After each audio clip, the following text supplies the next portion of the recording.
Finally!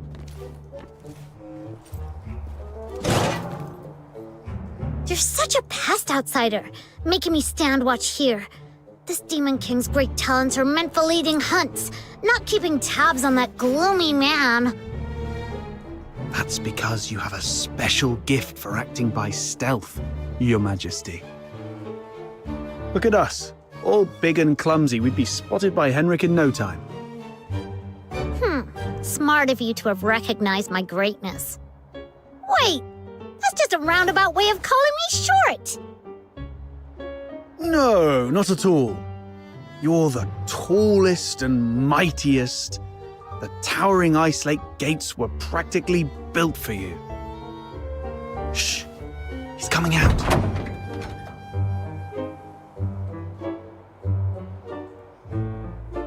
Right on 8 o'clock. If he ever changes careers again, he could offer time-telling services in the town square.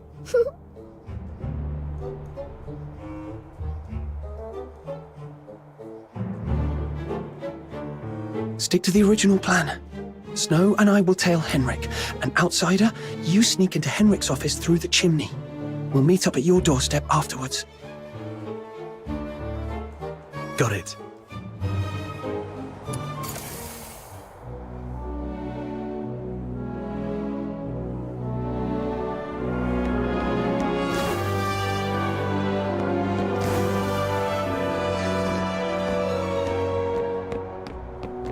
Little minion, hurry up!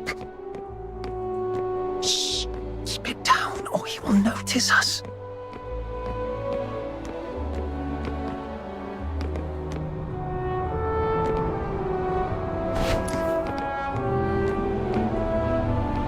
Ugh, what's taking him so long?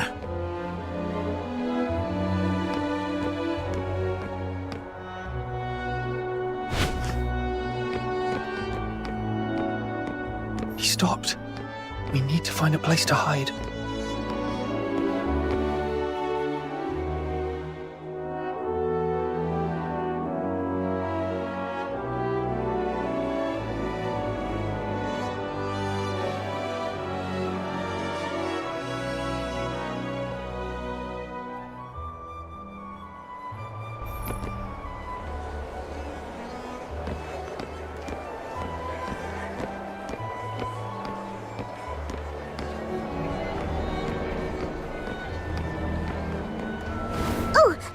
Wait, we're way too close.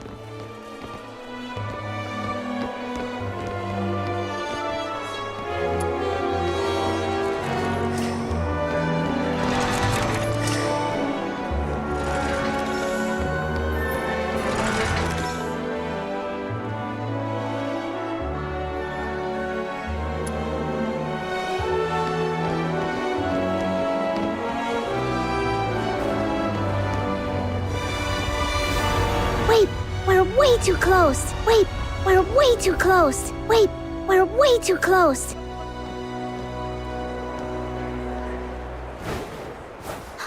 Flowers of solicitude. It's a flower shop.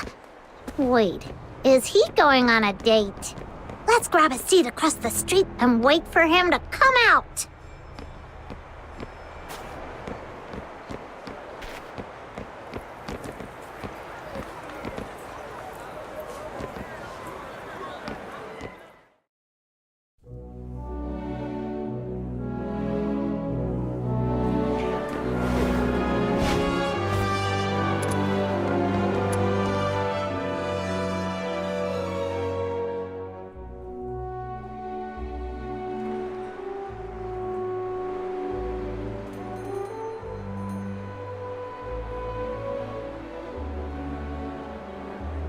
There he is. Can I get you two something to drink? Oh, we're good. Just, hanging out and enjoying the view. Isn't the sunlight lovely tonight? Well, nothing pairs with a good view like a good drink. We've got all kinds of coffee, Ice Lake's own boreal berry juice. Oh, and how about our newest special, rich, creamy pickled herring soup? No thanks. We've got something... Wait, where's Henrik? Oh, I think we lost him. Let's ask the florist and try our luck.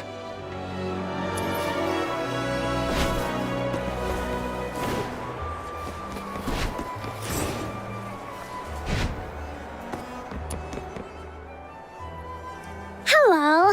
We found this silver coin. Pretty sure that man just dropped it. We wanted to return it to him. Wait, are you crying? Did that guy say something mean to you? No. It's just some duet pollen in my eyes.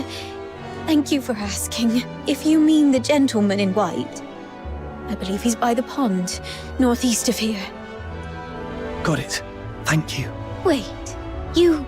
Are you talking to me? No. I might have mistaken you for someone else. Sorry. Here, please take this. You are giving me this? For free? That's right. Your eyes sparkle like rubies, perfectly matching this flower. I hope you have a lovely day. Thank you. Then, I'll gladly accept it. Whoa, a gift from a stranger? My little minion is way too charming.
This should be the place. Yep, there he is.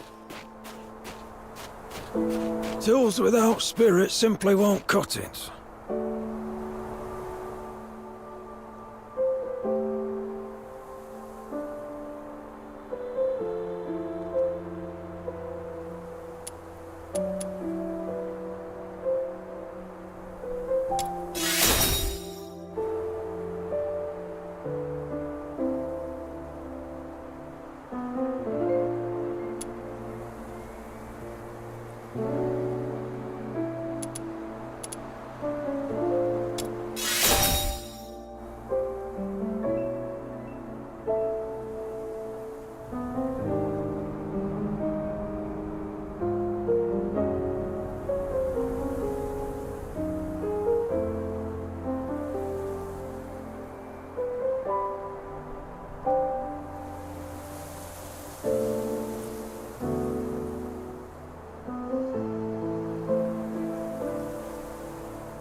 Tools without spirit simply won't cut it.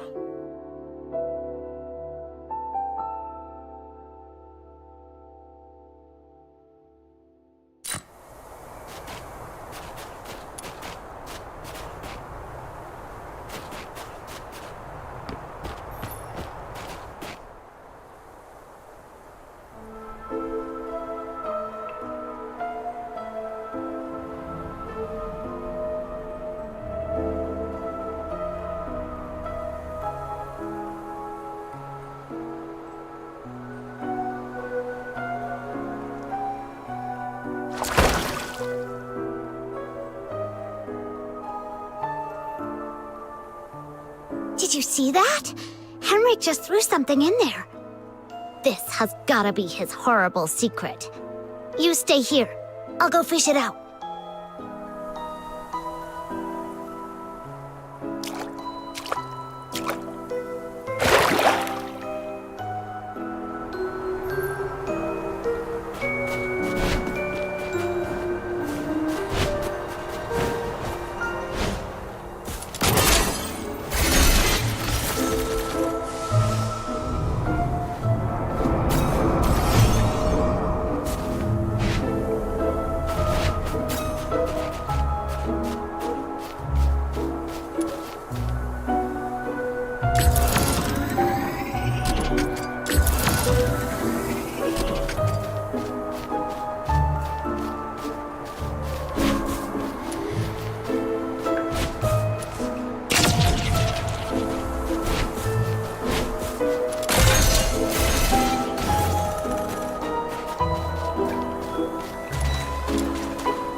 Now comes the most exciting moment!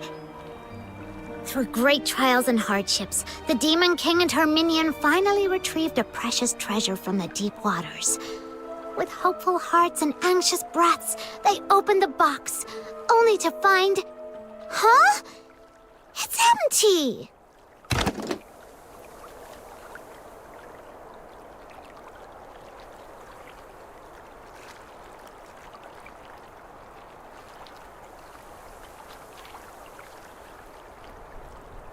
No. It's not really empty. It previously held something. Some sort of powder, perhaps. Powder? Why would Henrik bother to put a box of powder in the water? That's so strange. No idea. But something feels really off. Let's go back and see how Outsider is doing.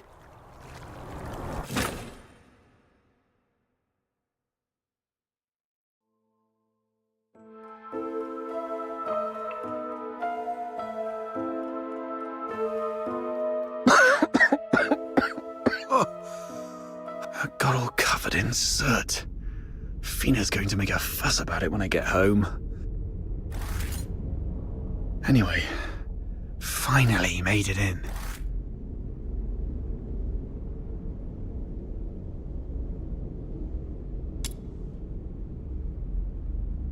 A furnace this big? No way it's for cooking. And it doesn't look like a heater either. So what was it burning? Could it be...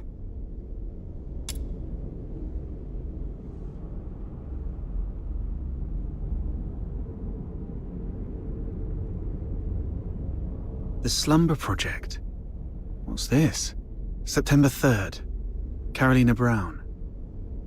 October 29th. Hunt Clark. Hunt? Don't tell me he's already... November 25th. Psyche Frey.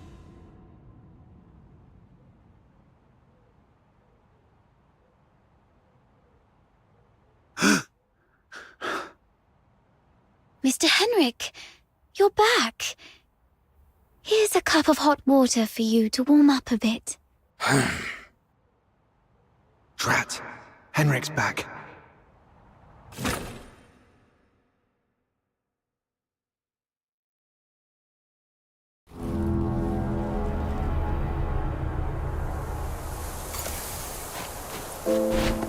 Souls without spirit.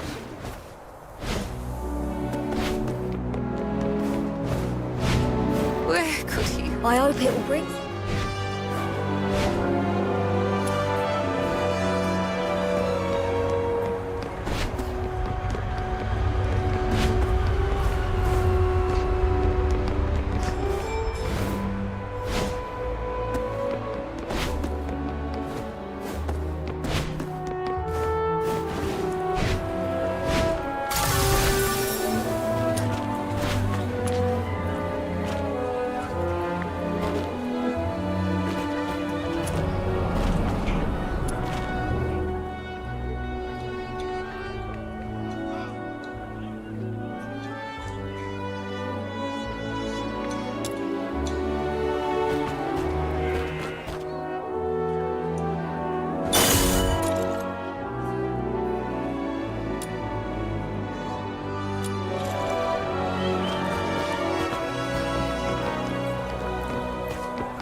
Are you saying Psyche is in danger?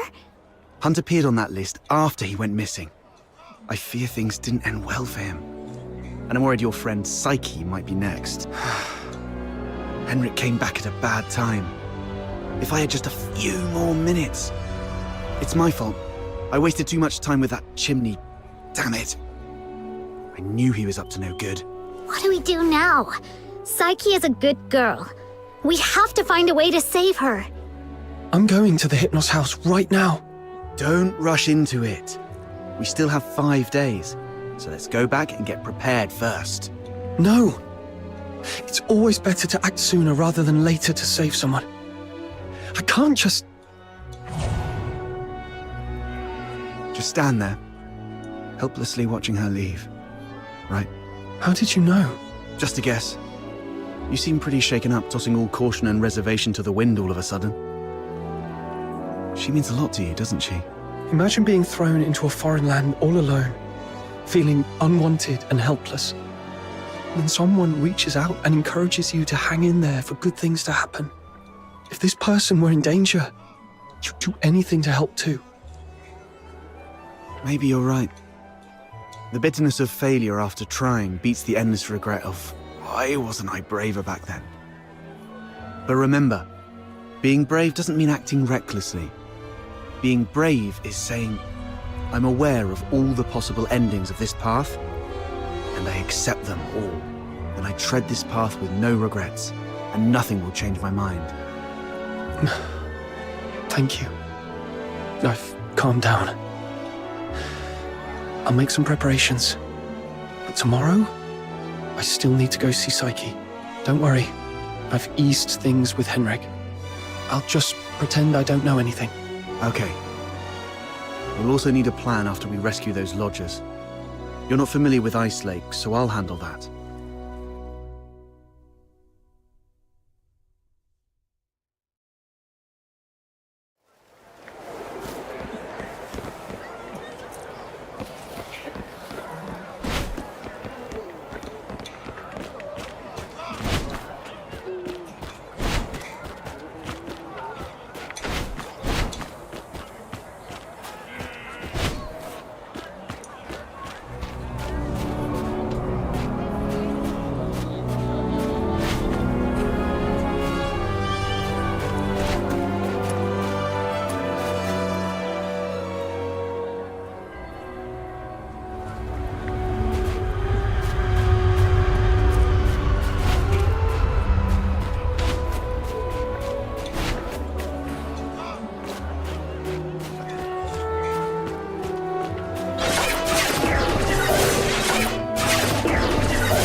What am I supposed... I'll take a 20% cut.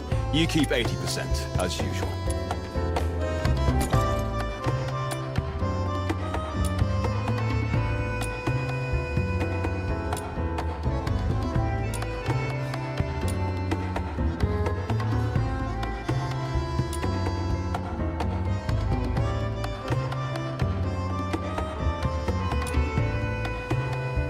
I'll take a 20% cut.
I'll take a 20% cut.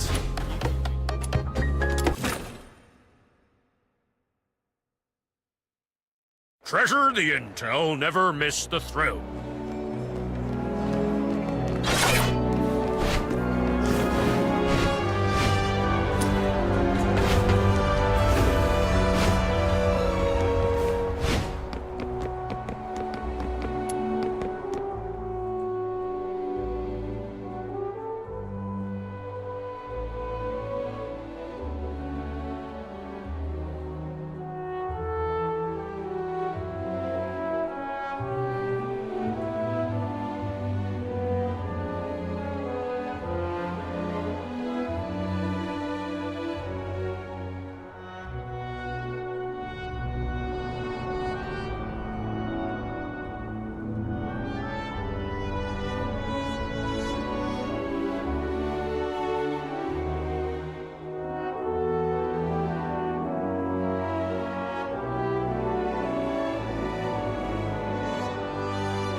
I'll take a 20% cut. You keep 80%.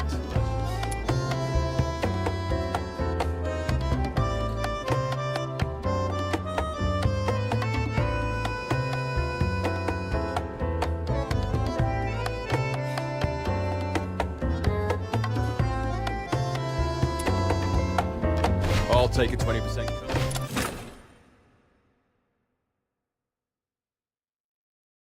Treasure the intel, never miss the thrill.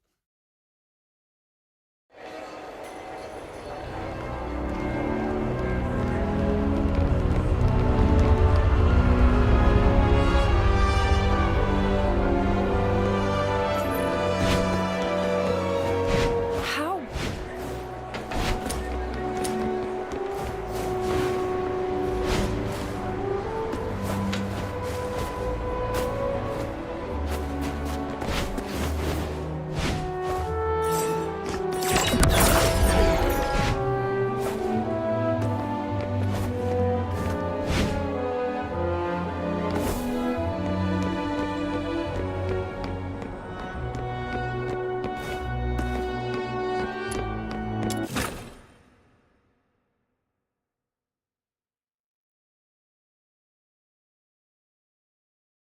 Gotta act casually when I see Psyche to avoid suspicion.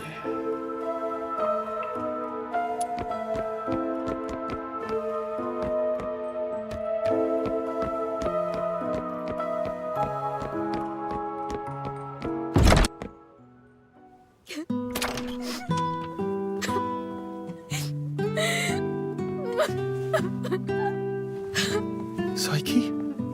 Are you crying? Sorry, What happened? I'm sorry. Oh, it's you.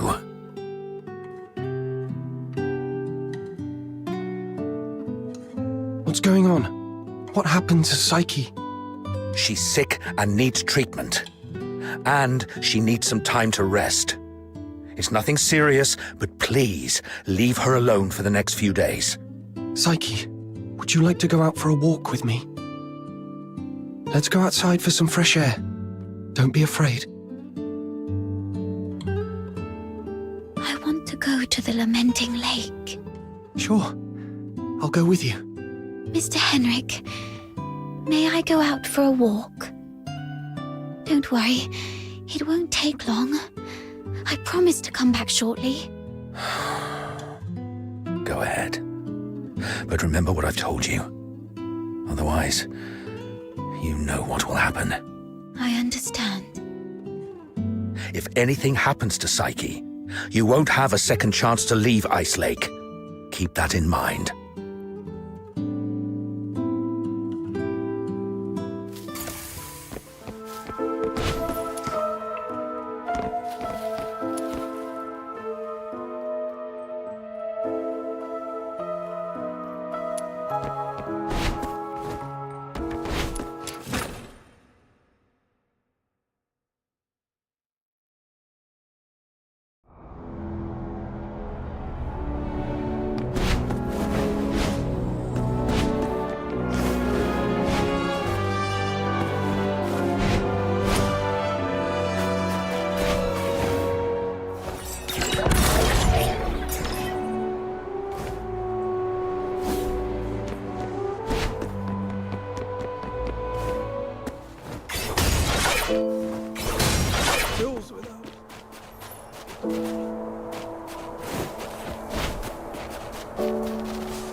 Ah,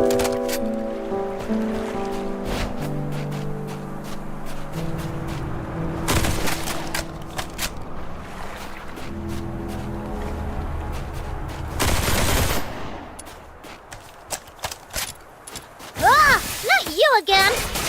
Have a nice day. Bye. I've mucked it all up. You'll get yours next time. Just you wait. Oh.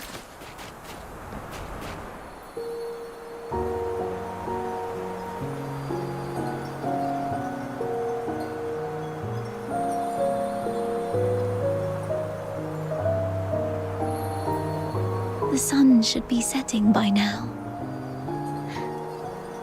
I wonder if Lamenting Lake looks as beautiful as it always does at this time. Yeah. It's a spectacular view. Would you like to take a walk with me by the lakeside?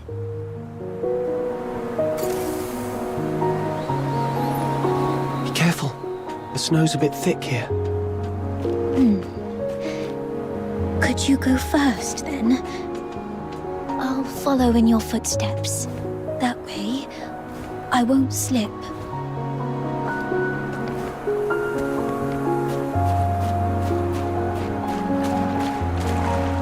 Where does this river lead? I'm not sure. Maybe to the ocean? No. That can't be right. I remember reading that ocean water is salty. So, if this river connects to the ocean, shouldn't it be salty too? When I tried the water here before, it wasn't salty at all. Really? Let me try. Oh, What's wrong? that's freezing. My whole mouth just went numb. Let's head to the lakeside. When I was little, I thought if I just kept running, I'd leave Ice Lake behind. But no matter how far I ran, the lake never ended, and the mountains always led to more mountains.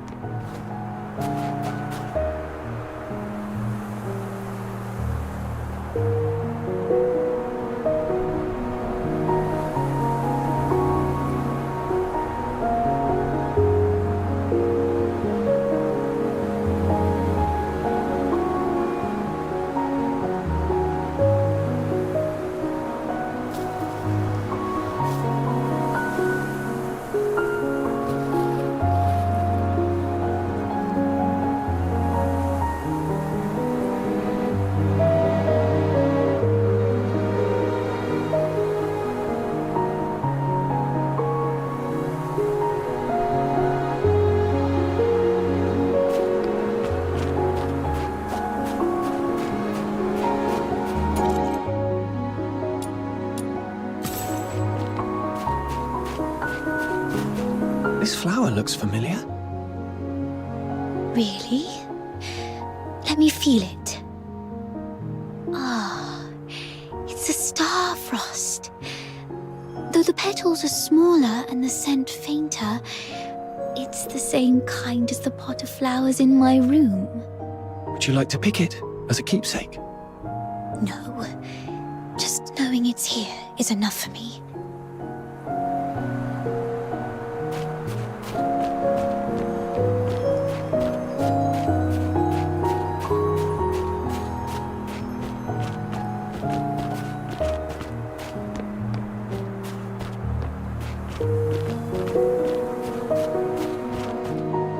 It sounds like a steam whistle. Is there a train passing by?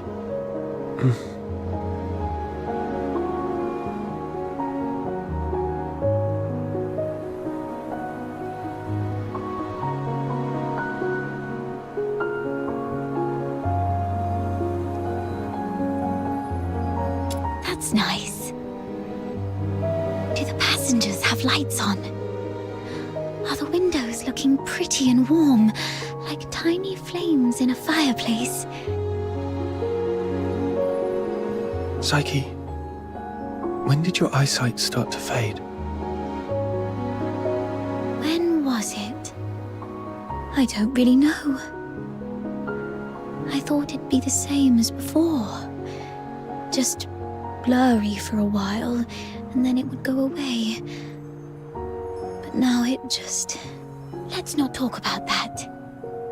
There's a place I'd like to visit. Could you come with me?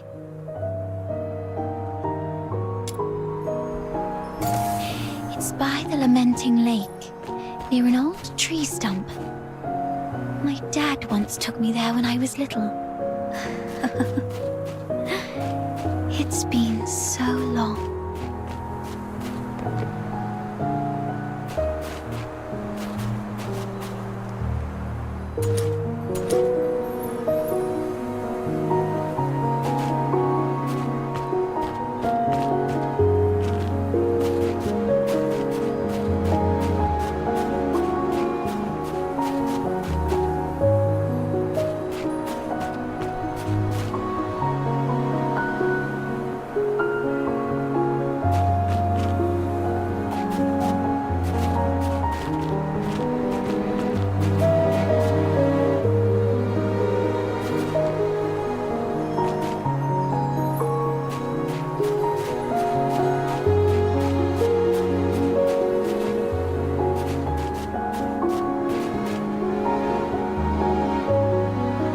Here we are.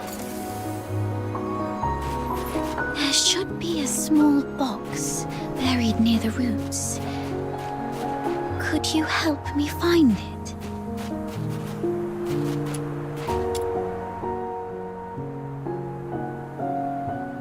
Could you open it? This is a...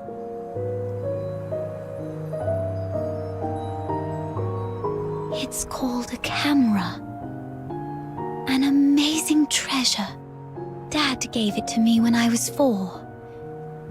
That year, he had managed to grow beautiful Lamenting Lake bellflowers. A wealthy man from the inner city loved the flowers and gave this camera to Dad, which he then gave to me as a birthday gift.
I cherished it too much to actually play with it. I thought, if I buried this precious treasure in the ground, it would sprout many more cameras by harvest time. Then our family would become rich, and my parents wouldn't have to work so hard.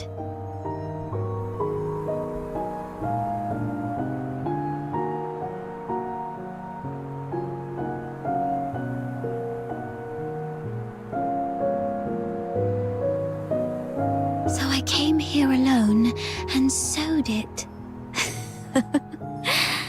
I was quite silly back then. When Mum and Dad found out about this later, they didn't get mad at me. Instead, they said, "Let's dig it up on your coming of age as a gift to your future self."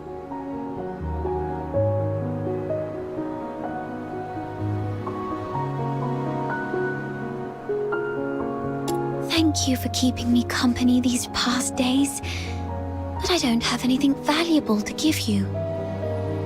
Please, take this camera as a gift from me.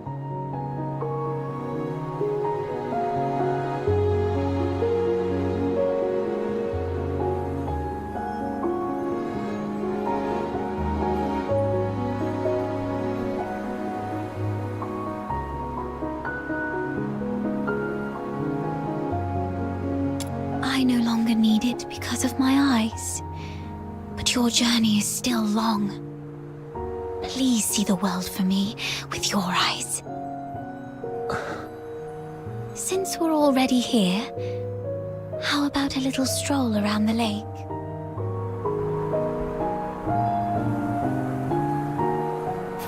When I was little, Dad would sometimes bring me here for walks. Despite the occasional hide and seek with the filthoids, I always looked forward to coming here because I loved the floating ice and mountains here. And more so, I loved watching the trains roar by. You like trains? Yeah, I'm fascinated by their destination. The South. I've read that it's nothing like Ice Lake. The sun's warmer there, and you get to see seasons change. When spring comes, the ice and snow melt away, and there are flowers everywhere, even in the wilds. I always dreamed that if I could catch a train, I could actually get there. Dad told me it was not a dream we could afford. Because you're Karen's. Yes. And also because Mum and Dad are just ordinary gardeners. We were poor and didn't have the means to board that train.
day you showed up at the door of the Hypnos house, I was thrilled.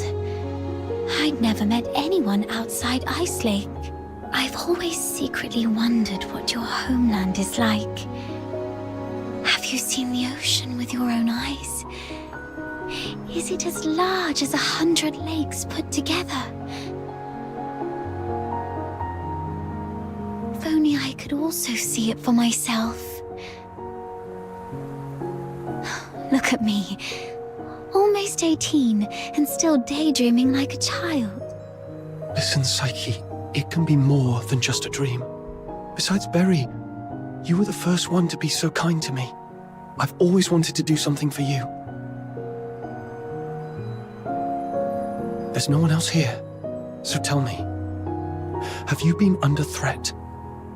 You can trust me. No matter how scary the enemy may be, I'll protect you. I'm a stranger here. I can take you away, just like the day we went to the pit together. Once I find Berry, we can go to my hometown in the south, build little houses by the sea, and grow flowers around our homes. When spring comes and the flowers bloom, your eyes will heal. Every day the sun will shine so brightly that you might even find yourself missing Ice Lake snow. Oh, it might be a slight damper on your dream, but are you scared of bugs? The ones in the south are bigger and noisier. Thank you. I'm not under threat. It's just that I just can't leave Ice Lake, no matter what. What do you mean? Sorry, I can't tell you. Let's just say it's my little secret to keep. Could you take another photo of me? And make sure Ice Lake's in the frame. I don't like this city. I hate the ever-present smell of blood in the air, the towering walls, the guards' heavy boots, and the endless whimpers that fill every alleyway.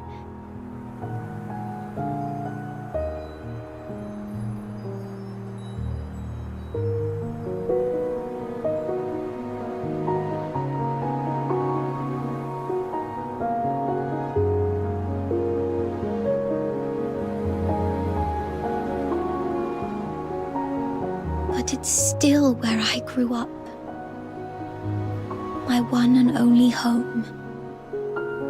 So, I'd like to take a picture with it.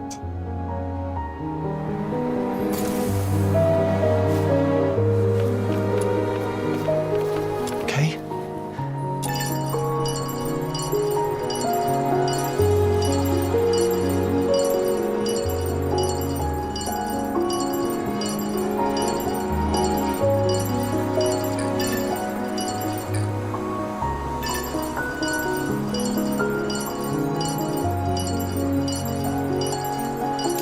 Look over here.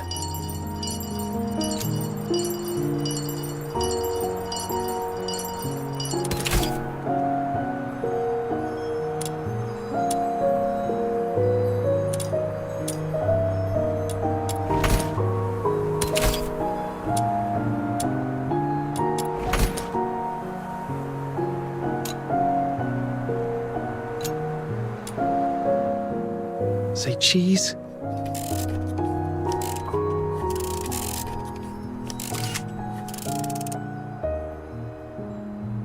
Let's take another one. 3, 2, 1. Psyche! Henrik! It's not safe outside the city. You've been out too long. Sorry. I'll head back now. Psyche, keep in mind what I said. If you decide to trust me, meet me by the ticket booth south of the Hypnos house at 2 a.m. Goodbye.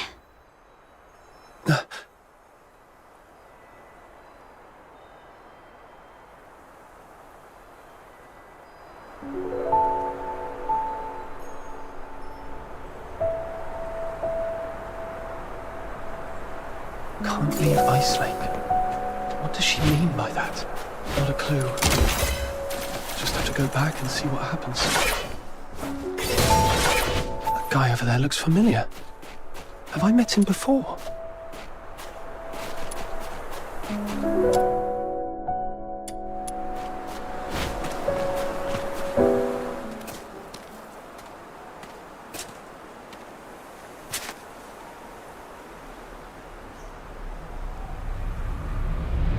Who goes there? Stay back, or I'll shoot.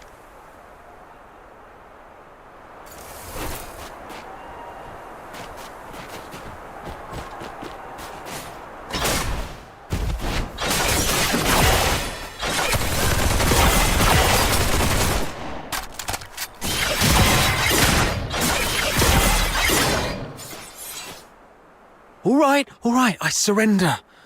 But it wasn't me. I swear. It's you. All right. I trust you, Miss Camilla, but remember, keep a close eye on this kid and don't let him stir up any trouble in town. If the chief finds out about this, we'll both be in for it. Damn, didn't expect to run into you. Do me a favour, mate. Keep this between us, will you? Who is this? All right, here's your money back. I haven't had a decent meal in days, so I got desperate. I'm sorry. You executed him. I don't think he deserved this. Keep it down. I told you it wasn't me. I was just trying to sneak the body out. My name's Kevin. We've met before. I'm in the outskirts escort. And this poor soul here is Hal, my old neighbour. We've known each other since we were kids. He lost his mother at an early age and had been getting into countless brawls ever since. My family doesn't allow me to interact with Charons, but he was an old friend from when I was a kid, so I'd sometimes help him out. One day he came to me, acting all weird. I thought he'd racked up debts again, or that he came to moan about being hit by his drunkard dad. But to my surprise, he said he was showing signs of deterioration. What exactly is deterioration? As a Charon, you don't know about deterioration. Are you really a native?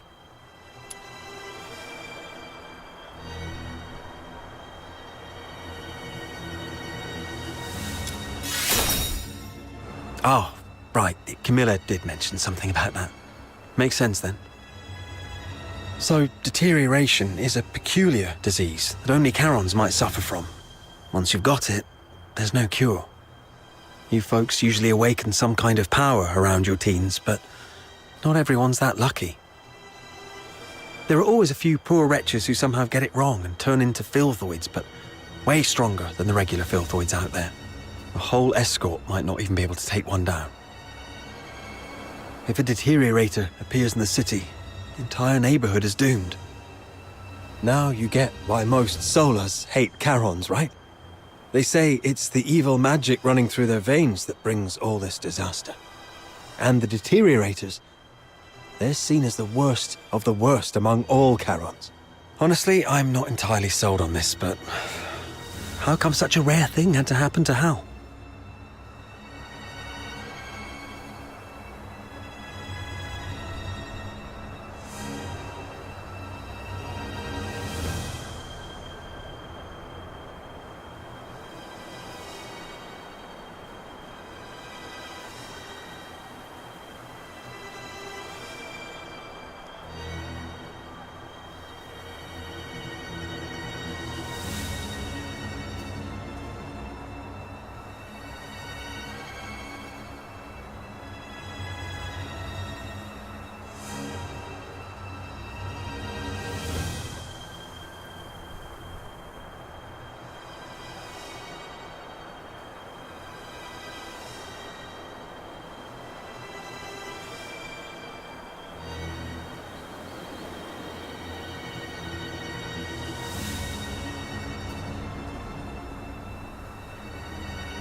About 2 weeks ago, he came to me all in a flap.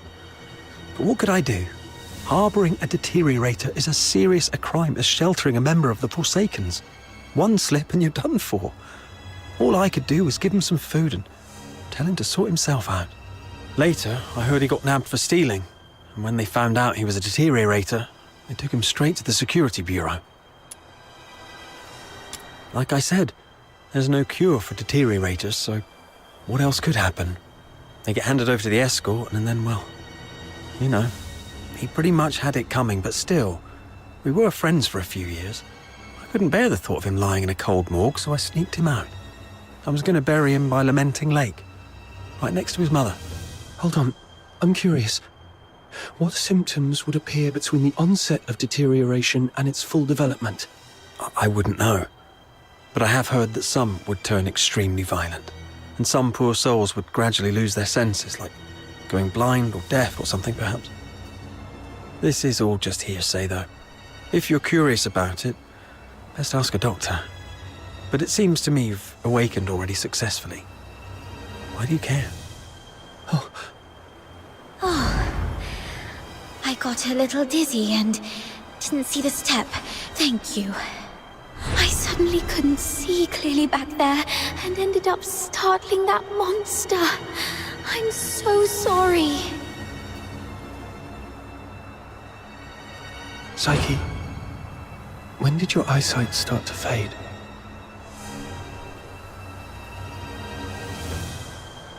When was it? Could Psyche's sight loss be a symptom of deterioration? Could all the lodgers at the Hypnos house be deteriorators? Sir, I'd like to inquire about someone, and I hope you'll be frank and supportive. See this camera? If you refuse, I might just hand it over to the security bureau. They'd surely be interested. Come on, cut me some slack. If you're digging for some military secrets, you don't need to corner a mere foot soldier like me. I'm basically just a gatekeeper. Do you know anything about Henrik Ethelred, the owner of the Hypnos house in the north of the city? I mean anything about him. I'd like to hear it all. Henrik Ethelred? Isn't he just an inn owner? My superior does have some connection with him. He's got a bit of a history, but has been a law-abiding citizen these past years. Oh, that man's got quite the temper. Not a rare occasion he's shut the door on travellers, but that's just how he is. Even back in his proper job days, he wasn't a nice guy either. Though at least back then, he had his family to keep him in check. Well, it was, some 14, 15 years ago. Henrik Ethelred committed a murder up in Scarlet River, Flagson. The victim was a Charon, one with signs of deterioration, as I just said. Not a major crime, though, so he only served a few months before getting released. Why would he do that? I don't know, but everyone would fear and despise a deteriorator, I guess. I just heard this from my superior. It's been a long time and it didn't happen locally, so don't hold it against me if I've got some details wrong. The older folks in Ice Lake all know that Henrik was once a renowned doctor. Quite the skilled medic he was. Even the nobles from the inner city would go to him. But then something happened, and he shut down his clinic at the height of his fame, only to reopen it as an inn a couple of years later. Come to think of it, that was right around the time he got in trouble in Scarlet River. He had a wife and a daughter. They were just an ordinary family of 3. But then his wife passed away quite early, and he raised his daughter on his own. As for his daughter, what's her name? Heidi, Haley, I don't quite remember. Anyway, she went on a trip to Scarlet River with Henrik, but never returned with him. He never talks about his daughter. One year my superior asked about her over drinks, and Henrik just smashed his glass and stormed off. I swear, I've told you everything I know. Can you please let me off now? Just give me the film. Damn it. You look nice. How could you be so cunning?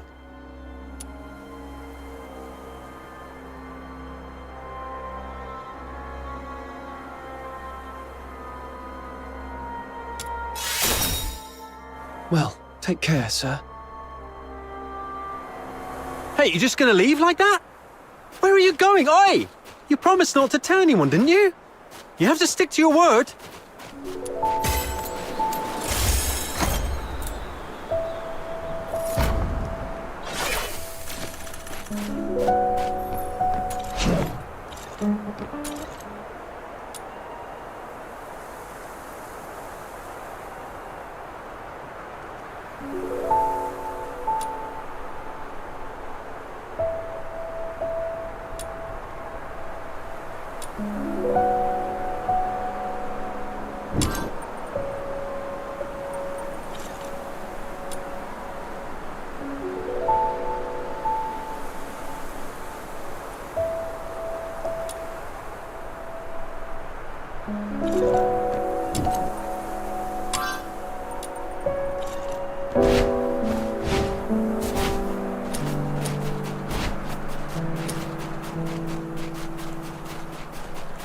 Properly disinfected, it can become a delicious dish.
Properly disinfected, it can become a delicious dish.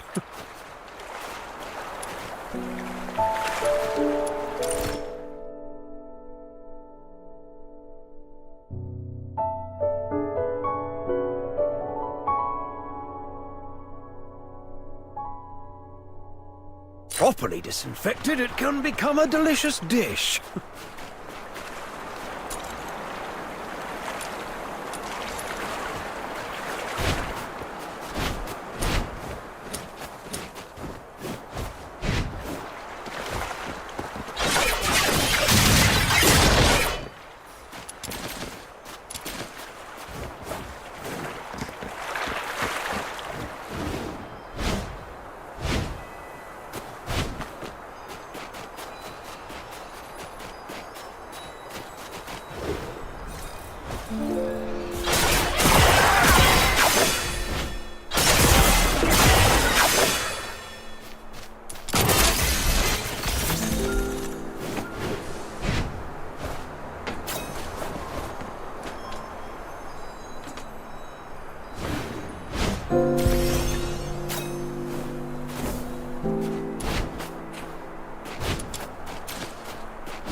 Properly disinfected, it can become a delicious dish.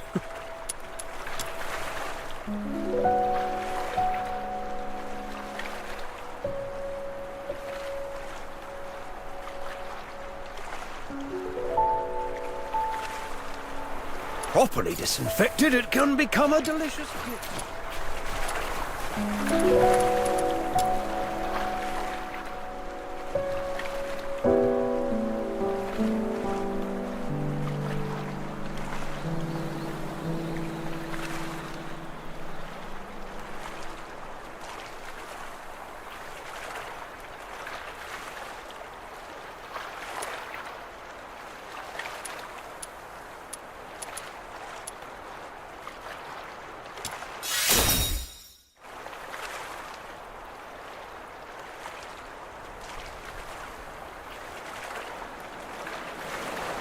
Properly disinfected.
It is all set. I've squared things with a friend from the inner city. He will send his coach around here tonight. Once Psyche shows up, we'll take her out of town and lay low for a while. Henrik wouldn't dare rob a noble's coach.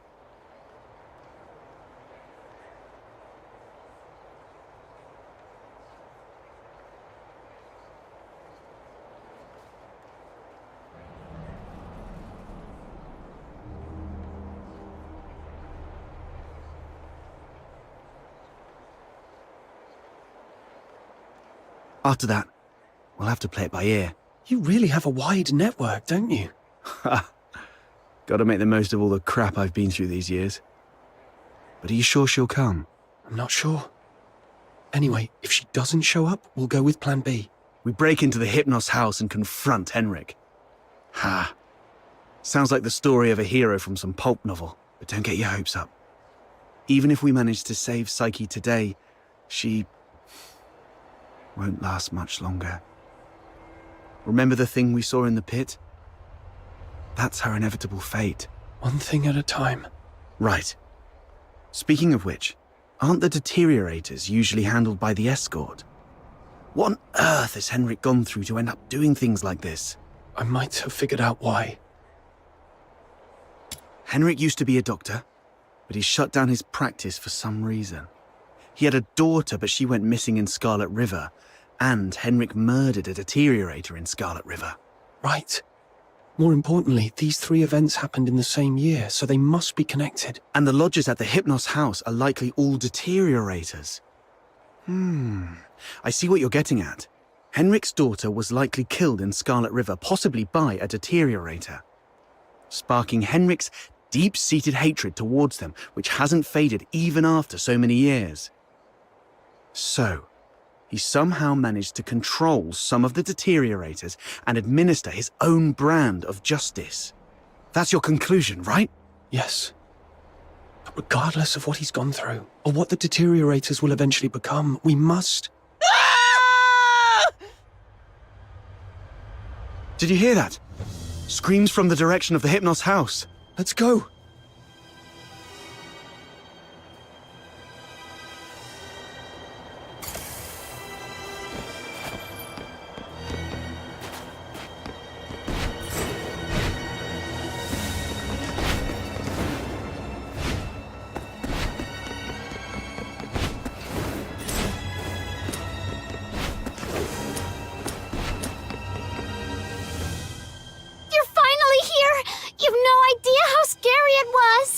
Was that you shrieking just now?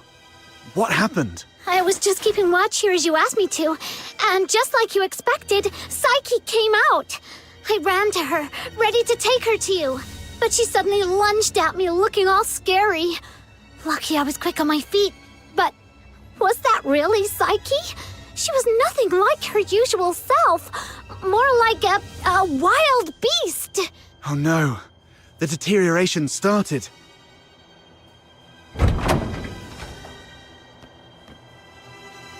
Please help us! Mr. Henrik is in really bad shape. What? Please help us. Follow me. Over here! Mr. Henrik's in his office.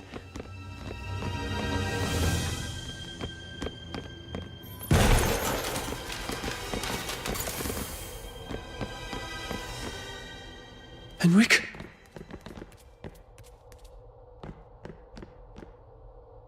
He's still breathing. Snow, see if you can find any bandages or strips of cloth. Anything. Don't waste your time on me.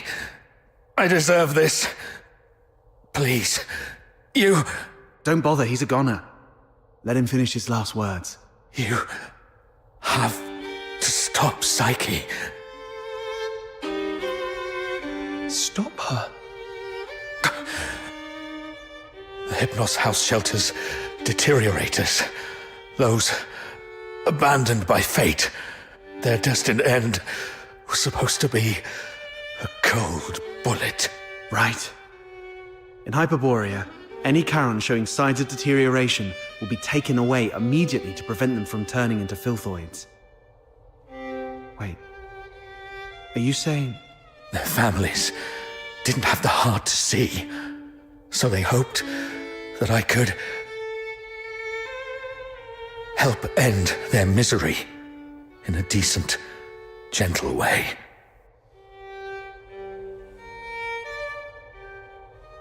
Just like how I sent away Haley.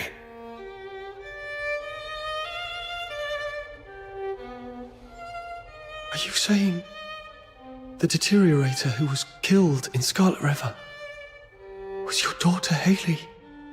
You know about that too. That was merely the last desperate struggle of a father in despair. We've been wrong about you all along. We're truly sorry, Mr. Henrik. Do not forgive. I brought them to sleep. This is my unforgivable sin. Then what happened to Psyche? I tried with the Crystallo of Stella, but still couldn't avert deterioration. I was supposed to let her go, like all the others. But that child was so special. She knew what was coming, yet she's always worn a smile. For months, she shone like a ray of sunlight in this God-forsaken place. Just like my Haley, I'm old. I couldn't do it again. So, in your hesitation, you missed the last window. Psyche lost her mind, attacked you, and ran away. How come... I can't believe all this. Your demons. You can stop that child. She has such a gentle soul. Hurting others is the last thing she'd want. Please. Save Psyche. Save my Haley.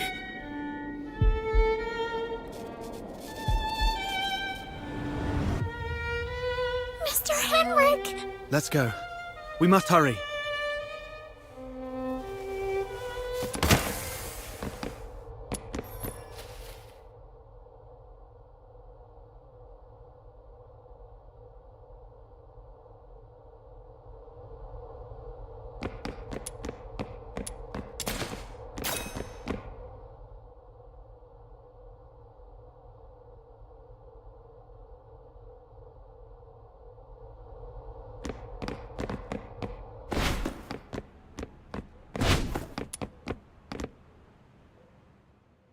Stopping a deteriorator won't be an easy task. Make sure you're well prepared before heading out of the city to look for Psyche.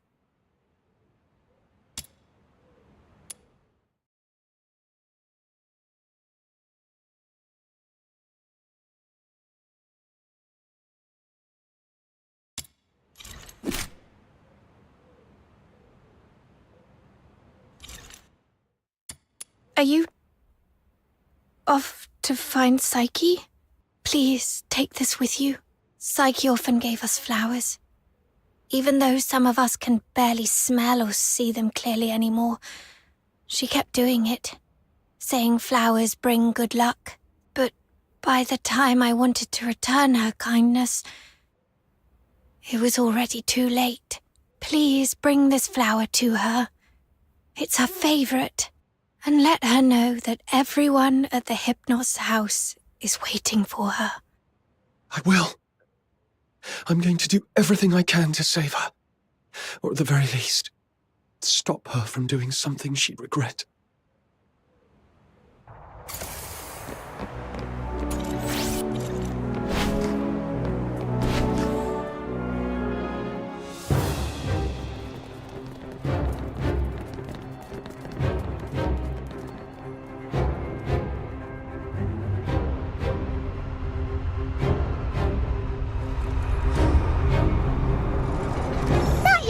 lady just swooshed by. How did she do that? Drop it and get back into the city. That is a deteriorator. Don't panic! The escort will be here soon. Don't you slip into the city amidst the chaos.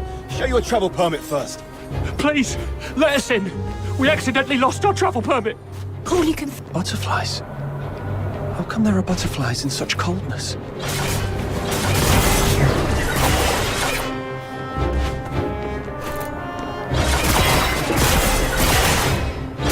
These Filtholids are half dead, probably defeated by Psyche. So if we trace them all the way back, we might be able to find Psyche.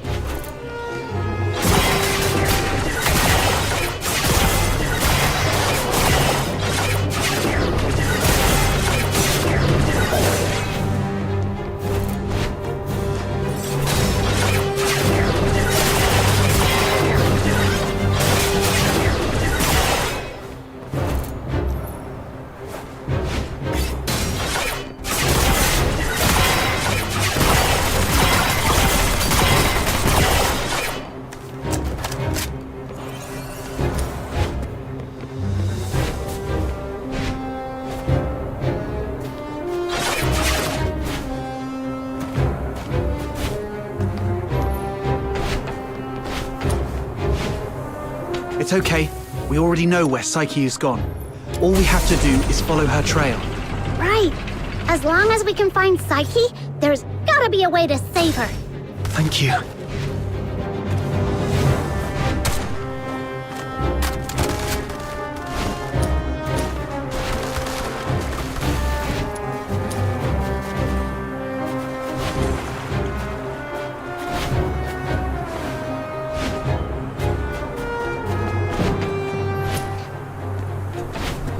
Whoa!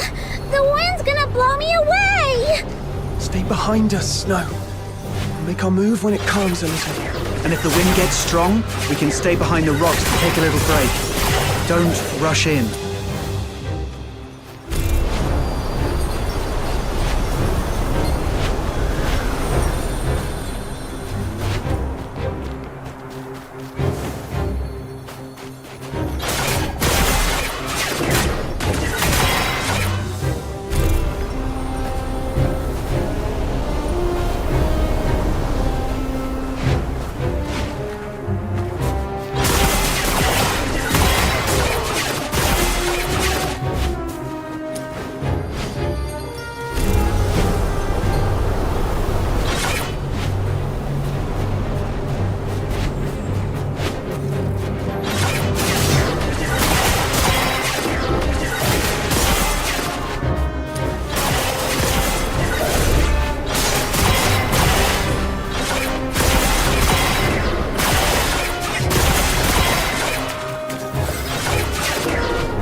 Should be the final stretch.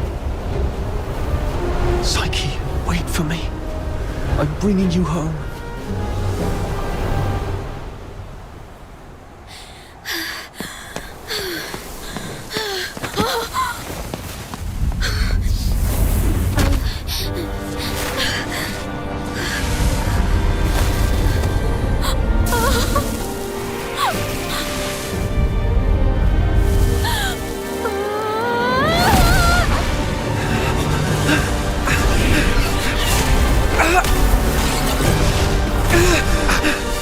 The wind's too strong. Can't get any closer. It's dangerous. Stay back here. Damn it, we're doomed if this keeps up. She's lost her mind. Be ready to fight.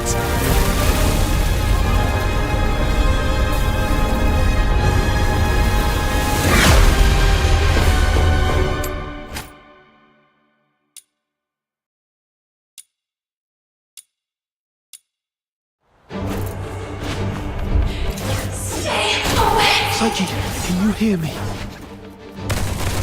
Talk to me, Psyche. You said it yourself. So much you want to do. You will weave ice lake for those unseen places. Into a small island. And you can build a house by the sea. And grow white flowers around it. Talk about the snow in ice lake with your friends. While shading yourself with a wide brimmed sun hat. Talk to me, Psyche.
Let's see what we can Psyche. find this time. I'm here to take you home.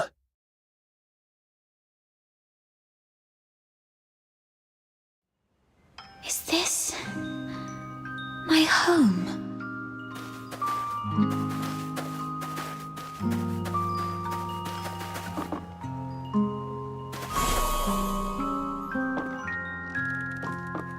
Honey, look. Psyche is smiling at us. I wonder whether this child's birth in this world was a blessing or a curse. Yes, we weren't born with blessings.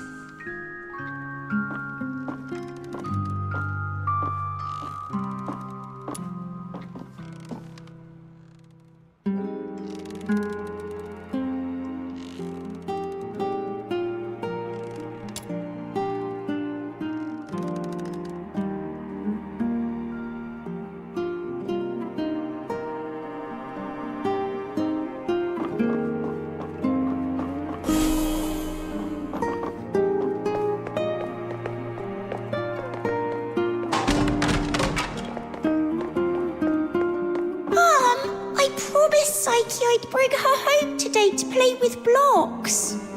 Who says you can play with her? How many times have I told you to stay away from these unclean people? Do you want to get killed by dark magic? Ugh, now these blocks are all dirty. Throw them away, now.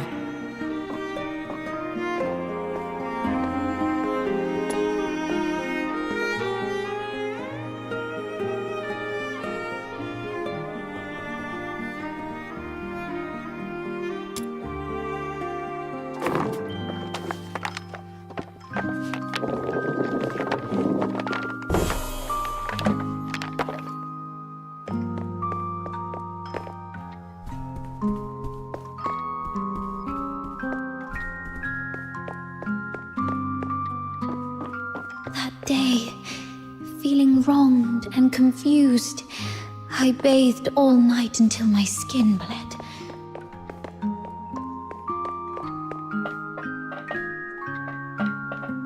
Please, sir, you've got it all wrong. My daughter is a good girl. She knows better than to steal a necklace and hide it in a flower pot. Save it. Is there even one Charon kid who isn't light-fingered? All right, if she's so innocent, she can prove it. Just smash all the flower pots here. That'll clear things up. It's all because we are demons' children.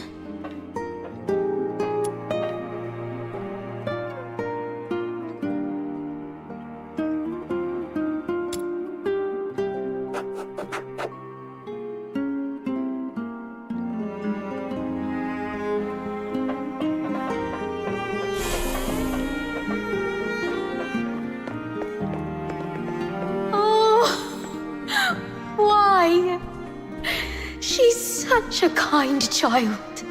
And we've always been decent, law-abiding people. Why did this happen to us? At this point, there's nothing left but to turn to Dr. Henrik Ethelred. It's the last thing we can do for her. Mom, Dad, I'm sorry.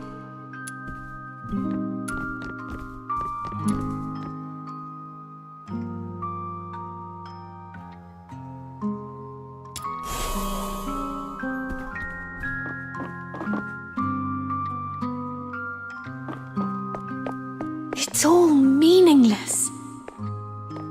You bring these things to me every day, but what difference do they make? Psyche, you should know what it means to be sent here. Yes, I'm aware. But are we just living for some kind of meaning?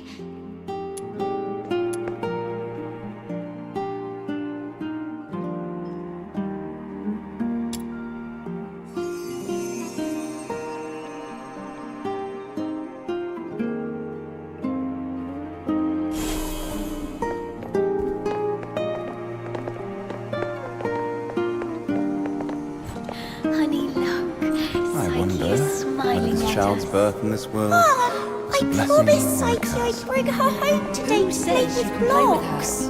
How many times have I...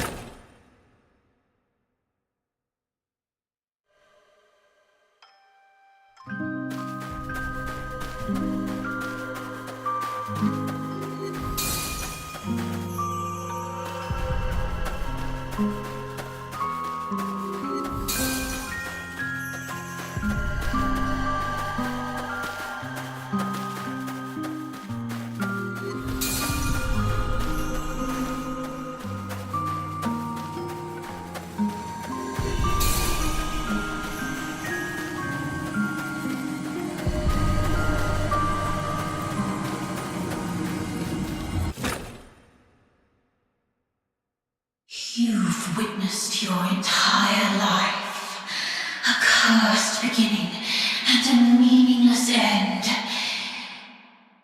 It's all meaningless, how you've always appeased others with a fake smile. Are you really that selfless? No, you're just cowardly, begging for their pity. And for them to remember you as before you turned into a monster. It's all meaningless. Their fleeting pity and memories will soon wither and decay with time, leaving you rotting in the ground, utterly forgotten. What are you thinking? What are you furious about? I see. You crave to vanquish me. You still harbor the naive thought that by eliminating me, your life will return to those amusingly peaceful and tranquil days. Well, you're wrong. Deterioration is irreversible. Once I die, you'll vanish along with me. Just embrace me and yield to the primal urges of this flesh. Be a beast. None of this absurdity can hurt you anymore. You, demon's child. Just be a beast, you demon's child. Blow them away. Sorry. Just be a beast, you demon's child.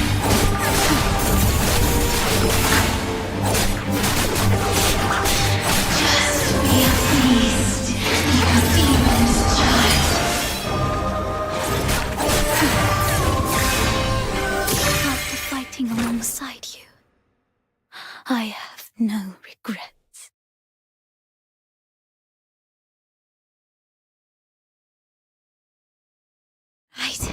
My time has already come to an end.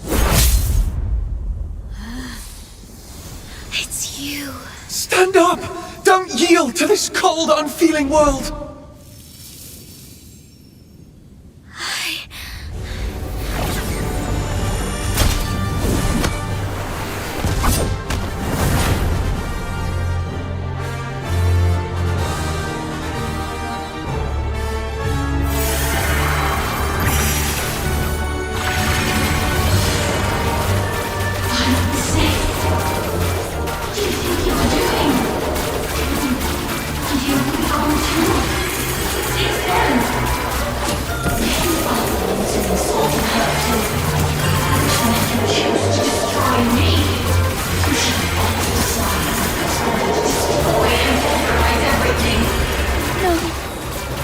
This is not right.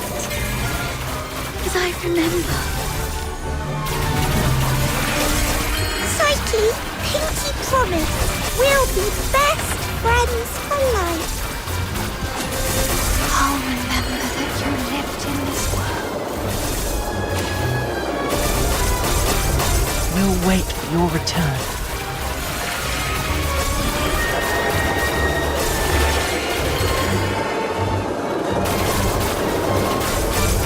Fate, please have mercy on me. Let me help her fulfill this wish.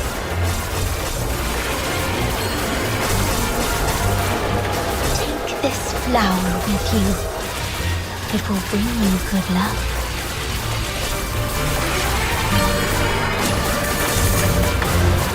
We'll go to a small island where you can build a house by the sea and grow white flowers around it.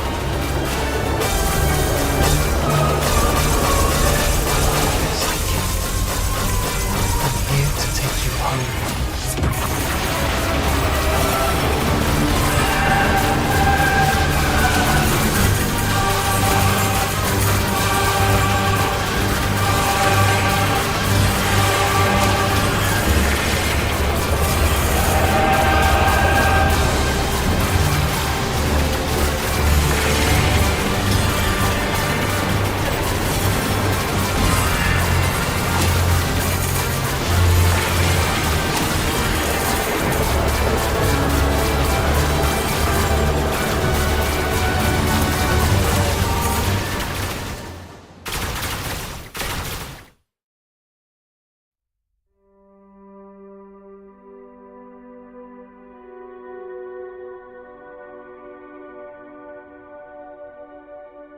Pain and hatred have been my acquaintances.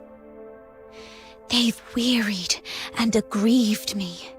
Yet, I find joy in having existed in this world. This is my choice.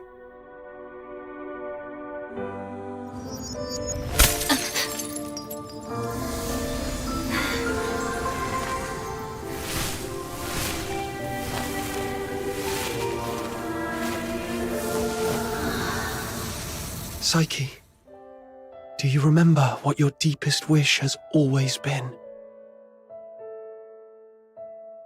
Yes, I remember now. I've always wanted to leave this place and see the world. To find a warm place where flowers always bloom. I wish to make it there. I will make it there.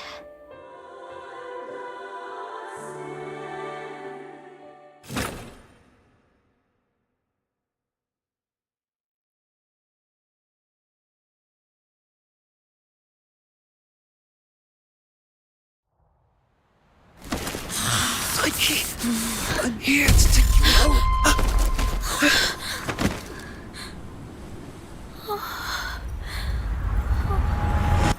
I've still ended up hurting you all. I'm so sorry. It's okay. Let's go home together. They wanted me to tell you they're all waiting for you. Home. But it's already too late. Outsider, aren't you a know-it-all? Didn't you say your brain was 1,000,000 times smarter than mine? Do something now! It's too late. She's fatally wounded. She won't make it, even as a filthoid. What? Little minion, did you really have to hit her that hard? No. It wasn't him. It was me. I killed myself. I can't. And I don't want to live like this. Chin up, Psyche. You said you dreamt of a place, warm and full of blooming flowers. You've said it yourself. Flowers bring good luck. Yes. It must be a beautiful place. No, don't just take my word for it. You have to see it for yourself.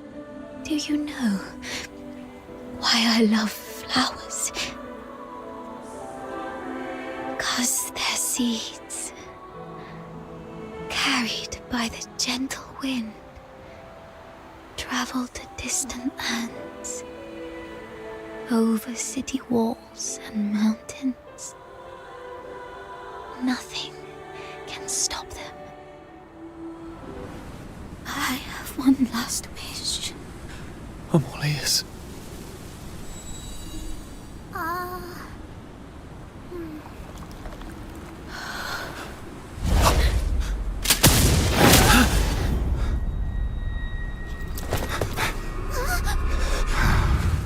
Target missed. Unable to confirm status of target or hostage from this range. Prepare for direct engagement.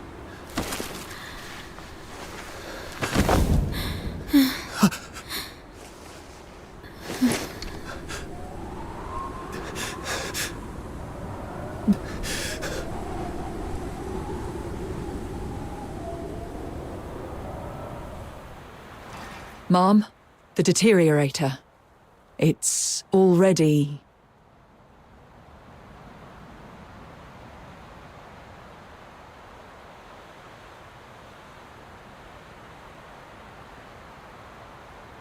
Something's off, but the hostages are safe, at least.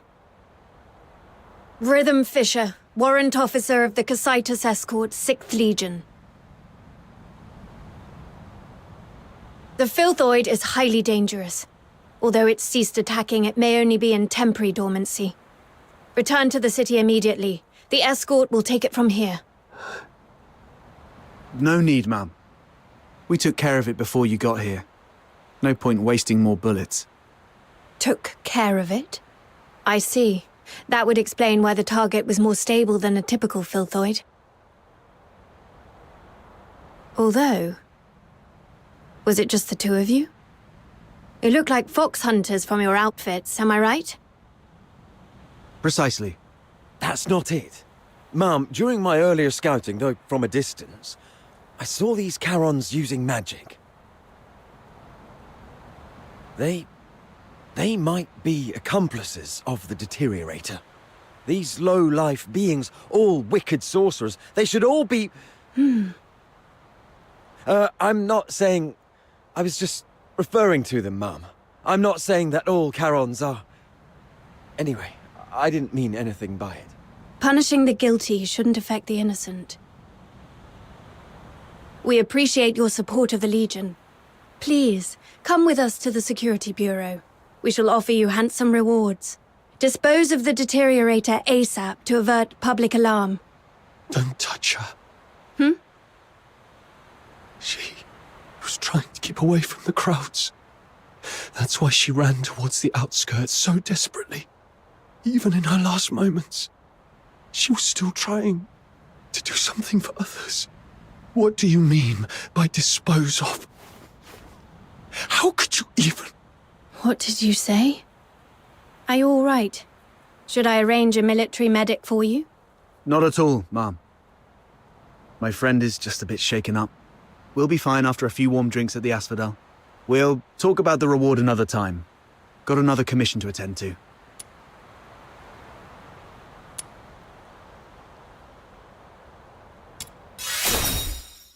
She was not a filthoid or some trash for you to dispose of. Her name was Psyche. She was a citizen of Ice Lake. Tonight, she protected everyone in the city from deterioration. I will make sure she receives a proper send-off. Stay away from us. What are you talking about? You're defending a filthoid? Ma'am, this one-eyed brat is highly suspicious. Might need a thorough interrogation. That's unnecessary. In Charon tradition, we don't bury the deceased. Instead, we set them adrift on water, believing it carries their souls to the eternal misty sea. Let's move on. I'll explain the situation to the higher-ups.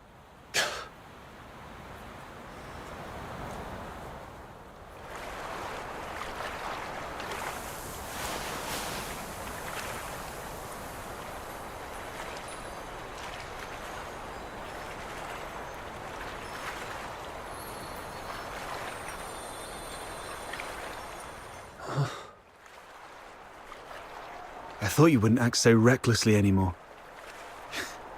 Yet you remain true to yourself, which isn't bad. This is you.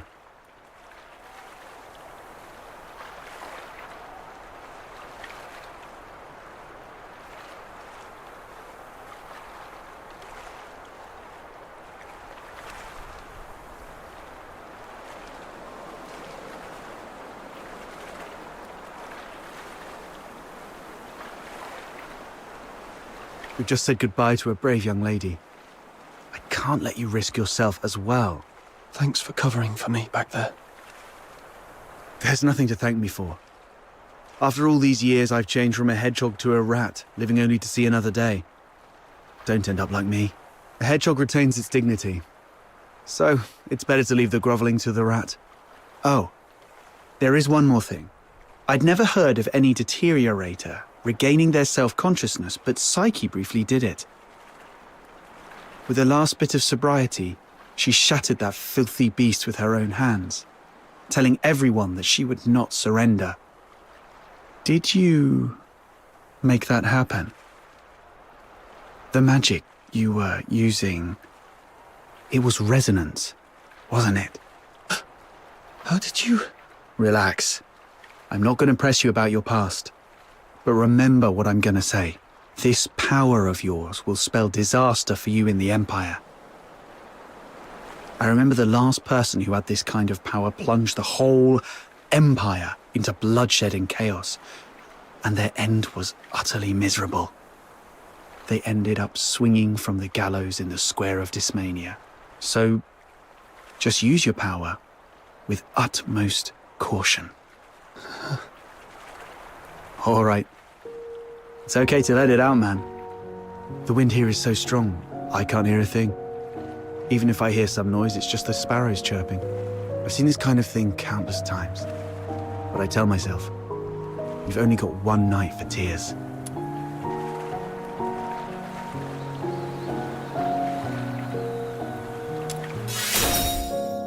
Anyway, pull yourself together. That girl would surely wish you to face tomorrow with a smile. Even if we were once deceived by this world.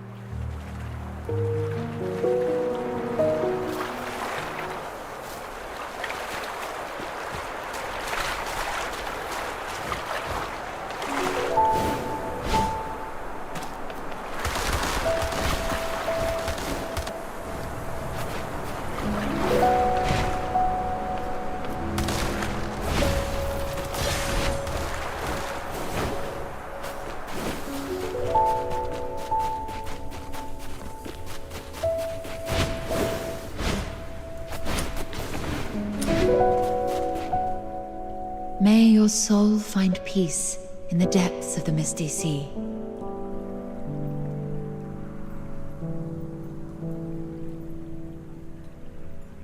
You have come, child. Please, wait while I complete this final rite.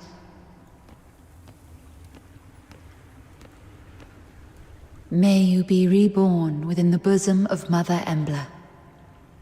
Greetings, child. I roam as the ferrywoman of the Misty Sea. Or, if you prefer a more personal touch, you may call me Lady Nightfall. Having journeyed here, I've heard the whispers of a wandering soul in this place. Thus I've come to guide her back to the Misty Sea. A wandering soul? Yes. Child, do you too hold a departed soul in your thoughts? How did you know? My eyes can see the longings of souls. As I guided her, I glimpsed all she held dear.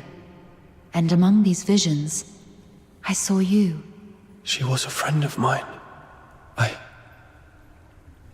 failed to protect her. She must be disappointed in me. Quite the opposite.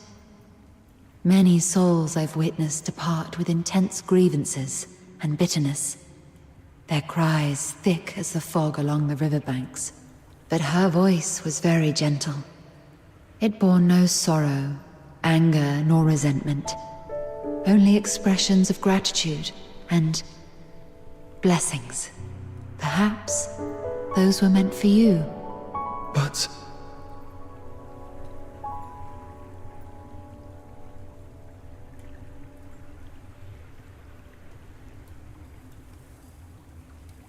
child, I have lived long and bid farewell to countless souls, and I've heard such words time and again.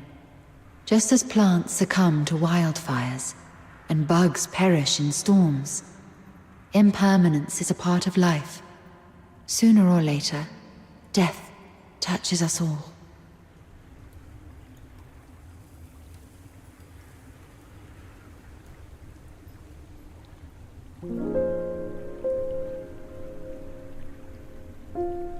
Rather than cursing fate's indifference and cruelty, or lamenting our frailty, we can choose to cherish the memories we hold dear. After all, if death is the inevitable, then every moment alive is a miracle that defies the odds, isn't it? I believe that the gentle soul who journeyed to the Misty Sea would also wish that when you recall your time together, you'd find yourself smiling, not crying with grief. The Misty Sea is the cradle and resting place of life for Charons. Souls of the deceased return there, and the living emerge from it. Life flowing in endless cycles. if that's the case...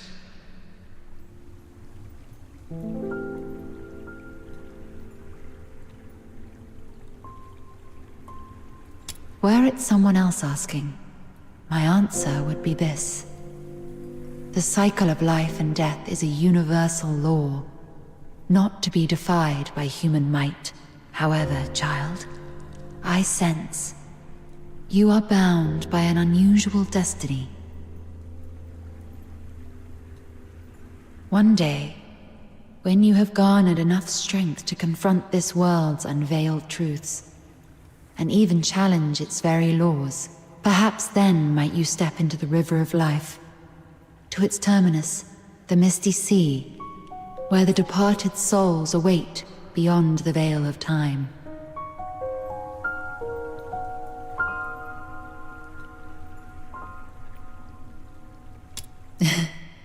I am merely an observer by the riverbank. The answer to this question must be discovered by yourself.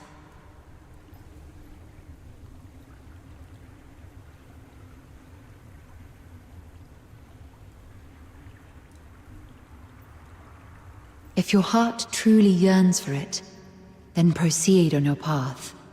Godspeed, dear child. Misty sea, departed souls, the world's truth and its laws.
You've embarked on your journey.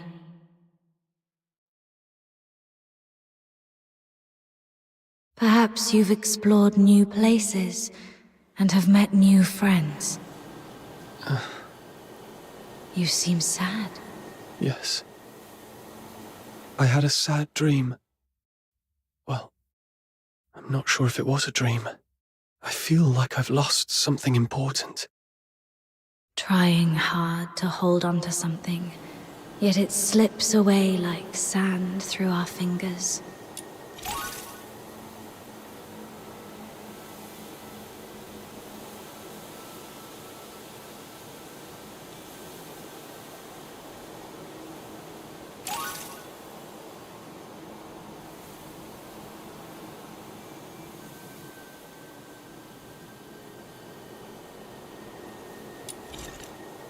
Time and life, it's all like this. To be born is to be destroyed. To meet is to part ways. The only thing that ever lasts in this world is oblivion. Where are you going? Like you, I'm starting my own journey.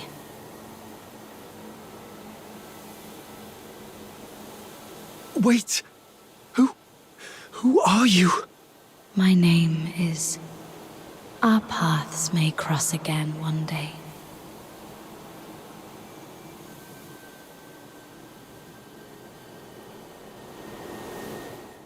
Once again, in the collapsing dream, that voice whispered through the wind. Only this time, I finally made it out. Like tree roots eagerly absorbing every drop of water, I endeavored to engrave that name in my mind. That name is...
I'd never seen such a huge filthoid before. My head was spinning, and I couldn't move my arms or legs. I knew I'd soon be returning to the misty sea and the bosom of Mother Embla, but I didn't expect that day to come so soon. Then, he suddenly charged forward. When I opened my eyes, he was already shielding me from that filthoid.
He wasn't exactly strong, but he bravely stared down the filthoid, not backing down an inch.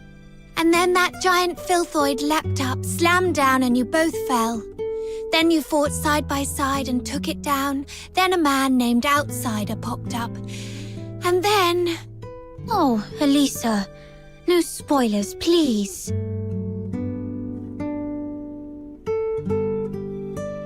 You've told your Glevum Pit adventure 3 times already.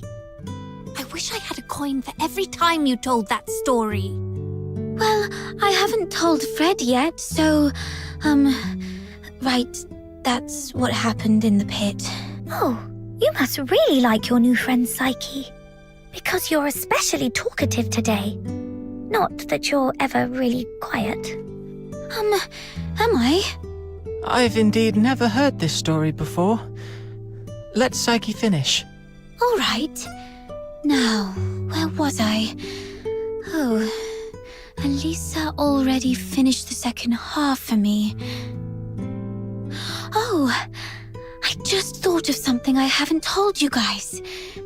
That person isn't from around here, but from a place far beyond Hyperborea. A small island to the south. He told me there's golden sand and white rosemary on that island. And the sea, it's as big as 100 lamenting lakes put together. There is also a giant heaven tree there. But unlike the one in Ice Lake, the breeze through the treetops is warm. Sailors use the heaven tree as a beacon at sea. See? Warm breezes. A heaven tree that's not just cold foxica in factories, but a beacon for sailors. Has that person ever stood under the heaven tree? From there, does the heaven tree look sparkling and magnificent? Like in the songs by those wandering bards?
About the sand you mentioned just now, I've heard that the sand by the sea is soft and smooth, and stepping on it feels like stepping on flour, not at all rough on the feet.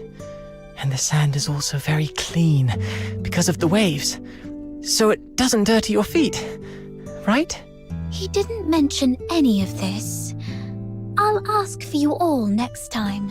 What's the point in knowing all this when we can't even leave Ice Lake? That's true. No, it's not like that. Think of it this way. Hunt shares tales of the fox hunter's adventures, and Mia tells us about all kinds of fish hiding beneath the ice of the lamenting lake. Carolina gives us a fascinating glimpse into the novel lives of the ladies in the inner city.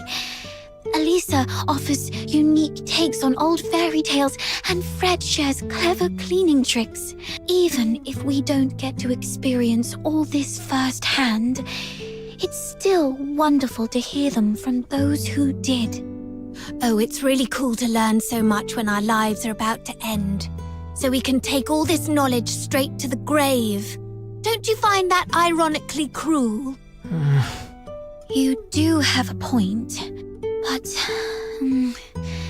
I still feel there's more to it. I know my days are numbered. There's no denying that. But if I just sit here doing nothing, simply waiting for that day to come, then I couldn't forgive myself, even in the grave.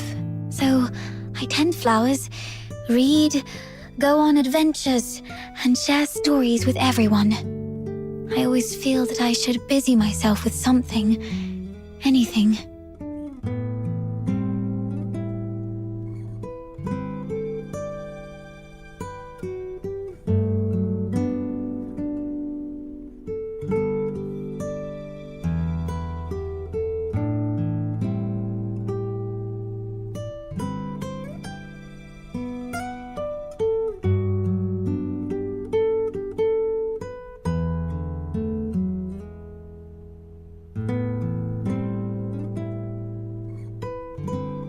Perhaps then, when that day comes, I'll have fewer regrets. But I didn't mean to upset you, Elisa. I'm sorry. I'll try to keep my mouth shut from now on. Huh? But, Psyche, you're the only one willing to talk to me ever since Hunt left.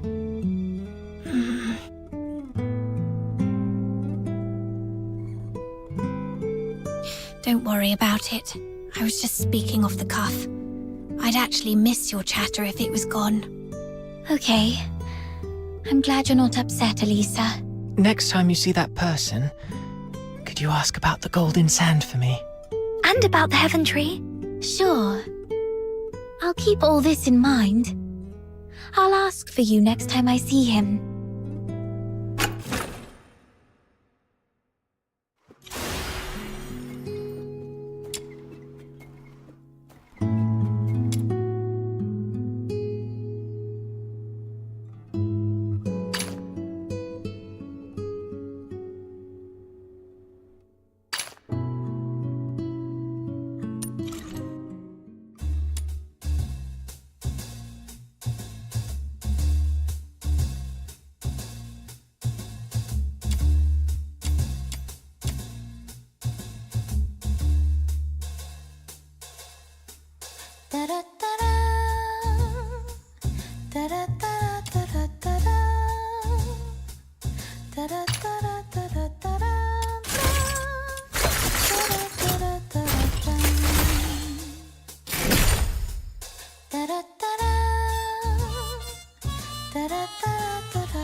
Elisa, I'm back.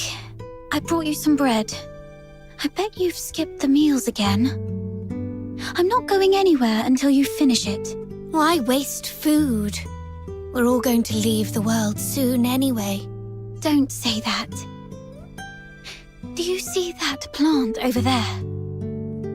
It'll eventually wither for sure. But we still water and take care of it so that it'll bloom one day. But what if it never blooms? Then, just watching it sprout and grow bigger is still wonderful, isn't it? Forget it. I don't have your green thumb. By the way, what was that person doing here earlier? He's not a deteriorator, so why the frequent visits? Is he a spy for the Security Bureau? You mean him? He's not a local. He now works as a fox hunter and has nothing to do with the Security Bureau. I think he was here for a commission. I heard he found something Dr. Henrik needs. If it helps, maybe we, never mind. Didn't you say you went out of town with that person yesterday and got an earful from Dr. Henrik? Huh? Yes. Then why still mix up with him? Since he's not one of us and not with the Security Bureau, he has nothing to do with us, right? I just thought there might be something I could do. Honestly, Psyche, I don't understand you sometimes. He is just a stranger and might just leave Ice Lake tomorrow. He doesn't even know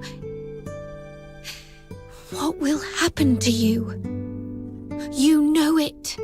Everyone here is not long for this world. Yet you're always out helping others, giving away flowers, making meals, telling stories, helping travelers with accommodations. What's the point? Maybe you should stop meddling in other people's business and focus on yourself more. You have a point, but you got one thing wrong. I'm not as selfless as you think. To be more precise, I did all those things for myself. I'm not afraid of dying. No, that's an overstatement. I am afraid, but what terrifies me even more than death is the idea of disappearing. Once you're forgotten, it's like the very evidence of your existence just gets wiped away. So you go out of your way to help as many people as possible, hoping they'll remember you for as long as they can. Is that it?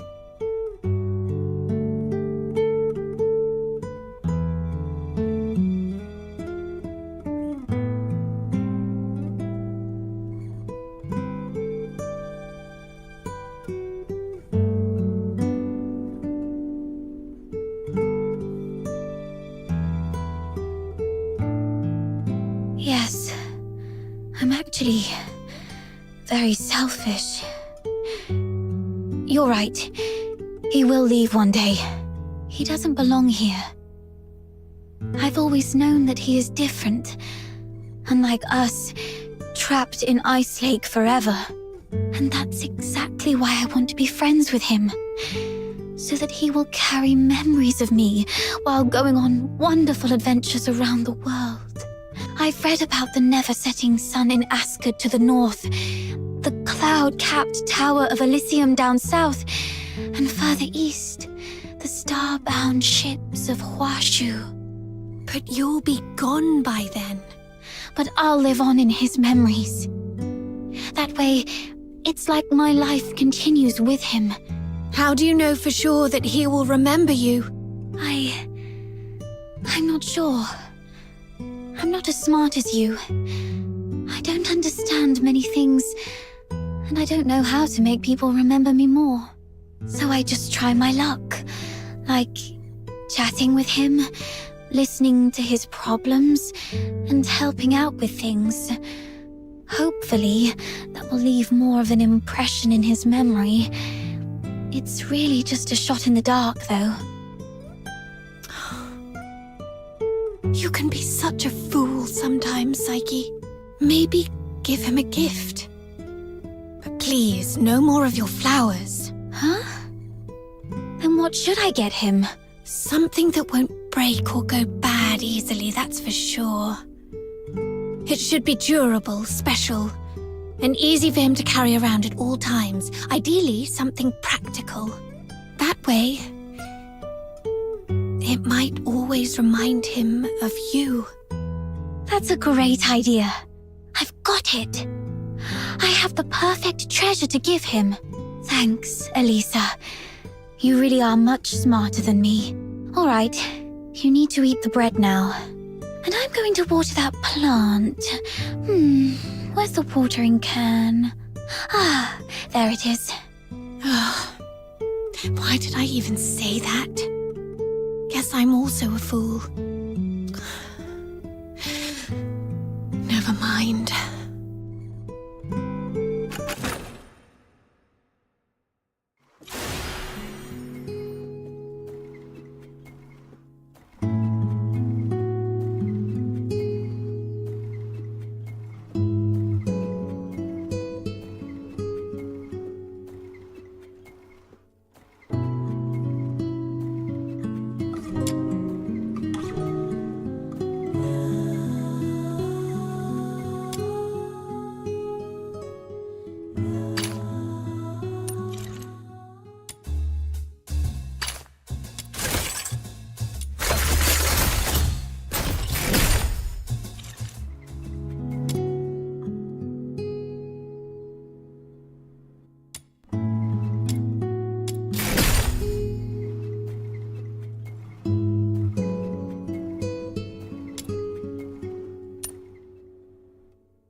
I should have come a bit later to give you more time to say goodbye.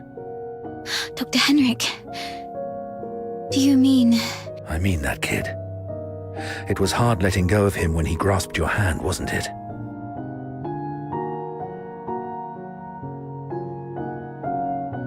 Yeah. You always see right through me. But I know that even though he was right in front of me, he was actually very far away. As far as Ice Lake is from the ocean. So even though he reached out, I couldn't really grasp his hand. Just as I tried so hard to look at him, but couldn't see anything. Psyche, there's something I want you to know. The development of anti-deterioration medication is finished. Already? I thought the research would take longer. I started the research years ago, but put it aside after Haley's death. I only picked it up again for you. For all of you. Fortunately, all the previous theoretical data is still fresh in my mind. And with that piece of the Crystallo of Stella, I managed to replicate most of the experimental steps. That's great. Your research succeeded. But this is good news, right? Why do you still look so sad? It's complicated. Crystallo is highly unstable. Under specific medicinal catalysts, it can suppress the process of deterioration or accelerate it. The conditions triggering each process are only minutely different. Sadly, all the relevant pharmacological texts from Huashu were lost in Hyperborea, and I can't verify each step of my work purely through theory. The only option is clinical trials. But I can't bring myself to test an unverified new drug on you. Perhaps your kindness is why the research on the anti-deterioration drug hasn't progressed further. Dr. Henrik, please allow me to help you with the clinical trials. Hypnos House was founded to alleviate suffering. If I use you for experiments, how am I any different from the Legion? It's not like that. You've been taking care of us, going out of your way to ease our pain. But the pain hasn't disappeared. You've simply taken it upon yourself.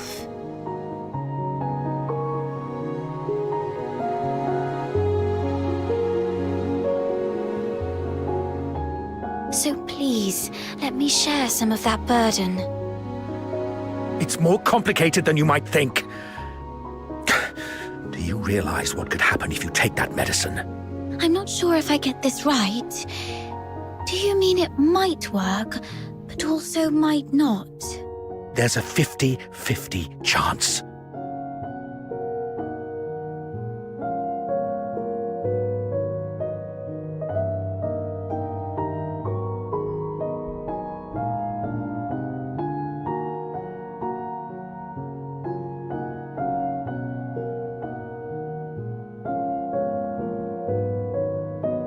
You could recover and gain a second chance at life, or your condition could deteriorate rapidly.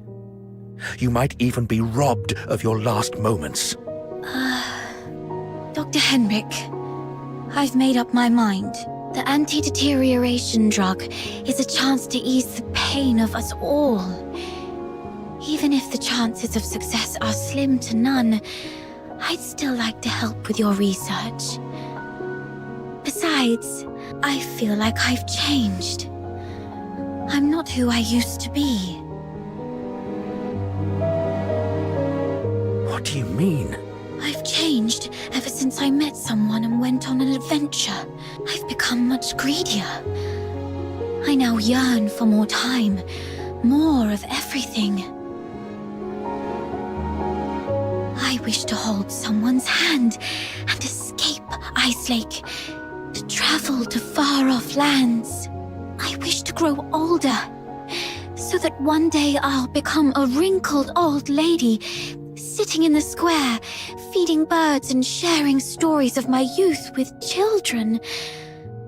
I once thought that making the most of my last days was enough, but now I want more. I want to live.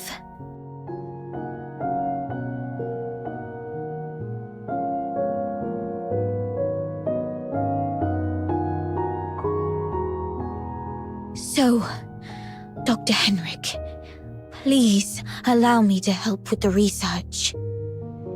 If fate decides I can't live like a person, then at least let me die like one. That was Haley, my daughter's last wish. You and her are so alike, yet so different. To live like a person. I understand your wish now. Fate, grant me mercy just this once.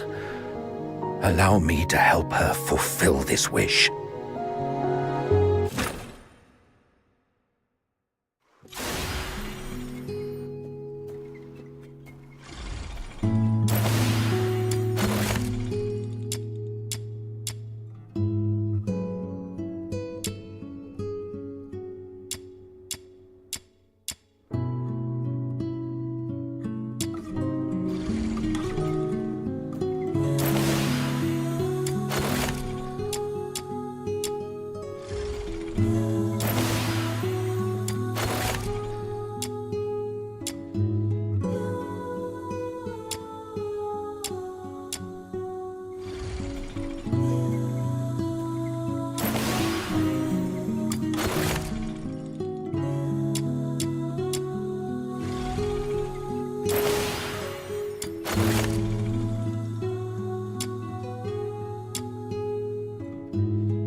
Treasure the intel.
Sometimes I just can't tell which is...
Wait, you wait.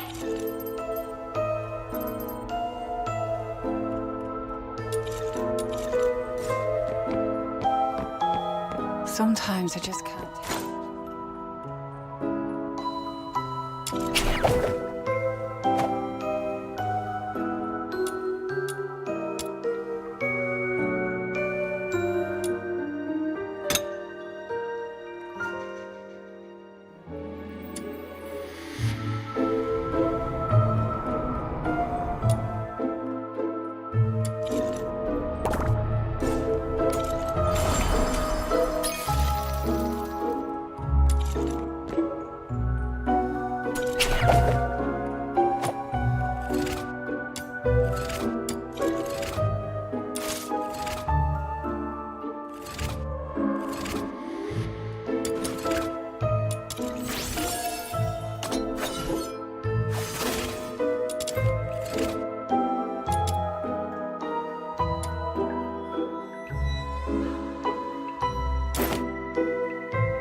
Let's go.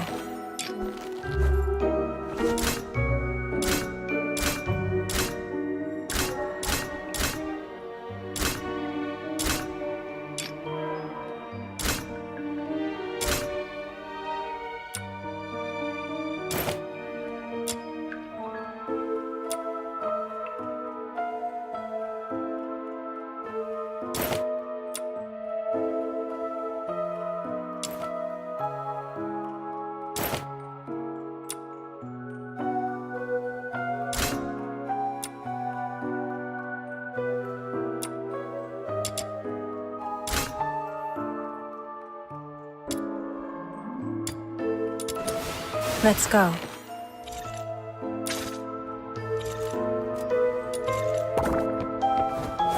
Sometimes I just can't tell which is the true demon.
sailor.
New face.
Treasure the intel.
Treasure the intel, never miss the thrill.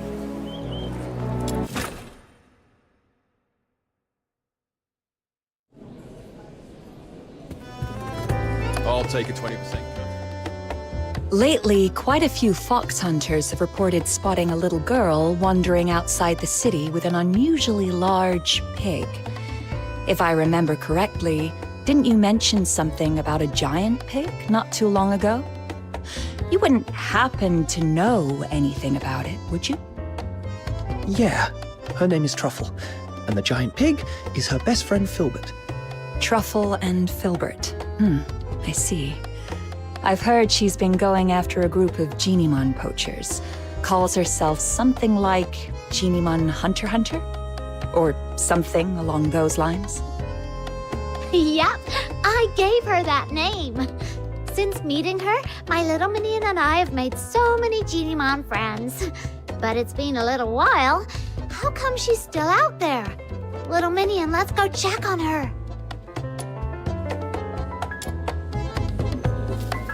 I'll take a 20% cut.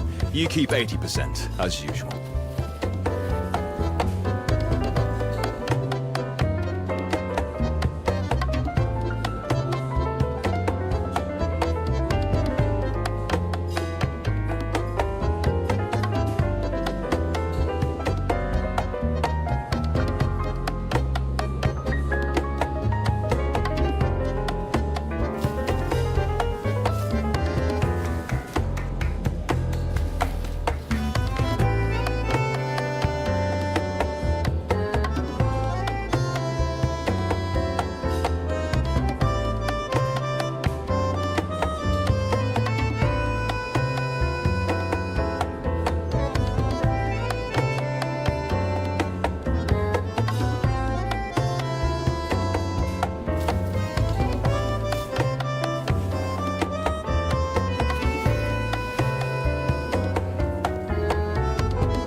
Treasure the intel, never miss the thrill.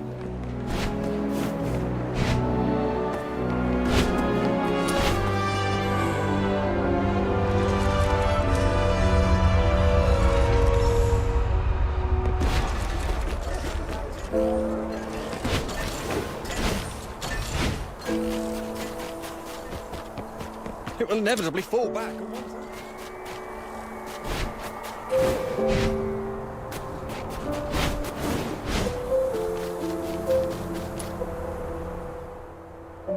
Truffle! Truffle!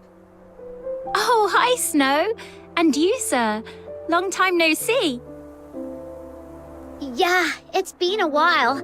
We thought you'd be back home already, but then we heard you were still hanging around outside Ice Lake, so we came to see you. Oh, thank you for worrying about me.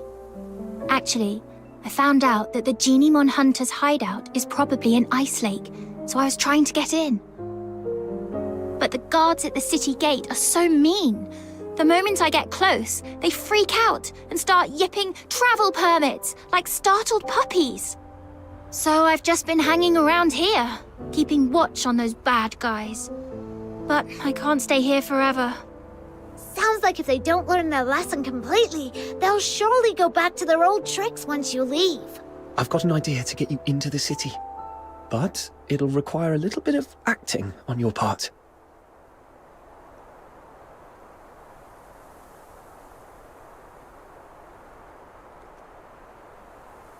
Oh, that was fast, little minion.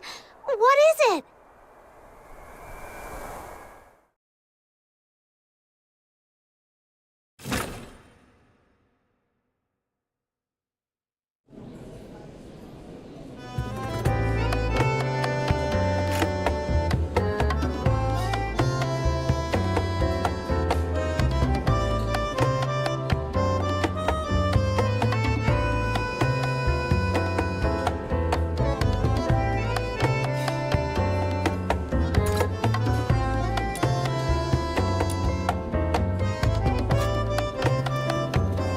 I'll take a 20%. So, you want me to get a highly conspicuous little girl and an even more conspicuous, oversized pig who doesn't have a travel permit into Ice Lake, so you can go after some Genimon poachers?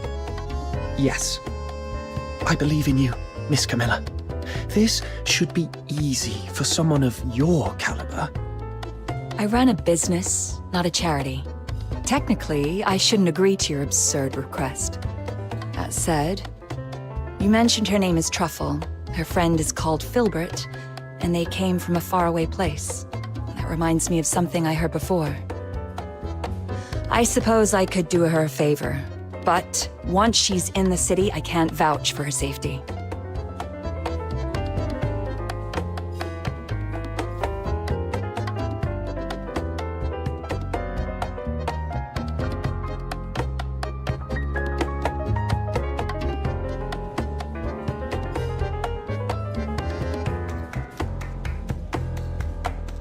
Thank you, Miss Camilla.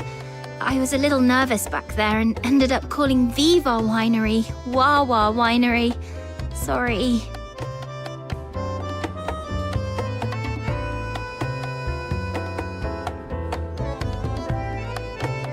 It's okay. They were too busy drowning themselves in the wine I gave them to care. You made it, Truffle! Welcome to Ice Lake. Who would have thought those big, scary guards would turn into meek little kittens in front of Miss Camilla? Just like Genimons when you've got treats. Oh, speaking of which, we've got bad guys to catch. Ice Lake is way bigger than I expected. We need to hurry. Do you have any idea? I have my dear Filbert. Filbert's nose is incredible. She can sniff out Genimons from miles away. And those bad hunters must be around. I'll take a 20% cut. You keep 80%, as usual.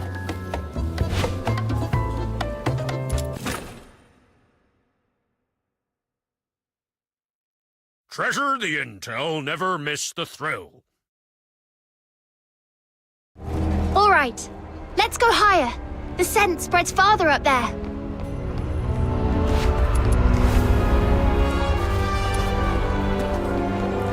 Treasure the intel, never miss the thrill.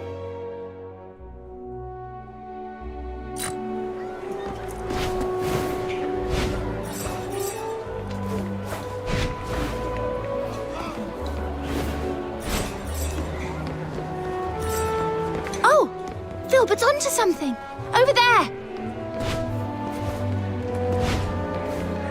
This should be the place. Strange. I don't see any Geniemons, but... the trap they set up. Those baddies must have been here moments ago. All right, let's try somewhere quieter. The scent will stand out more. This way! Careful, sir. It's slippery here. Oh, another trap here. It's okay, Filbert. Let's try another spot. Is this the entrance to the sewers? Yes, the water vapor and quietness here make this a perfect spot for Geniemons.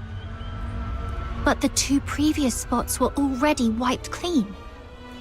I've got a bad feeling about this one too. Look! They haven't taken this trap yet, and there's a Geniemon inside. Finally! We made it in time for once. Let's get it out first, then wait for those baddies to show up.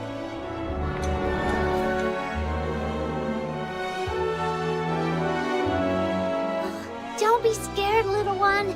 The great demon king and my loyal little minion and the Geniemon Hunter are here to save ya. Now off you go. Get out of here and take care. You're welcome. We're happy to help. Wait, this one looks kind of familiar. Did we save it once outside the city? Now go home and stay safe. Don't let those mean hunters catch you again. Until I'm a true, capable Geniemon hunter, you'd better be extra careful. I think we did. All right, enough yipping. Just go. You might not be this lucky next time. I don't think this one is very bright. We explained everything, but it just won't leave.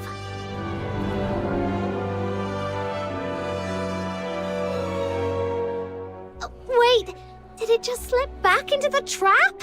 Is it so scared of us that it thinks the trap is safer? That doesn't make sense. We rescued it, and we didn't do anything bad to it. Geniemons might not talk, but they can tell good from bad. Let me think. Has Filbert ever done something that didn't make sense to me at first? There was that one time she insisted on going into a valley that looked barren. Turns out she'd sniffed out a hidden patch of berries deep inside. Then there was the time she wouldn't budge from a flower shop until I bought some flowers, just so she could eat them in one bite. And that other time, when she suddenly took off sprinting straight up a hill without looking back at me for once. Then I realized there was a snake in the grass, and she was leading it away. Every time she acted strange, it was because of something really important to her. What's important to a Geniemon? Food? And perhaps... they're friends! Friends? That's it. If I'm right, those Geniemon hunters must be hiding in the sewers.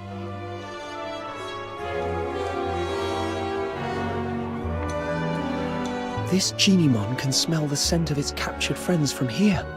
That's why it won't leave.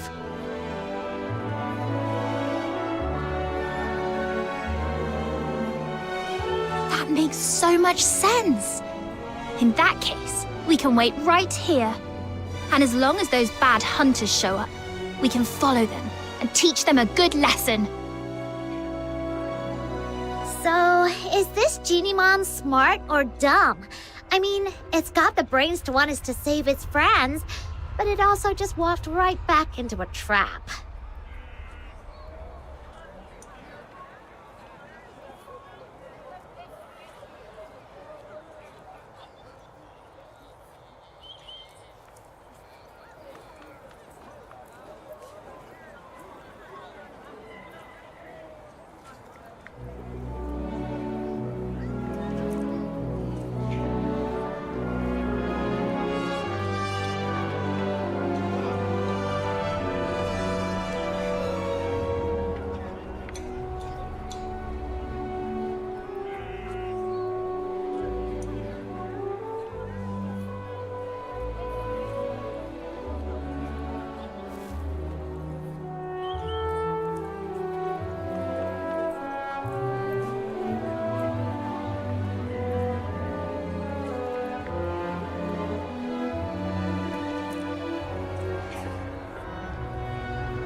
Maybe it did that on purpose. That way, we can just follow the bad guys who come to collect the trapped Genimon to their hideout. Oh, really? That's... Oh, not bad. Looks like we caught another one. It's the Genimon hunters. Quick, hide. Got it. Ugh, I really want to punch him. Let's just take notes for now and settle the score with them later. I thought we'd already captured all the Genimons in Ice Lake, but looks like we scored another one. We still need to head out of the city. That's where the real haul is. But that pig-riding brat is always out there messing with us. Don't worry, she'll leave. No way she's gonna camp out there forever. Right, with the cold and the filthoids, I bet she'll be crying her way home in a day or two. Yeah, she better be. They're slipping back into the sewers. Come on, let's go. Shh, keep it down. If we give ourselves away, that Genimon we just saved would probably call you an idiot in its Genimon language. No way. I was so nice to it. I must have made a good impression. You two really are something. I've met plenty of people traveling with Filbert, but few people genuinely care about what Genimons think.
If more people understood that Genimons have their own thoughts and feelings, just like you do, we wouldn't have Genimon hunters in the first place. Let's go. This time, I'll make sure they learn their lesson once and for all.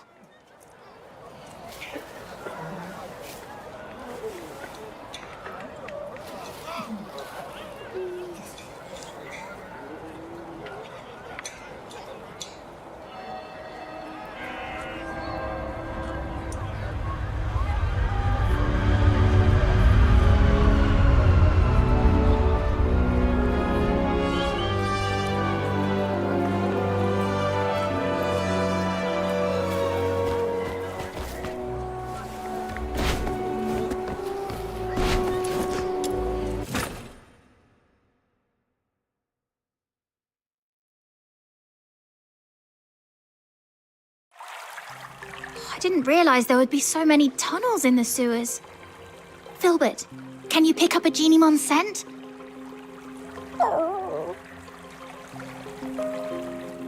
Too many overlapping smells. Let's just keep moving then. Just follow me. I know my way around here. Huh? Why? Is this where you live? Of course not. But as the Great Demon King, I've inspected these tunnels many times. Now keep up, foreign Genimon Hunter. Okay.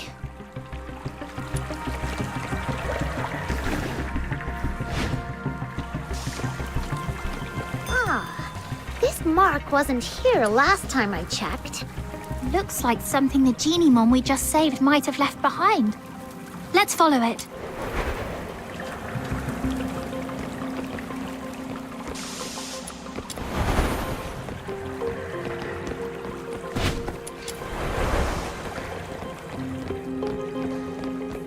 The marks are getting fresher. It shouldn't be far. Wait, I think I hear voices.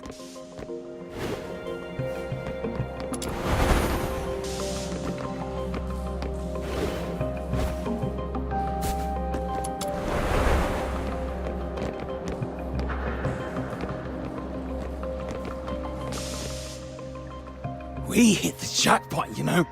This one's special. It's called Panimon, and they say it's the smartest, rarest, and the original form of all Genimon. The smartest? Seriously? If it's so smart, how'd it end up in our trap? What do you mean? Are you saying we're too dumb to catch the smartest Genimon? Of course not, boss. You're a genius. If it weren't for your traps, we wouldn't have caught half as many. Oh, it's true. Now, with all the Genimons we've rounded up, it's only a matter of time before I crack the secret to extracting Foxine from them.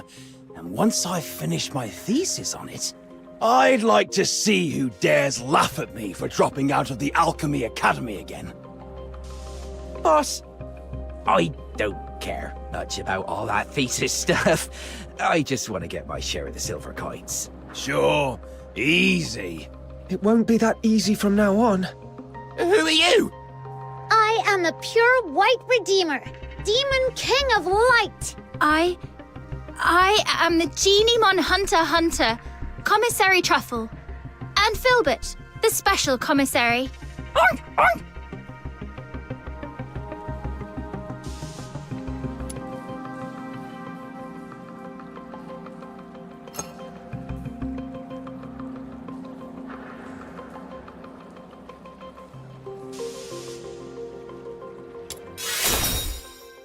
Oh, I get it. You're performers from the Gallia Theatre. That's not it. Let the Genimons go, or Filbert will knock you flying. What's the hold up? You think I'd be scared of a few kids and their walking pile of bacon? You take that back. Apologize to Filbert, now. Oh, yeah? Make me. Boss! That Genimon! It released all the other ones!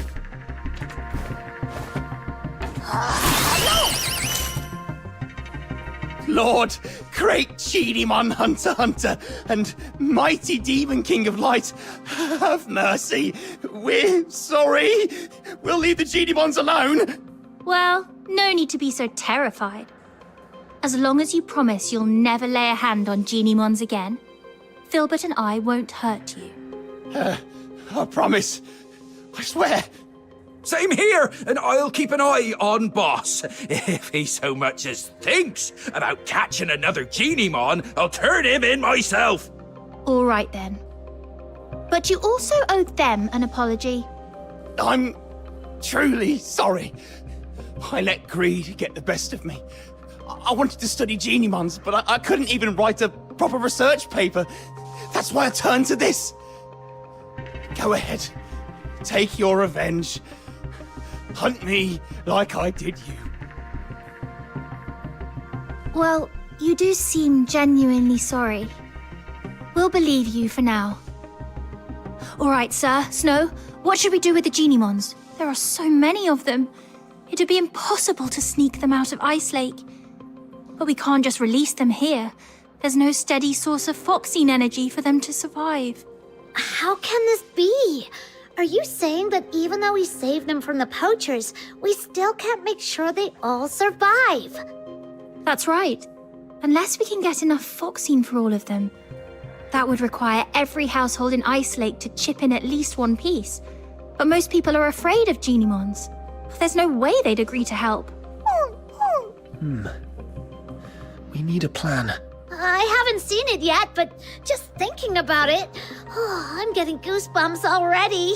Truffle, back in your hometown, are people scared of Filbert? Well, at first, yeah.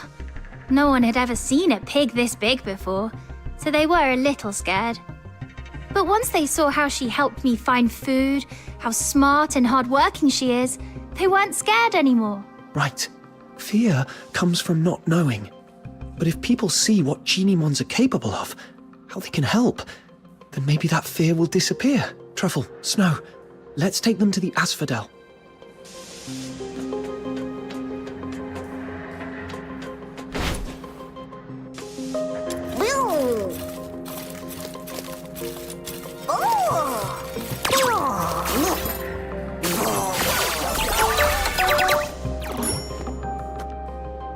All right. Filbert, sit down. Let's load them onto your back and take them all in one trip. Huh? We're going to Camilla again? She's totally gonna wear a big frown and act like she doesn't want to get involved, then come up with a perfect idea to help us. I'll help too. Me too! Huh? You're not coming with us? Panemon usually keeps its distance from people. It probably just showed up to get you to help free the other Genimons. I see. All right. Take care, Panemon.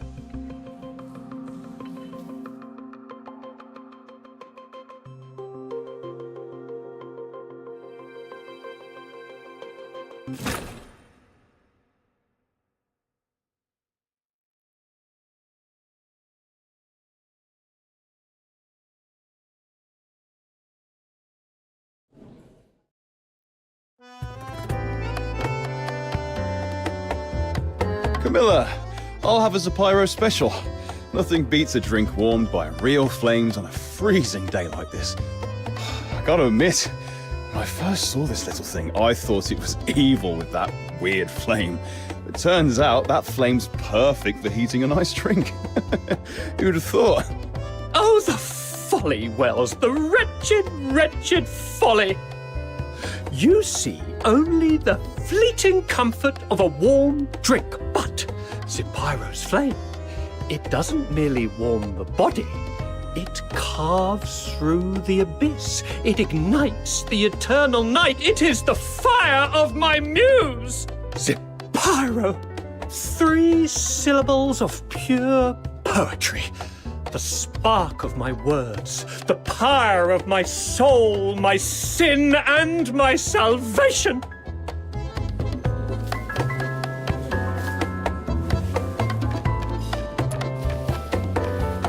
What am I supposed to do to stay true to myself?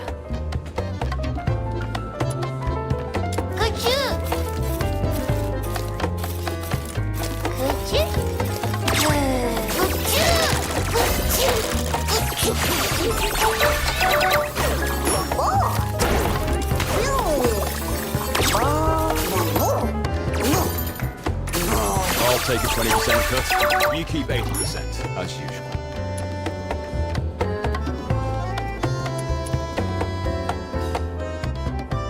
Some people use Driplet to water their plants. Others rely on Mr. Goodnight for sleep. And now, even my business depends on a Zapyro. Funny how things turn around. Not long ago, people were all about extracting foxine from Genimons. Now they're buying it just to keep them around. That all thanks to Truffle and Filbert. If Filbert can live peacefully with humans, then so can Genimons. And if Genimons and humans can get along, maybe one day Charons and Solarians will too. I can't decide if you're naive or a true visionary. Either way, I'll be looking forward to that day. But for now, it's time to say goodbye to a certain little traveler. Oh, Truffle, can't you just stay? As the Demon King of Light, I finally found someone who would chant the title I gave them aloud with me, and now you're leaving so soon. Oh! Oh, don't cry, Snow. I've been away for so long. It's time for me to go home. Besides, those ex-poachers are now Genimon researchers. You can always ask them to chant with you. Nuh-uh, it's not the same. They're not as sweet as you, and they definitely can't carry me on Filbert for a ride. Little minion, don't just stand there. Help me convince Truffle to stay. I'll be back to visit, I promise. And let me secretly tell you something. The faraway place I'm returning to is actually the Elysian Church. When Filbert and I forage for food, we sometimes cross the unguarded mountain border to reach Hyperborea. At first, I was a little scared. After all, the Church and the Empire have always been at war. But after meeting you, I'm not scared anymore. Because if you can find a way for Genimons and humans to become friends, then I believe one day you'll also figure out how to make Charons and Solas friends, and maybe even the Empire and the Church too. And once the war stops, there'll be no more hunger. When that day comes, please come and visit me in the south with Snow and Miss Camilla. I'll treat you to our pink-red mushroom called Russula. And we'll go to the beach and feel the warmth of the sea breeze and look up at stars you can't see from here. You'll have a great time, just like I did here. That sounds wonderful. I'll try my best to make that happen. Pinky swear! And Filbert too. Her hooves seem a little too big for a pinky swear. Then just hold on to her hoof. It still counts. Okay, together. Cross my heart, hope to die, stick a needle in my eye. Oh!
20% cut. You keep 80%, as usual.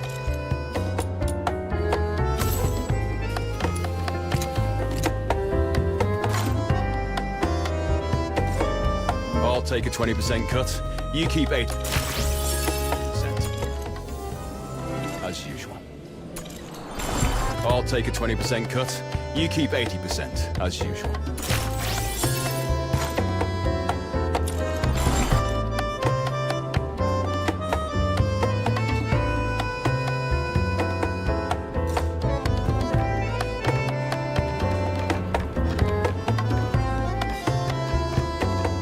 I'll take a 20% cut. You keep 80%, as usual.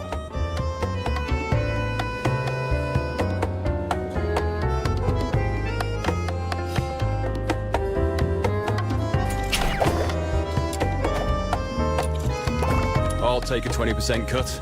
You keep 80%, as usual.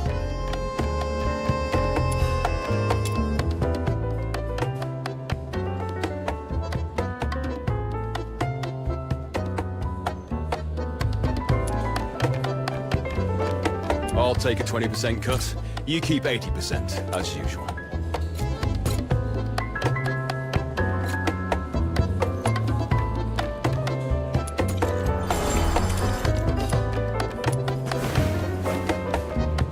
I'll take a 20% cut. You keep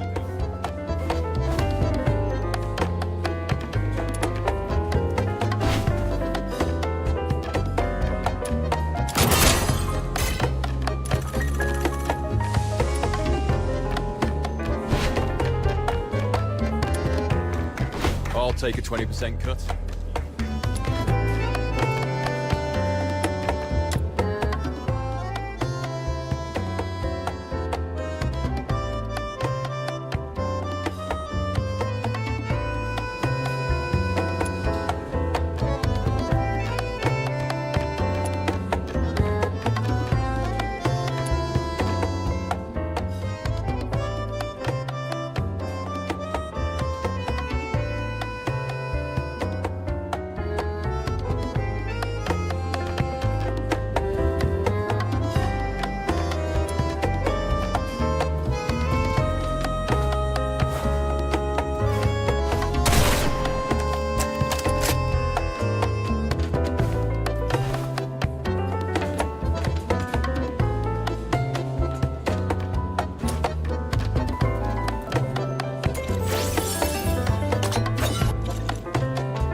Treasure the intel never missed. How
Treasure the intel, never miss the thrill.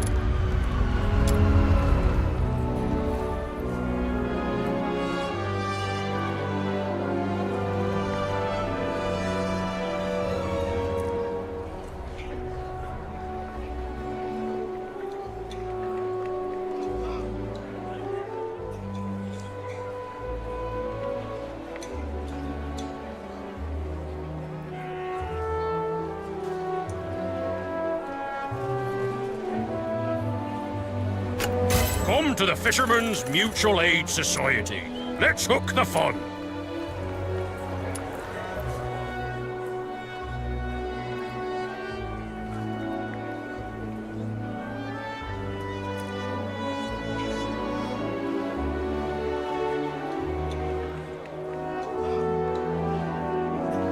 Come to the Fishermen's Mutual Aid Society. Let's hook the fun.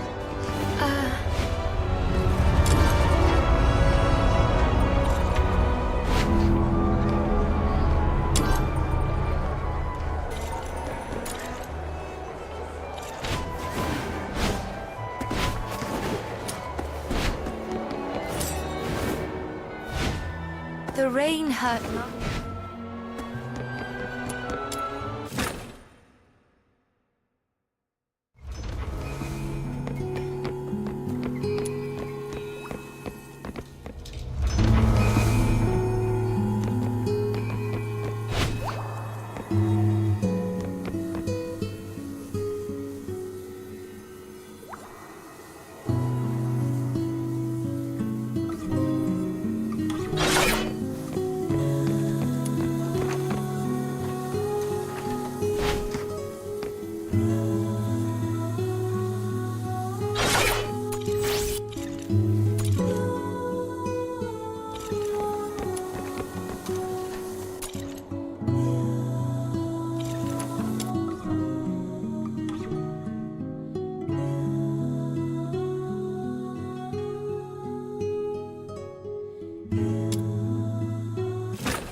I'm having this dream again.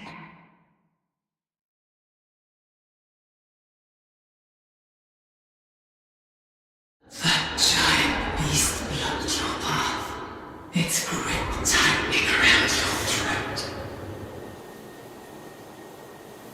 Your body shakes as you suffocate. Sharp pains triggering the deepest desire within your soul. That voice again. Kill it. Listen to its death throes. Bathe in its blood. And embrace the sweet release of death.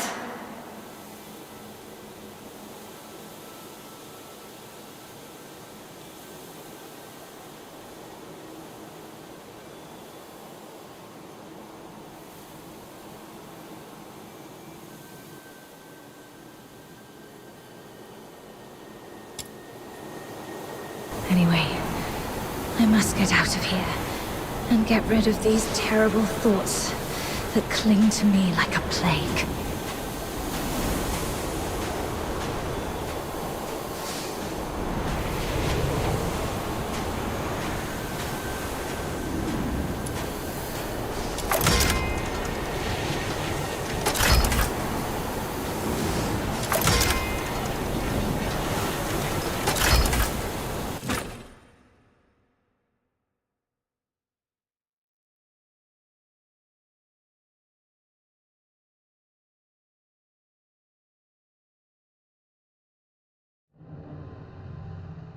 Wake up, or you'll die.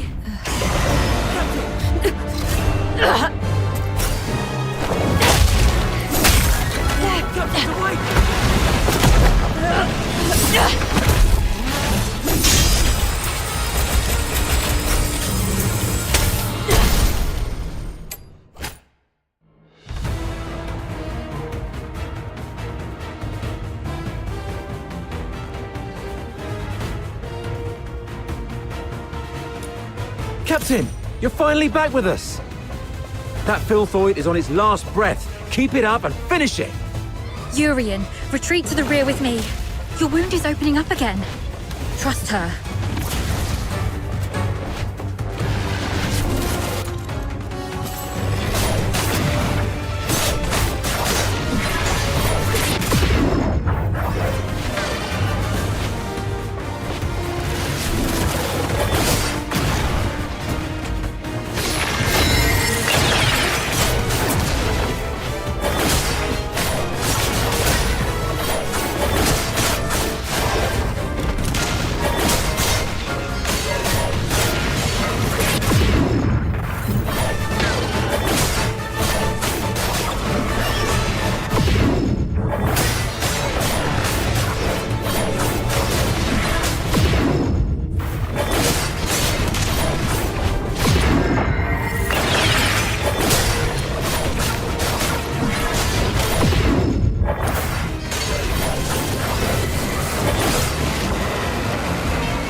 It's done.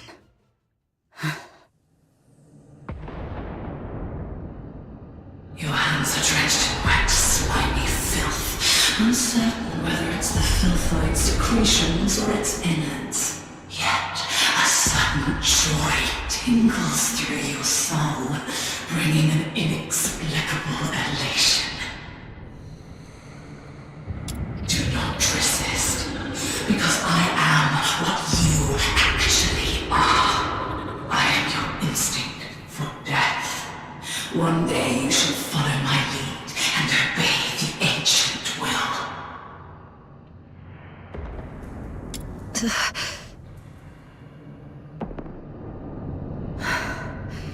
That annoying voice has finally stopped.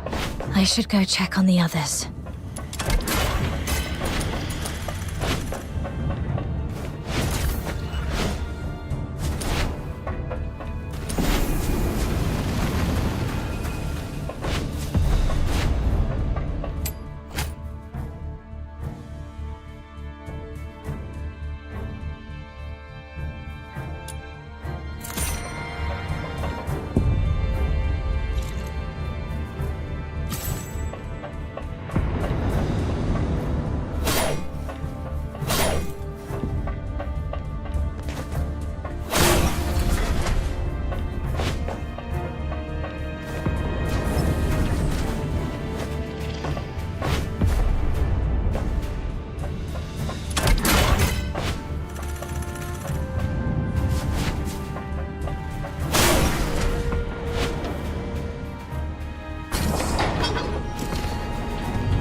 Dr. Daphne, we've completed our mission, right? No, not until we get back alive. It's all right, Daphne. Calm down. Everything's going to be okay. Calm down. You're back. Are you injured? I'm all right. Good to hear that. When you got tangled up by that filthoid, I thought I'd never... I'm just glad to see you're okay. There are so few of us left, and those who survived are heavily wounded. If you have the time, would you stay and talk to the wounded? Thank you. I'm heading back to find something, so please take care of them for the time being. The soldiers look up to you. Your encouragement will make them feel better. Where are you going?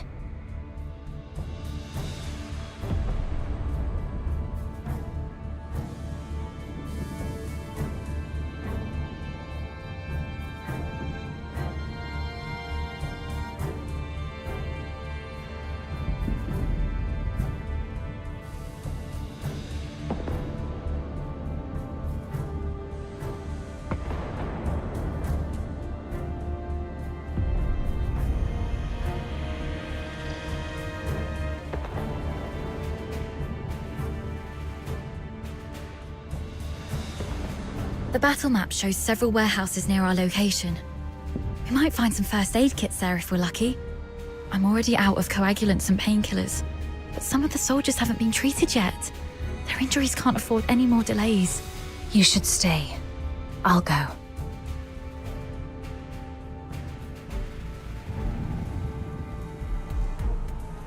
This is the medic's job. And the medic stays. You aren't strong enough to deal with the filthoids out there alone. We can't afford to lose our only medic. Understood. I'll follow your orders. Is your radio still working? Yes, it still works. Then please stay on the channel so we can keep in touch.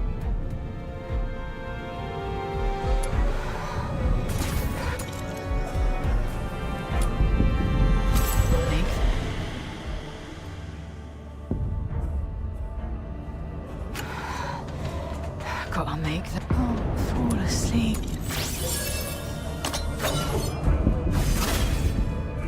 Are you in vain?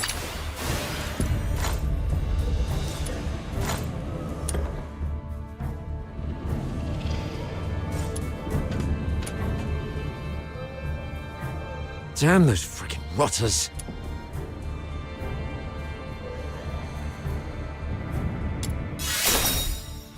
Captain, I'm fine. I can still move. Ugh. Those despicable cowards are using filthoids as their weapon. The Forsakens are monsters. Just like their filthoid pets. And those blasted airheads giving us the orders are just as bad. The mission brief mentioned nothing about the filthoid hordes down here. Oh, sorry about that. I shouldn't have vented my frustration in front of you, Captain. It's all right. Letting out emotions is better than being unable to speak at all. You always know how to soothe people, Captain. And thank goodness we have you. We thought we were goners. It's just that we're too green. If only Commander Avar were here. As a veteran, he must have a way to get us out. Sir Avar. Still no word from him.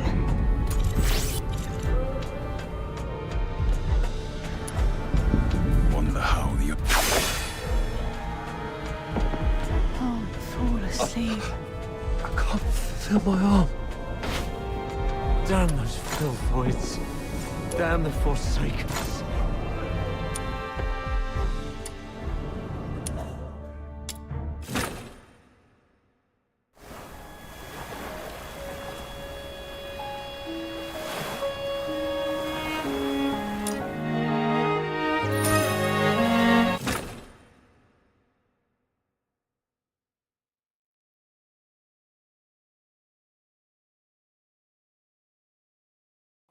Sir Avar. Still no word from him.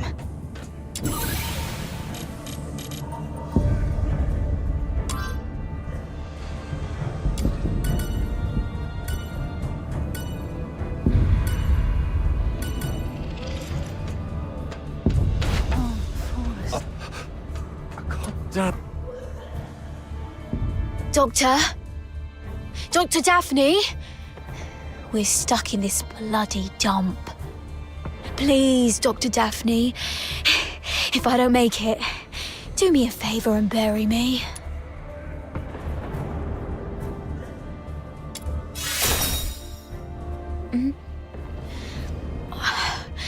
We're out of painkillers, so I have to grumble a bit to make myself feel better. Dr. Daphne and you covered our retreat just then. How is she? She's all right. She told me to come check on all of you. Good to hear that. A highborn lady like her could have stayed at the academy. But no, she chose to serve with the 13th Legion. What was she thinking? Eternal glory and loyalty to our Emperor. Those aristocrats say that all the time. I wonder if any of them would still be so keen on that when they're actually in a filth pit like this. But Dr. Daphne has real medical skills and a soft, pretty voice. We've got to keep her safe, Captain. Don't want her to die here.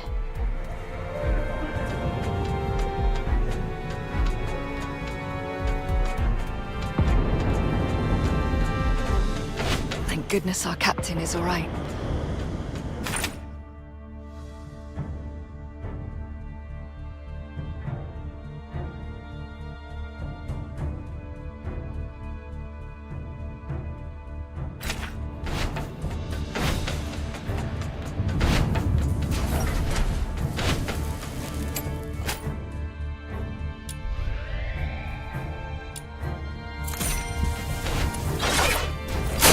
Hypnos does have a few military supply crates. Great. But before you search, ensure the crates are safe to be approached.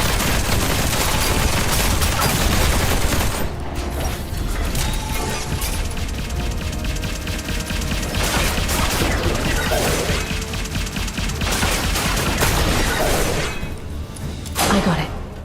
The medicine appears to be in good condition. That's great. Thank you. Be careful on your way back. Elfwights are probably lurking around this place.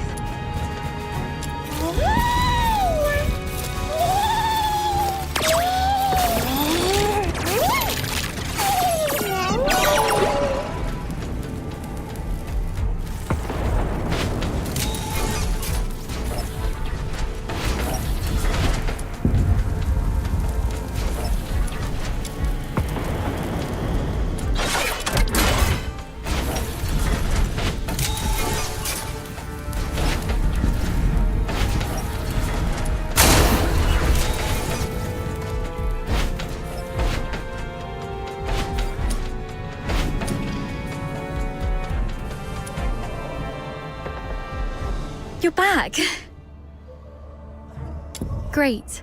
This will help stabilize the wounded.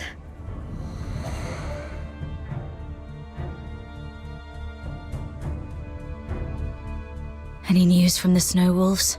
Not yet. While you were away, I tried reaching out to Commander Avar of the Snow Wolves and Chief Commander Fulvis, but none of the comm channels were working. Keep trying. And meanwhile, let's see if we can find a safer place for the wounded. Actually, I have a plan. What is it? Take a look at this map. We're currently in the storage area where the exit is blocked.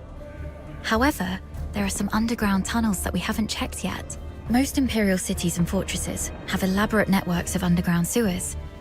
In recent years, some of these tunnels were expanded and reinforced to serve as air raid shelters. If we're lucky enough and the Forsakens didn't set up any ambushes, maybe we could get the wounded there to rest and recover. Besides, the sewer tunnels run all the way outside the fortress, so if our reinforcements arrive, they can easily get to us. Of course, the tunnels might be risky as well. If you think it's feasible, allow me to scout ahead first. It's worth a try, but we can't risk having our medic do this alone. But now, only the two of us can move or act, and the Filthoids might attack this place any time. You should stay and keep the squad safe. I may not be a professional scout, but over time I've picked up some useful skills, so... All right. Be careful down there. Make sure to sidestep any confrontation with the enemies. Understood. I'll stay on the radio while you keep contacting the others. And if I lose contact for more than half an hour, please, lead the squad to find another way. Don't be scared, Daphne. Everyone's survival depends on you. Don't be scared.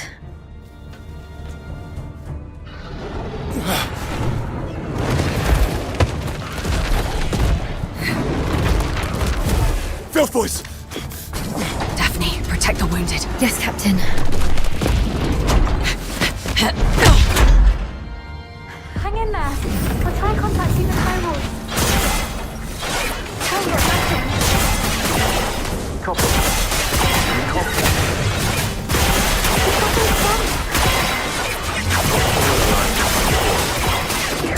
It's raining clouds with this maniac. We can let them go above the line. Report your position, squad. This is my victim. Requesting backup. We can't do that. Avoids just keep showing up.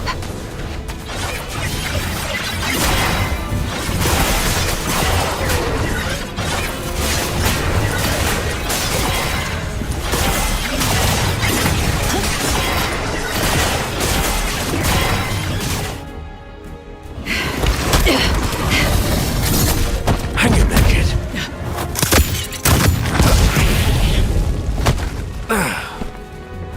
Saravar. Focus on the fight. I've got your six.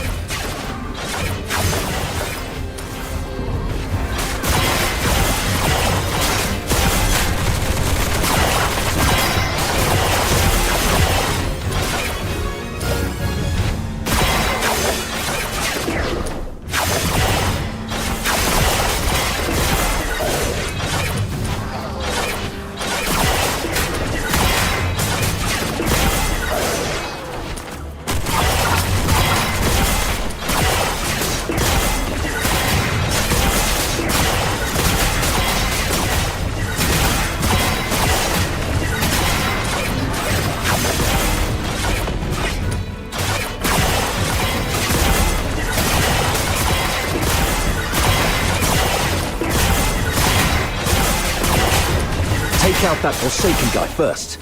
The Filthoids are following his lead.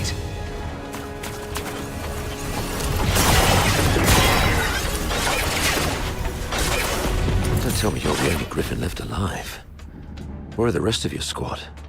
They're right ahead. Most of them are heavily injured. Please follow me. We've repelled the Filthoids and set up a temporary shelter, but I don't think this place will hold. Daphne has tended to the wounded, but due to their injuries, they're currently unable to fight. Okay. You two have done pretty well.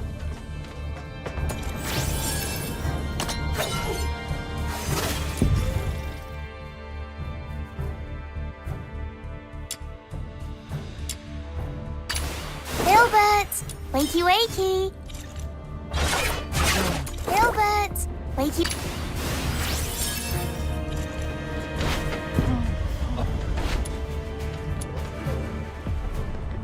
I've checked on everyone. Why the grief? You still have your arms and legs, so stand up straight and pull yourself together. I know what you've been through. I've seen many of our fallen soldiers along the way. But you are soldiers. Save your condolences for when you're home and safe.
So, are you two okay? We're doing fine. Just carrying out the orders from higher-ups and almost got killed. Thanks for asking, sir.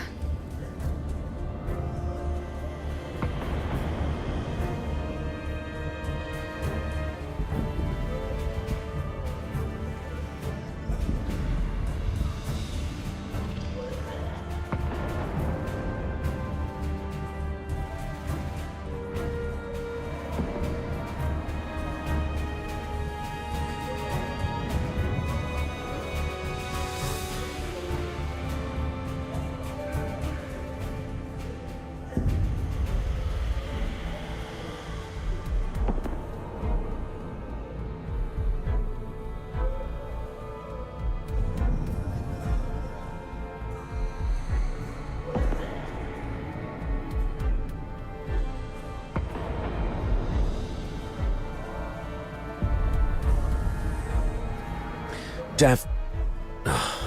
never mind. You, do the report, please. Yes, sir. As planned, the Griffins and the Snow Wolves were expected to launch a two-way assault on Lonza Fortress. However, the Griffins were ambushed shortly after we began our infiltration.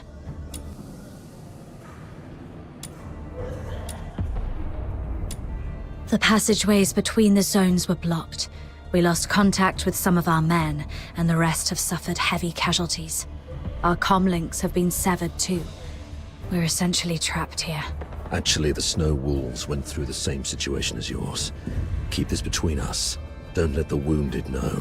So, seems like the two of you are the only combat-capable Griffins left in the squad. Daphne, we've opened the passage between the storage area and the processing area. And there's a place in the middle that's reasonably secure. I've given the signal, and you'll be escorted there for a better rest. You, come with me and continue the mission. I can take action with you. Please let me. You hurt your leg. Are you okay? How did you manage to make it here? Don't mind me. I've saved one last dose of anesthetic for myself. The latest Academy potion is quite effective at killing pains, so It's okay. Medic Daphne, what is Article 12 of the Hyperborean Legionary Code of Conduct? Now is not the time for rules. I can still... Medic Daphne, answer your superior officer. The chain of command must be respected during all military operations. Daphne Theodore, medic of the 13th Legion of the Hyperborean Empire. Yes, sir.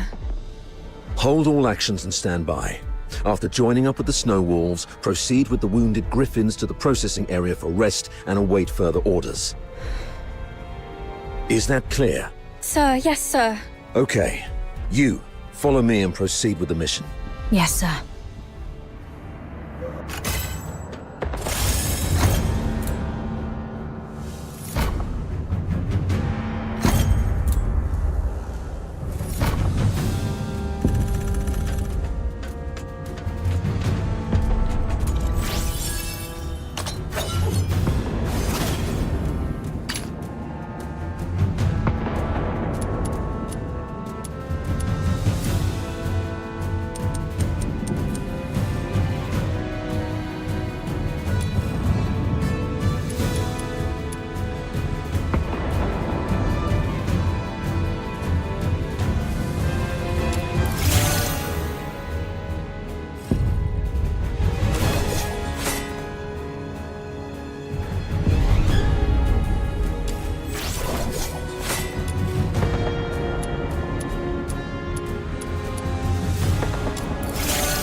So, you're not going to ask me anything? You just said soldiers must obey. Given what we've been through, are you really going to be as rigid as a piece of wood? You also said that one must fully concentrate when engaging in combat. The current circumstances are perilous. Being sidetracked by criticism might lead to casualties. You sharp-tongued brat.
Cargo lift. Could be a good chance to resupply. But I'd better stay alert. Could be an ambush.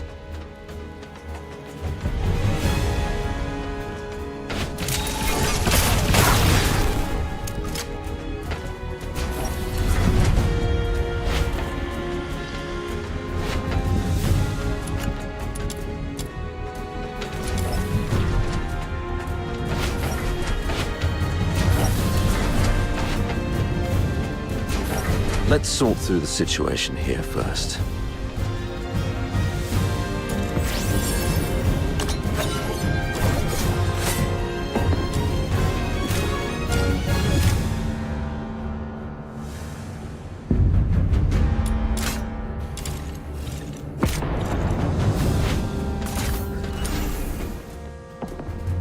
Our battle plan involved Colonel Fulvis and his numerically superior squad, the Narwhals. launching a diversionary attack on the bridge leading to Lonza Fortress to distract the Forsakens. Meanwhile, the Snow Wolves and the Griffins would parachute right on top of the fortress. Our two squads would infiltrate the fortress via the engine room and the arsenal, then launch a direct strike and seize the central control room.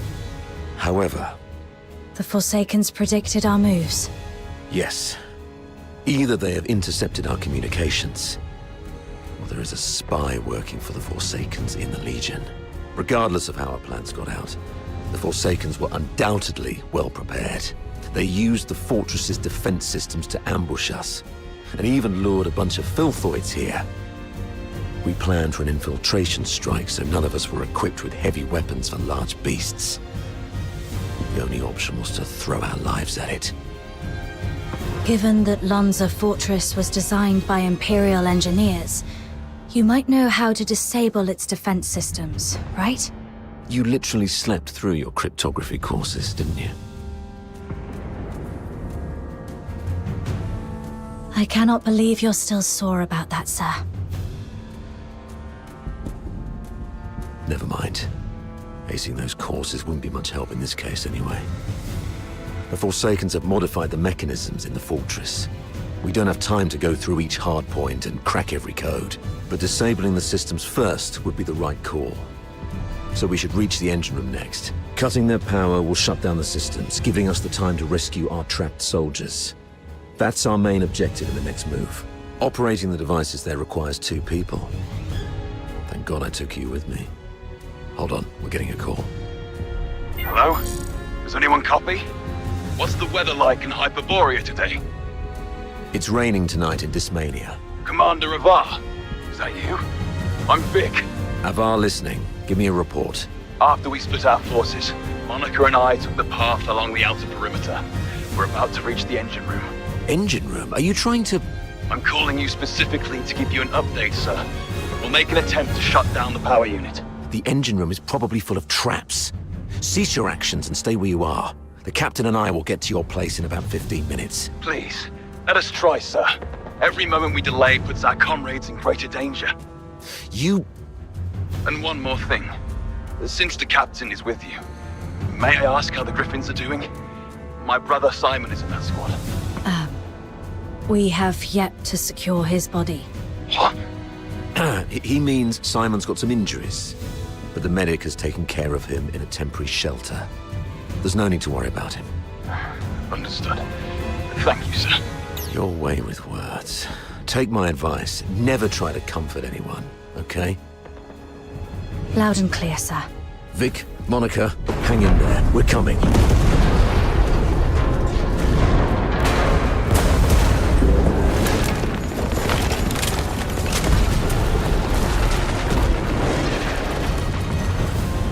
Since they've reworked the mechanisms, does that mean there are some elite engineers in the Forsakens?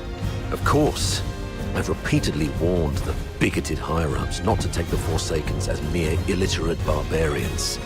They have controlled the fortress for over 6 months. If they are barbarians, what does that make us? The higher-ups were way too complacent. Well, no one grasps the art of command better than Fulvis, after all. Let the great commander explain himself to the chief. And let's see if his silver tongue can charm Sybil into letting him off the hook this time.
Room's clear for now.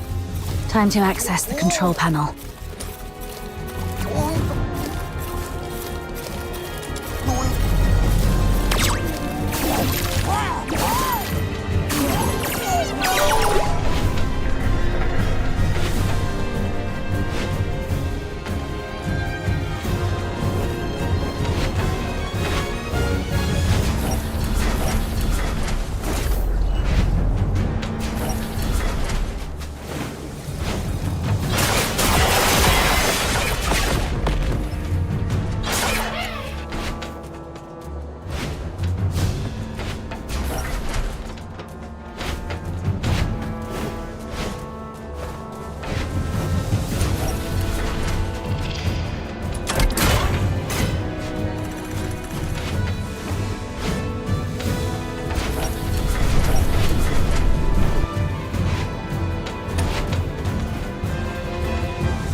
Authorizing access.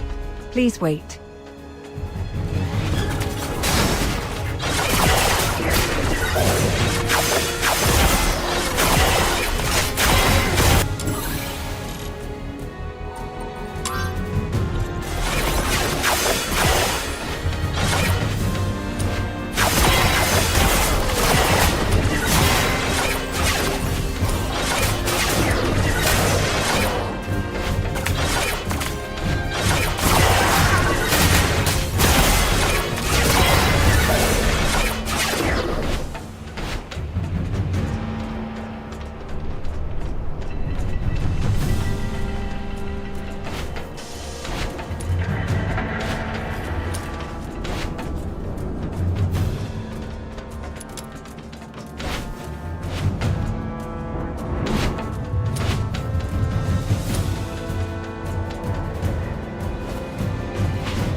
You've made it.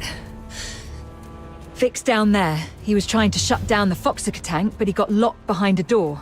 They've re-encrypted the control panel. I gotta figure out something else. Monica, can you hear me? The engine room. Run! Ah! Vic? What happened? Vic! Hang in there. I'm nearly finished. Almost there. It just won't crack. Of all times. Pull yourself together. I've got this. I'll take care of the door. You get down there and help me shut down the device to save Vic. Follow my lead. The quicker we are, the higher our chances of saving our comrade. Understood? The engine room is the heart of the entire fortress, and all the power that keeps the fortress running comes from the Foxica tank in there. But a direct attack would only lead to explosion, so you need to shut down the Foxynamo wheels around it first.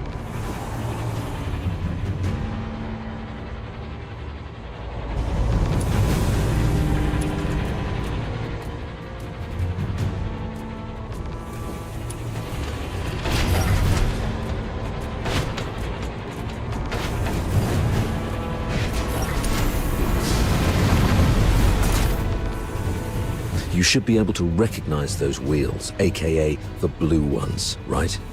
What you need to do is turn them yellow. I graduated a long time ago, sir. You don't have to lead me through all the basic steps. All right, kid. Play it by ear then. I'll contact you if necessary. Following the cables on the ground may help me get to the Fox sign. I'll shut down this one first. Right, that's one down. Time to find the rest.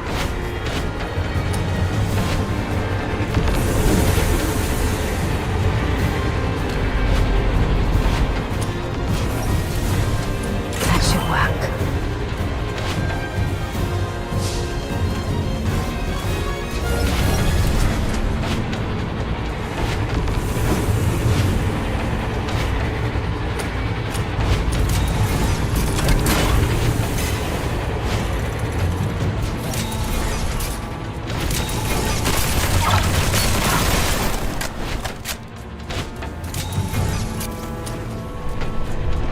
That was complicated.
The Foxynamo wheel in such a weird place.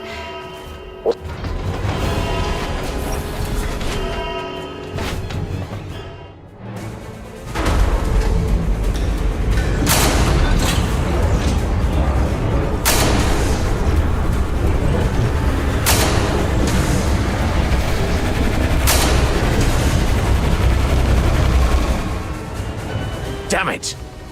Warning. Foxiker tech overload risk detected. Please check if more than required Overload risk. Listen, I need you to go to the lower floor of the engine room, activate all the backup Foxynamo wheels, then evacuate immediately. Since we can't shut them down our way, we can let them do it in a self-destructive way. You mean exploding the Foxiker tank by overloading it? Got it.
Damn it!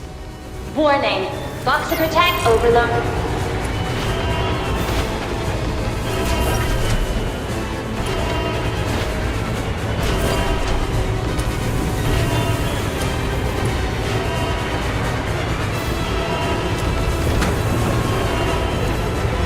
Backup Foxynamo wheel number 1 is ready. Now activate it. Well done. I'll unlock the control authority for the remaining 3 Foxynamo wheels. Activate them once the yellow light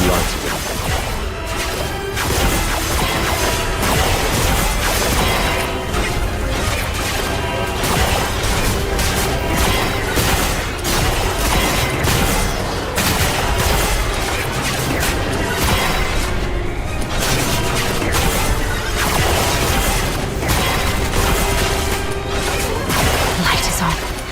Looks like Saravar has made it on his side. Warning, Foxicker tech is overloaded by 50%. Please shut down the Fox Dynamo wheel immediately. Unauthorized departure is not permitted. I need to hurry up.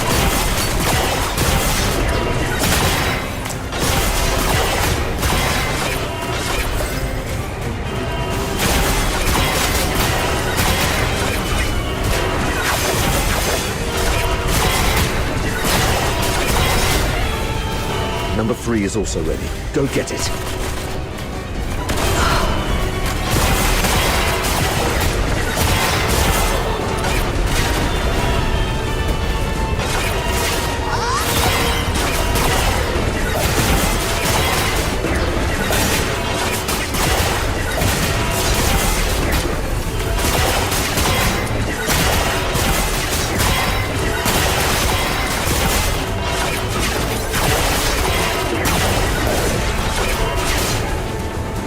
Control authority.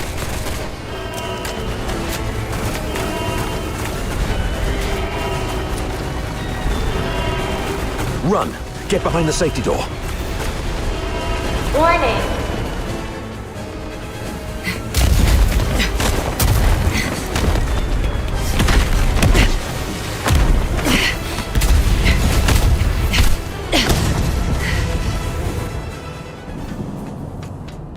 Fantastic job, kid. You are indeed the best among your peers. Okay. Most of the defensive weapons within the fortress have been disabled. The rest of our squad should have an easier time. So, can you continue? Let's go if you can. We've got other comrades to rescue. Hold on. New communication coming in. Avar? Where are you? The weather in Hyperborea today. What's your problem?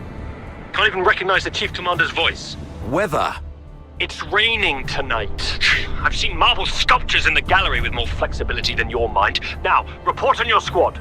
Thanks to your brilliant decision-making, the Snow Wolves and the Griffins haven't been completely annihilated yet. What? Got any new insight? Enough with your snide attitude. You should be ashamed of how this battle has turned out. I would like to achieve glory, sir. If you exercised proper secrecy and came up with a more credible plan, our soldiers would be popping champagne bottles in the central control room at this very moment, instead of waiting for body bags. Avar Horodland, I'm warning you. What's your tone when speaking to your superior? Antonius Fulvis, I'm also warning you. Stop wasting the lives of my comrades. I have no time for this right now. I am here to demand a progress update on the mission. The 2 squads have been ambushed and suffered heavy losses. I'm preparing to search and rescue the missing soldiers first, then regroup in the processing area, waiting for your support. Your mission is a rapid infiltration assault. No field officer of mine is permitted to make their own bloody choices. Straying off the planned course of action will only alert the entire fortress. I order you to stick to the plan and launch a direct assault on the central control room. Are you even listening to yourself? Alert the fortress. They're already in ambush positions, waiting to wipe us all out. We've sustained 80% casualties. 8-0! Isn't that enough for you? Casualties! Forget about your bloody casualties. All I know is that you're significantly behind schedule. You've brought shame to the Legion's banner. The soldiers of Hyperborea are not cowards who would stop because of trivial losses like this. From Emperor Dis I to Legion Chief Quintus, the mastermind of the Divine Elegy Offensive, no Hyperborean commander ever balked at taking losses. I gave you the elites of the 13th Legion. You should have more than enough resources to take this puny fort.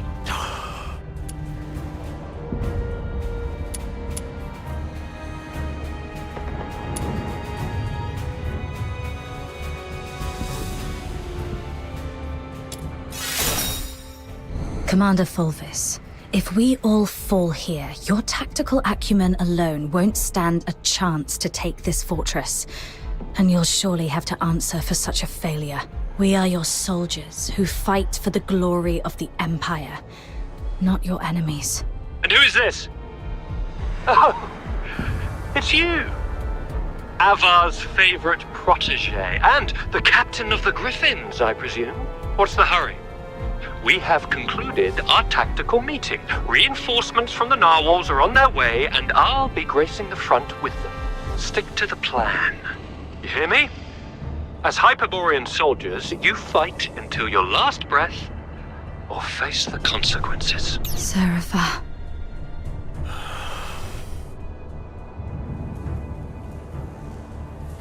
Captain! Captain! This is Simon from the Griffins. Do you copy, Captain? Copy that. Simon, where are you? We're trapped by a filthoid horde along the rail track. If you have any forces to spare, we need an extraction. Please, Captain! I also picked up a signal from another squad reporting their position, right after Fulvis ended his call. What are you gonna do?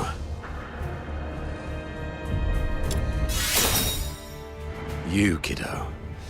I knew I was right about you. Fulvis is nothing but an arrogant and greedy bastard. His senatorial lineage is the only reason he's up there barking orders at you. He sees soldiers as mere numbers in his reports, treating them as fodder for medals to pin on his uniform, not as living, breathing humans. Besides, battlefields are ever-changing. What true insight can he gain from just staring at a map? Go rescue your comrades. In case Fulvis seeks someone to blame later, consider this a direct order from me. Yes, sir. Monica and I will be on our way to rescue another team of soldiers trapped near Turret 4. We disabled most defensive weapons within the fortress. The turret's auto-defenses should be offline now. We might be able to seize the turret first. And once we do that, we can blow apart the defense system around the central area with the Foxica cannon.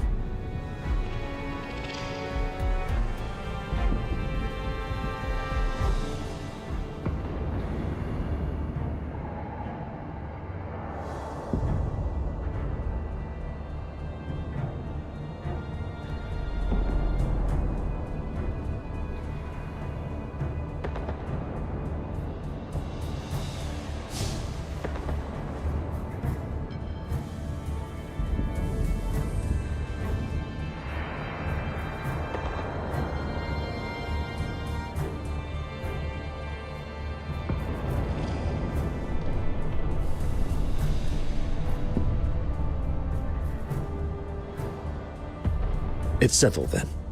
Meet me at Turret 4 once you've finished everything on your side.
Looks like destroying.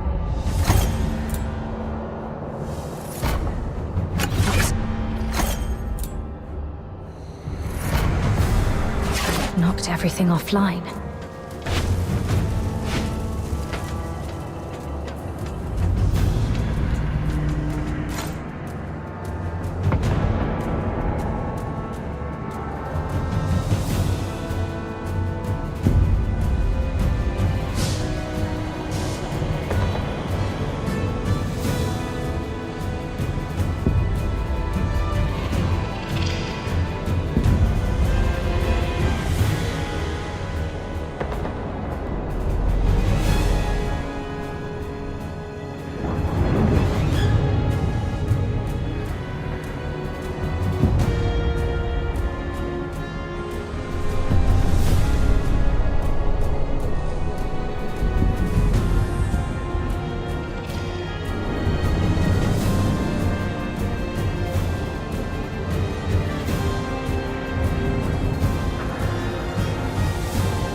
Simon. Captain! Oh, thank God. You're here. Quick. The rail tracks. Everyone is trapped by the filthoids there. Go save them. And be careful out there, Captain. Ma. Filthoids are feasting on my leg. It hurts so much. Ma. It hurts. Hang in there, Simon. Simon, are you still with me?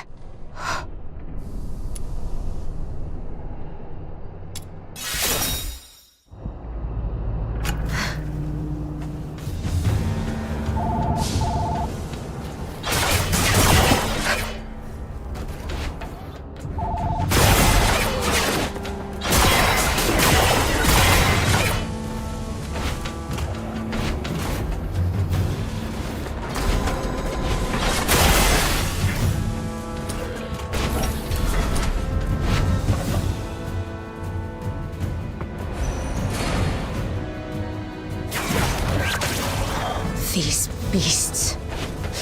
They killed everyone.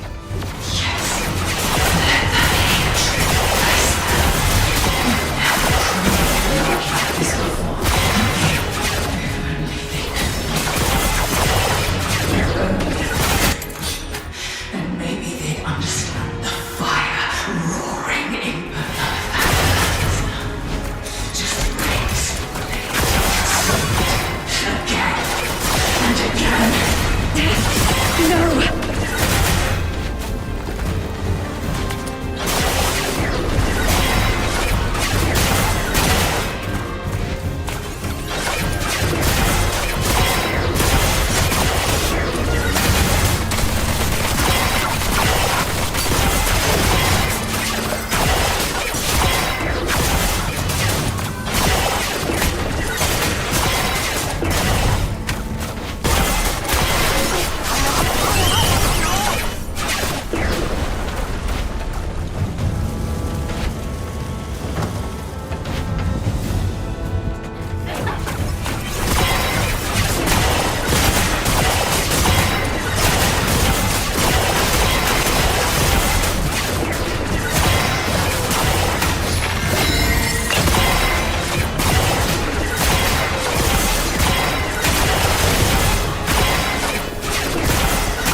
Copy. I'm Daphne Theodore, the medic of Squad Griffins. Is that you? Why aren't you saying anything? Are you hurt? Where are you? I'll seek permission and come for you right away. I just need to hear the voices of my squad. I'm okay. How is everyone on your side? The Snow Wolves have joined us. We're safe here, for now. What about you? I'm okay. I need to go. I should continue the mission. Please be careful. Stupid mania.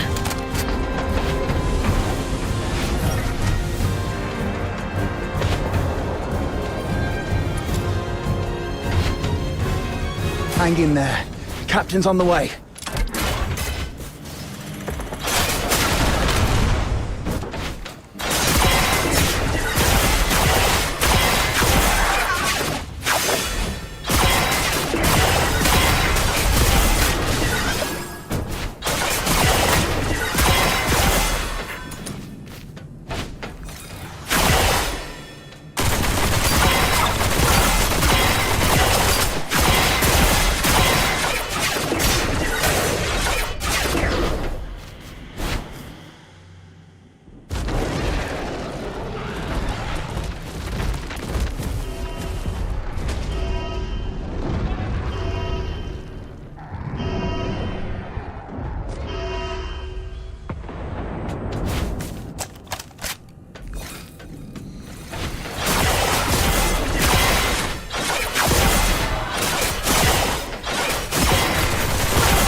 Captain!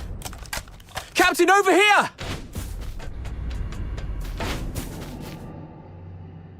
Oh, Captain. My dear Captain. You finally came for us. Something's gone wrong with our comm channels and we couldn't get in touch with anyone. Simon's gone out looking for help. I was just trying to get everyone to keep it together. Told them how good you are and how you're going to come flying in and get everyone out of this mess. Captain, did you come alone? Did you see Simon? He's dead. He's the smartest among us. How come? Now is not the time to dwell on Simon. We need to focus on this battle and surviving. You're right. He didn't risk his life going out there to look for help so that we could end up here like crybabies. Get going once you're ready. I ran into Commander Avar on my way here. We plan to join them at Turret 4. Turret 4? Are you sure about that, Captain? That's pretty far, and God knows how many filthoids there are along the way. There aren't many of us. Can we make it? There's actually another way. Shut up, Charon. Who are they? The Forsakens. We captured them on the way. Your pet filthoids killed a close buddy of mine. Reminded me just now, I ought to carve a few holes in you to honor his memory. Stop it. We should keep the captives alive. We need to take them back for interrogation in the Imperial prison. Sir? If sacrificing one Charon can quell your anger, then take me. But first, please let me explain. Come back, Katya. Don't be silly. Sir, we may be Charons, but we are not part of the Forsakens. We're just ordinary folk living in a town nearby. The Forsakens grabbed us from our homes and forced us to help rebuild this fortress. They left the Solars in peace and only took the Charons. You can't be serious. The Forsakens are enslaving their own people. Exactly. They exploit us because Charons are stronger and withstand extreme heat and cold better than Solars. You may think we're the same as the Forsakens, but they've never accepted us as their own. Mr. Frank saved my life just a few days ago. I had to take a break because my stomach was acting up. But those Forsaken rotters whipped me dozens of times and left me for dead. It was Mr. Frank who gave me water, food, and this ragged robe to cover me up. I would have died if not for Mr. Frank. So if you must shoot him, could you please shoot me instead? He just wants to help. Because none of us can forgive what the Forsakens did to us.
The sewer tunnels are like a maze.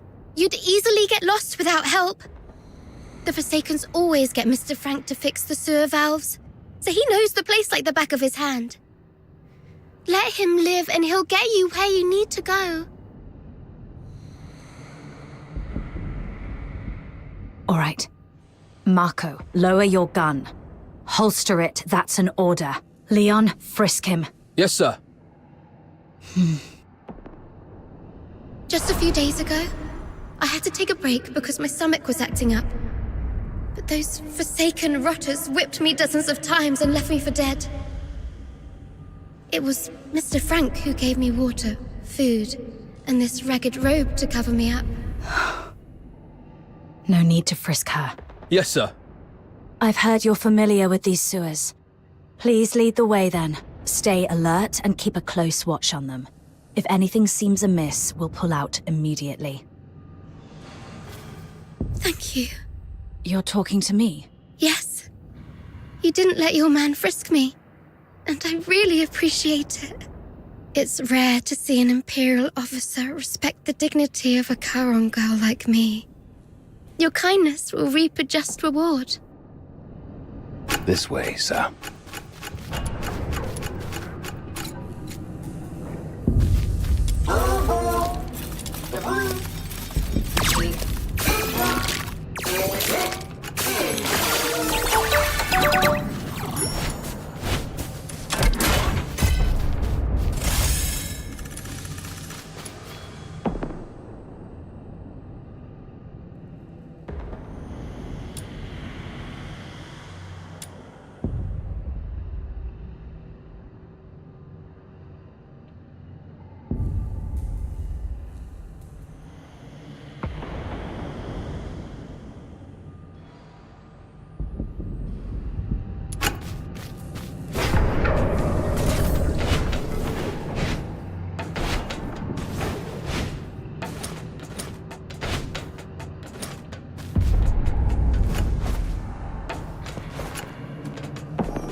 Sir, we can get into the sewer tunnels from here. You go first, Charon. Yes, sir.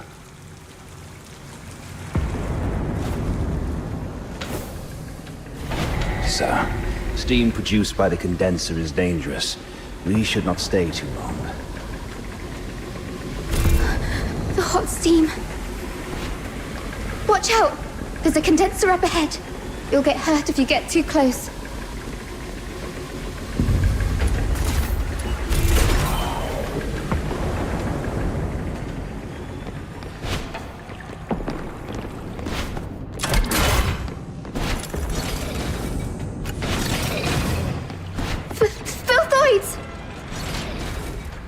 The unarmed retreat behind me.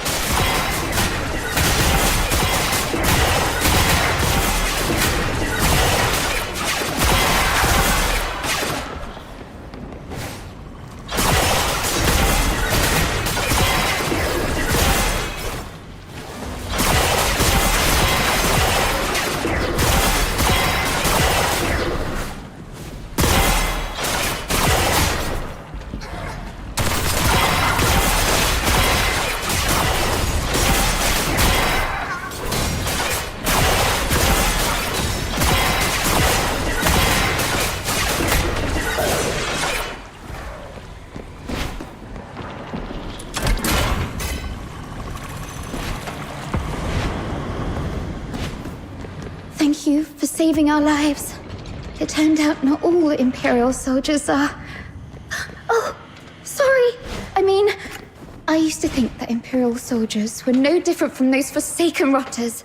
But now I know I was wrong.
Over there is Saravar.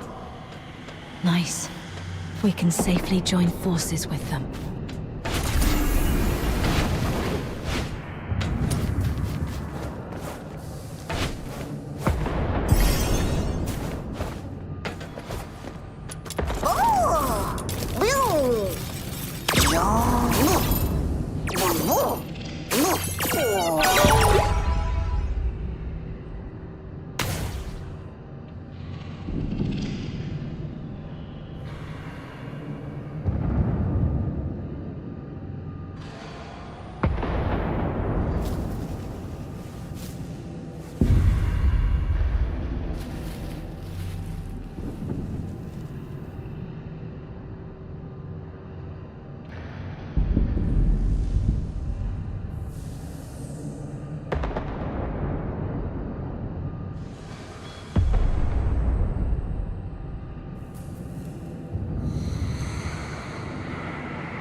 What did you say?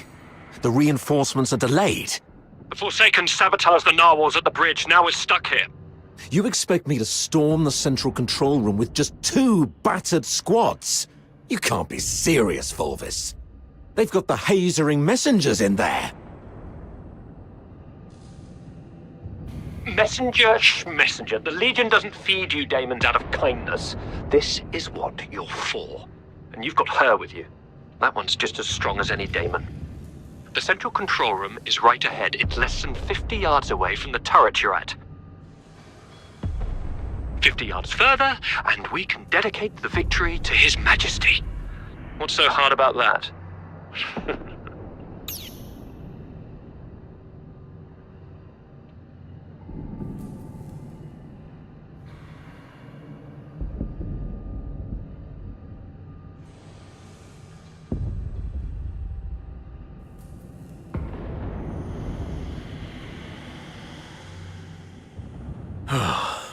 How are things going on your side? Simon sacrificed himself. Thanks to him, I managed to save the rest. We also met a few Charon refugees enslaved by the Forsakens. They led us here. Refugees? Not Forsakens, rebels in disguise, I hope. That's why I asked the soldiers to keep an eye on them. If they are indeed civilians, they'll be safer with us. If they turn out to be from the Forsakens, we'll detain them and bring them back to the capital. In that case, the ambushing Forsakens may think twice about attacking for fear of harming their fellows. You made a smart decision. As for this side, our reinforcements met a problem on the way here and can't make it. And we're ordered to continue the mission. I heard. Look on the bright side. The mission is almost done. Knock out everything that gets in the way. Breach the central control room. Insert the key, reclaim access, and then mission accomplished. That's all that stands between us and home. The trouble is, though, we can't open the door to the central control room from the outside. That's why you're adjusting this cannon now. Exactly. But the power to the entire fortress has been cut off. We need to get this thing there. Sir, we found some Foxica canisters at a nearby warehouse and got them connected to the remaining Foxynamo wheels as you instructed. Excellent. That should be enough to move this cannon near the central control room. Let's get the Foxynamo wheels up and running. It should bring this sector back online. These cables should lead me to the Foxynamo wheels.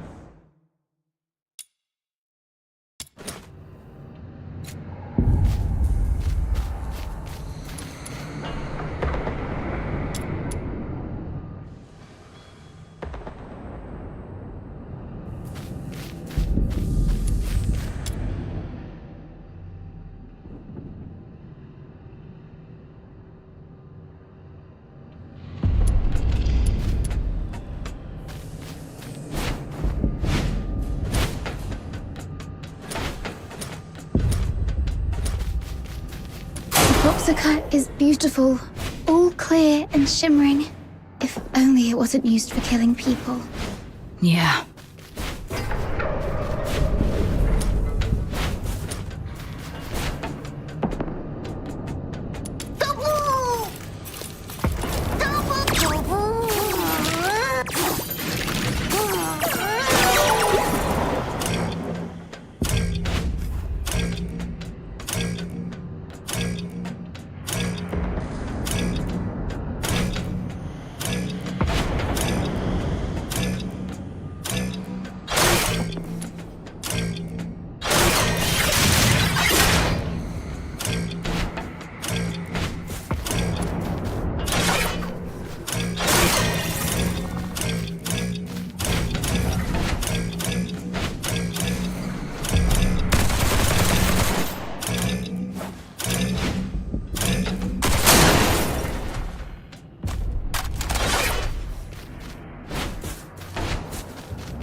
amazing.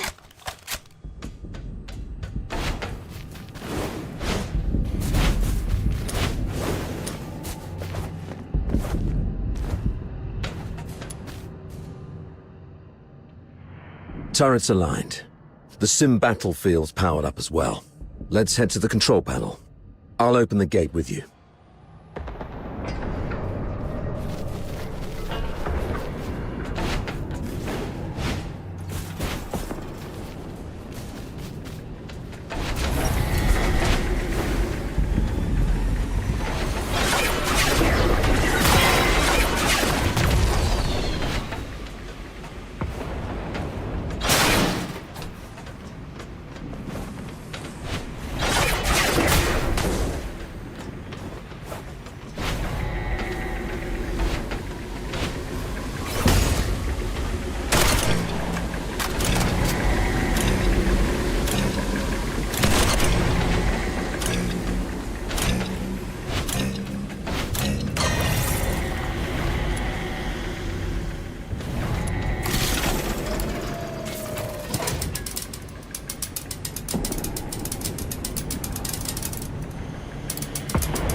They refer to this place as a simulated battlefield, saying that the theme this time is the defense of Ice Lake City. I heard that this Ice Lake City is covered in snow, something that I've never seen in my entire life. How I wish I could go there and see it myself. I mean, if by any chance I could make it out alive.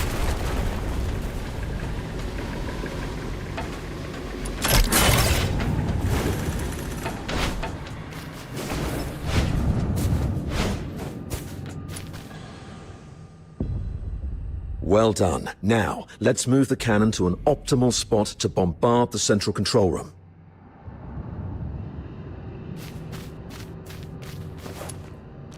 Keep the cannon from the Filthoids.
Heads up.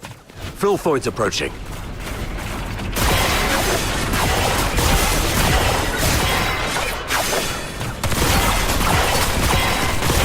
Another wave. Defends the turret.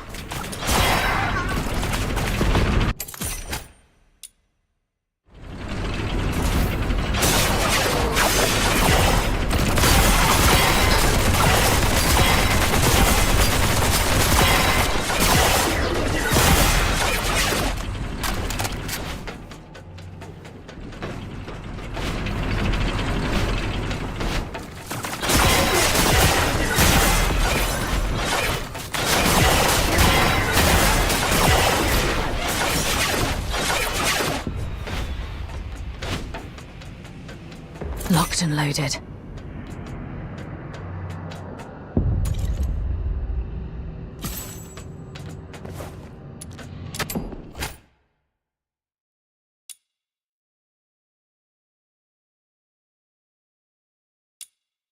Take down the Filthoids first. Don't let them distract you.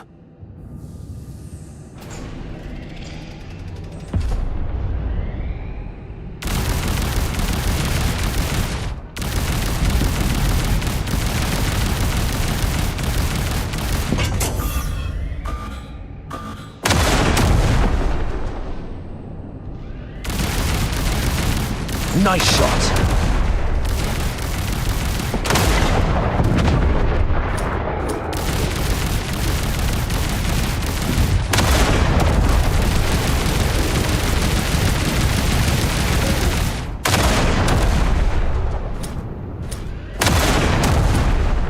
Watch your six.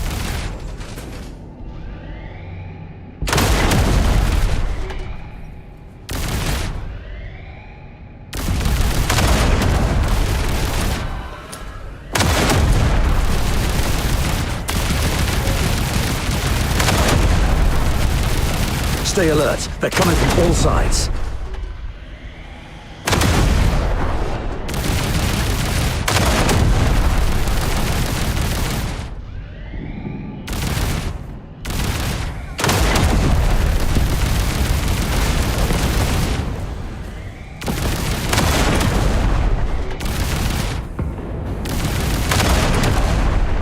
That's their leader. Bring it down.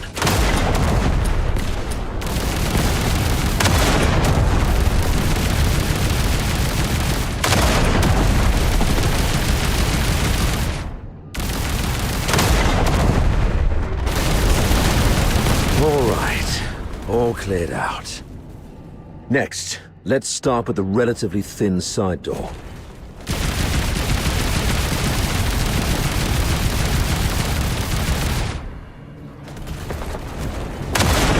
Keep it up. Use the hype. I'll be an old man by the time you break the door with that. Go back to the cannon. That's our cue. Move in.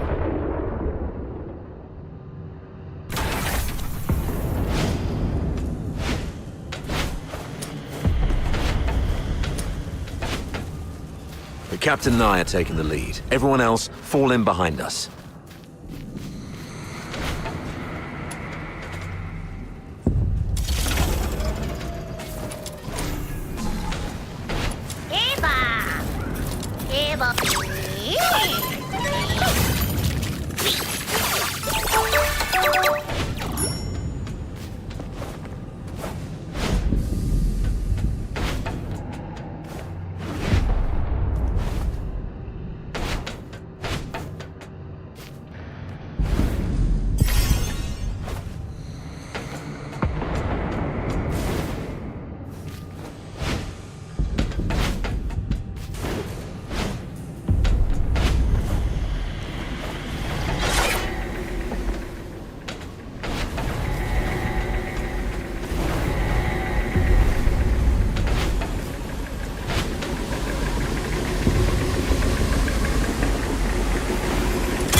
Wait. We cannot afford any mistakes in our mission moving forward. We have to rule out all the potential risks. This girl and the old man, they should stop here. Why? As you can see, there are filthoids all over this place. If you leave us here, Mr. Frank and I will die. Sir, please. We offered help. We led you all the way here so you could rendezvous with them. Please. I'm begging you. Don't leave us behind.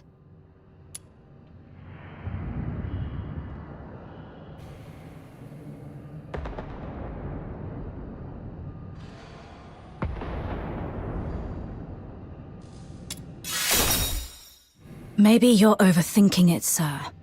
If they were enemies, misleading us in the sewer tunnels would be a better idea. But they didn't do that. What if they're up to something else? Don't you think that they are too familiar with everything in this fortress so far? The central control room is the core of Lonza Fortress. Even the Forsakens wouldn't let their enslaved labor in such an essential place. You're not supposed to know the route so well. That's because... If you're so interested in acting, little girl, I suggest you find a job in the Grand Theatre in the capital. We're running out of time. Let's go. Leon, stay here and keep an eye on them. Hey, what's wrong? Why are you squatting down? Don't you play the victim here. I won't buy it. Get up and go. Easy, sir. I'm just doing some preparation. Now I'm ready.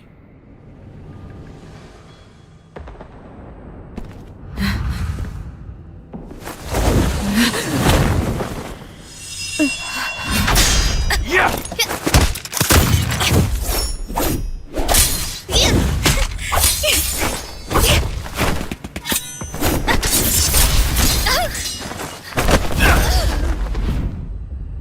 This girl's with the Forsakens. Keep an eye on her.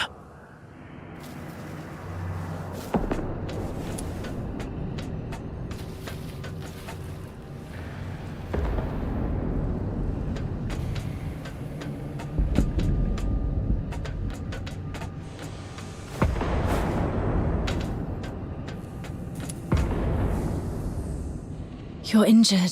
Are you all right? Just a scratch. It'll heal soon.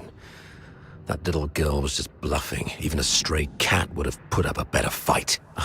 Where did it go? I thought I had it right here. Lost something important? Just a mere photo. Why don't you go interrogate that girl? She seems to be after you. A photo? Maybe I should have a look around for it when I can.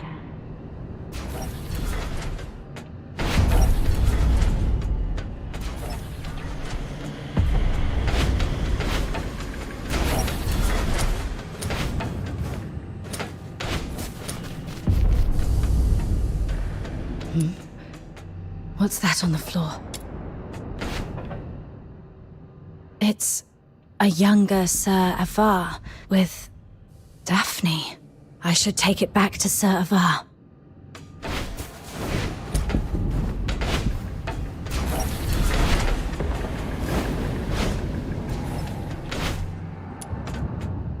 Sir, I found this. Oh, you found it. Thanks for bringing it back. So, is Daphne your... Oh, she's just my neighbor's little girl. I suppose it's time for the truth. You're right. Daphne is my daughter. This is the last photo we took together before she and her mother left. Daphne took the last name Theodore from her mother. Don't tell anyone about this. We divorced specifically to keep people from knowing that Daphne is my daughter. Back then, the chief alchemist thought the world of Daphne. She believed Daphne had what it took to become the Empire's finest. She'd long since stopped taking apprentices, but for Daphne, she made an exception. Because of Daphne's talent? She's talented, but it's more than that. The Spathatoi is never short on talent. The chief alchemist said Daphne has a unique gift that sets her apart.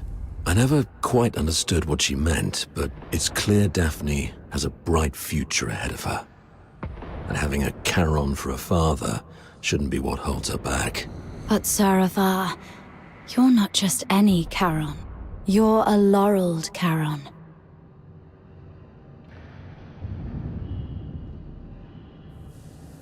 Huh, doesn't make much difference these days. Even in the Senate, even in the Legion, people have started to question where our loyalties lie. Wouldn't surprise me if one day an edict comes down and we all get sent back where we came from. If it comes to that, Daphne's future might go down with mine. Or so her mother feared. Does Daphne know? No. She has a heart of gold and adores her old man. How can I tell her? So, I play the part of a bad father who's done with family life. And when Daphne calls me Dad, I tell her, zip it. I'm not your father. Address me as your superior officer.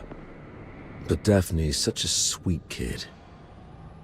She couldn't bring herself to curse at me, and always ended up blaming herself instead.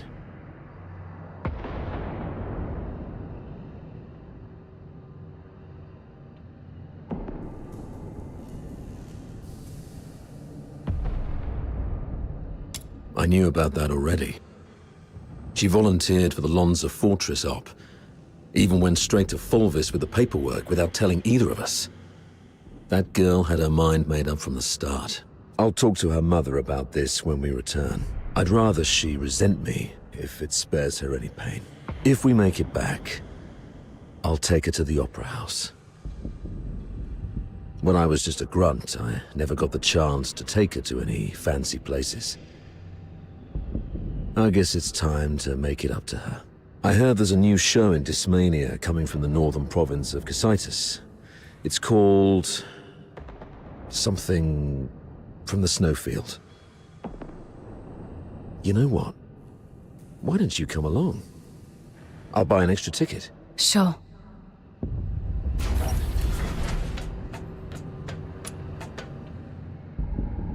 You crazy girl! What are you laughing at? Is this how you repay the captain's kindness? Don't you feel guilty at all? Guilty? Huh. Have you had too many alchemical concoctions from your academy that damaged your brain? Oh, wait. I do feel guilty about one thing. To manipulate that stupid captain of yours. I lied about the Forsakens and blamed them for what the Empire did to us.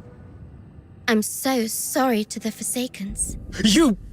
Oh, look what the cat dragged in. Hello, dear sir. I'll take it from here. So what are you doing here? Come to show off the benevolence of a Hyperborean officer? Or perhaps you pity this poor girl who's been led astray, trying to save me from my sins? Oh, I get it. You want to join the Forsakens, right? Need a reference? Hey, you guys hear that? Your captain wants to join the Forsakens.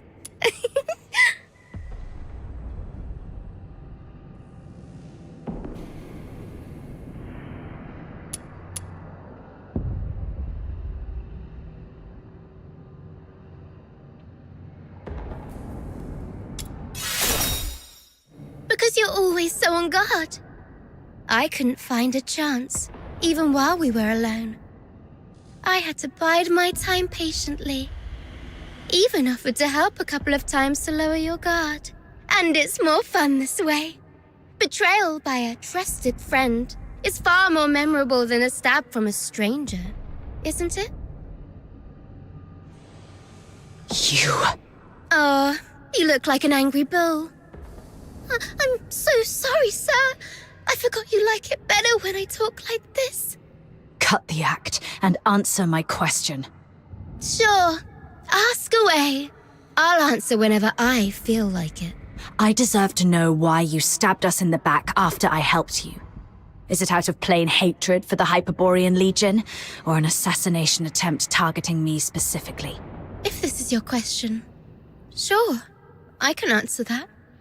Given that you've been naive enough to fall for my trick, the Forsaken simply want all Hyperborean dogs to die here, and preferably at the hands of the killing machines they created. I hope you enjoyed our fiery gift. As for me, well, I personally came for you. I heard that you, the top graduate of the Imperial Military College, who is also known as the Pale Reaper, were coming to Lonza Fortress. How could I not come have a good look at the Pale Reaper myself? You've heard about me? Have we met before? That's for you to guess. My sources said that our great Miss Pale Reaper only has a few years' worth of memories. You know nothing of your past. You don't even know where you came from. Let's play a game then. Now, honey, take a guess. Was I your neighbor, an old nemesis, or a complete stranger? Maybe I just hate you for being one of Hyperborea's honorable people, and I simply wish to destroy that which they cherish. Your head hurts, right? The jabbering of this mad girl is one scene. You have a sword in your hand. That's right.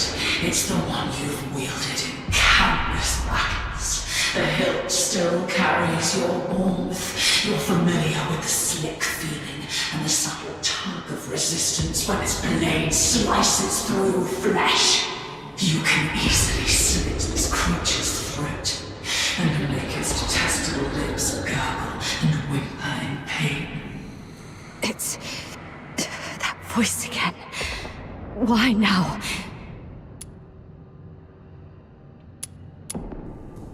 Enough! Shut up! Okay. Looks like somebody needs anger management here. Leon, keep a close watch on her. Bring her back in one piece and make sure she doesn't harm herself. Use Frank as leverage if necessary. Yes, sir. Wait. Remember what I said back on our way to the turret? Your kindness will reap a just reward. Lend me your ear. I've got a secret that's just for you. Rest assured, you've just frisked me. I am really out of weapons. It may be extremely important to you. You sure you don't want to hear it? Someone in your legion wants you dead. What did you say? Secrets are meant to be whispered once. Take care, sir. I doubt Fulvis will bring reinforcements anytime soon. The central control room is just ahead. Should we push forward? The messenger of the Forsakens might be inside. I'm not sure how many assassins like her are waiting for us. Yes, death is a real possibility. For you, me, probably all of us. Soldiers of the 13th Legion. Before us lies the central control room of Lonza Fortress, the ultimate goal of this mission. This is our chance to claim glory for Hyperborea. However, I must apologize, as I won't be giving you the lion's share of this victory. Huh? With glory comes great danger. And this action is more dangerous than ever. You're young, with many years ahead. There will be other opportunities for glory. But today, the old man here will seek one more medal. And he isn't keen on sharing it with any of you. Stay at your posts by the turret. If you lose contact with me, continue to shell the control room from a distance and wait for reinforcements. Do not assault it directly. Commander Avar, you can't do this alone. I know you didn't mean what you just said. What are you talking about? I just simply gave you orders. Pretentious old geezer. I understand your concerns, but I've been through a lot of things like this. I was once like you, young and tearful, thinking my commanding officer had a death wish, but he always returned safely. So I'm telling you that there's no need to worry.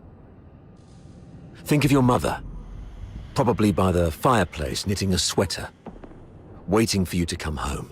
Commander Avar, you've always looked out for me, and you've just saved my life. Even if my mother were here, she would say, follow your officer, do not fear death. You're a Hyperborean warrior, and you're supposed to defend the Empire with your life. It's not about fearing death. I just don't want any lives lost in vain. It won't be in vain. Every step we take pushes the front line forward, and since we don't know what lies before us, it means that survival is also a possibility. I'm a Griffin, and I stand with the captain. Yeah, I heard that loud and clear this time. I stand with the captain. Well, since we have the captain, maybe she does have what it takes to lead us to victory. All right, prepare yourselves. We set off together. You've even learned how to take over your commander's speech. Maybe we could wait for a while to gather more intel from this last first. Oh, are you going to interrogate me? No. I've seen how crafty this girl is. Her intel will only mess with our judgment. Here's the plan. We split into two groups. She and I will scout ahead. The rest prepare and initiate the assault upon our signal. If we call it off, retreat to turret 4. Leon, you stay back and guard the captives. Yes, sir. Let's move and see what surprises the Forsakens have prepared for us.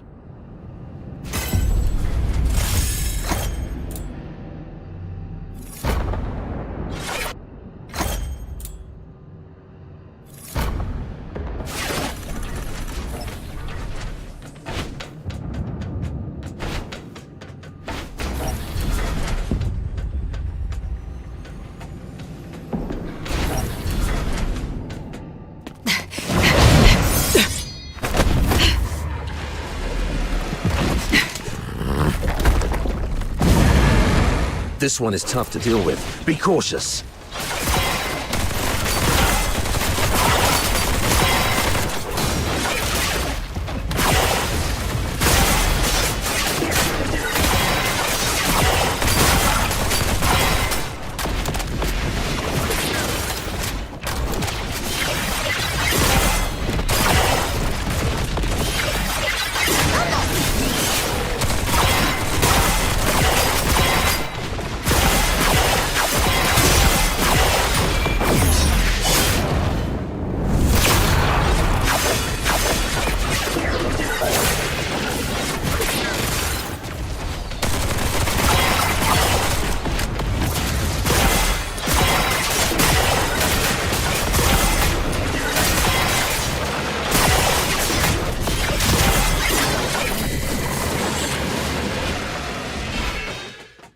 Be careful. There may be more enemies inside.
It's an ambush! Defend yourselves!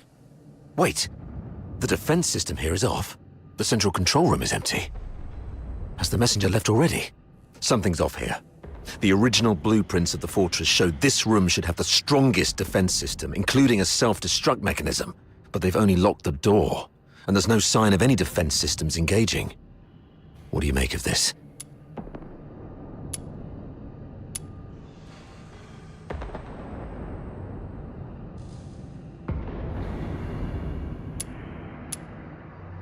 They probably predicted we would be extra cautious around this place. So they cleverly concealed their real traps. True. The central control room is key to regaining control of the fortress. It doesn't add up that they'd leave it undefended after all the elaborate traps we've encountered. I'm about to access the fortress's control panel with my key. If all goes well, that should complete our mission. Understood. I'll take a look around for anything suspicious.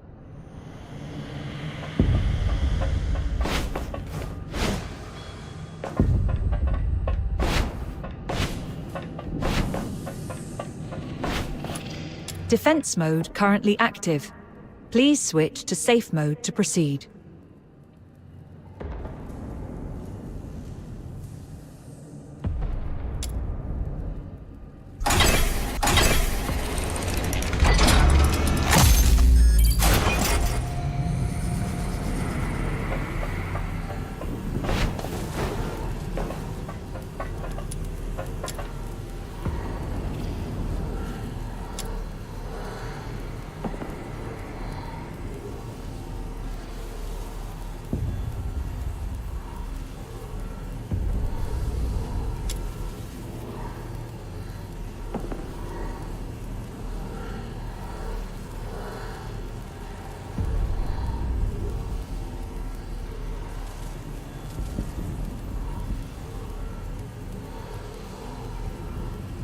The 13th Legion will attack in 2 days.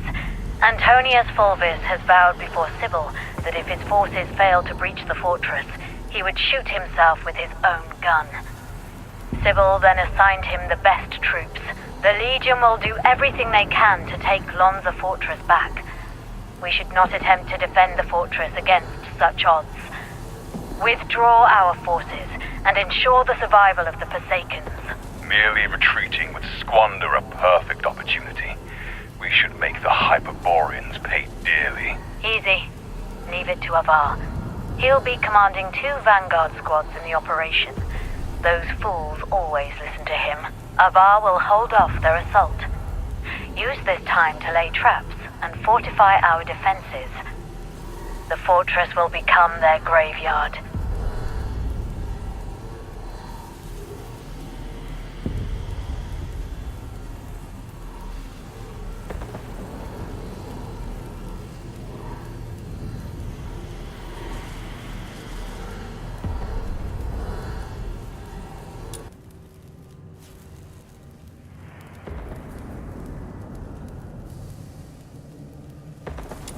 We'll soon read this headline in the news. During the battle in Lonza Fortress, the 13th Legion valiantly defended the Emperor's lands.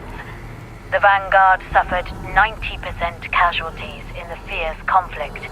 Lieutenant Colonel Avar, one of the survivors, mourned the fallen and delivered a eulogy of unmatched honor. Good for Avar. Let's go with this plan then. Shame those dead dogs will receive posthumous honors though. Avar?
Authority override successful. Current authority, Avar Harodland. Good afternoon, Lieutenant Colonel Avar Harodland. Motto 16 of the Hyperborean Legion. When you have the enemy within range, beware that you are also within theirs. Oh, finally. Of all the battles I've fought, none have been as nerve-wracking as this. I thought I might never see Daphne and Claudia again. Strange. I've got the clearance, but the door still won't open. Oh, great, comms are down. What about you? Find anything?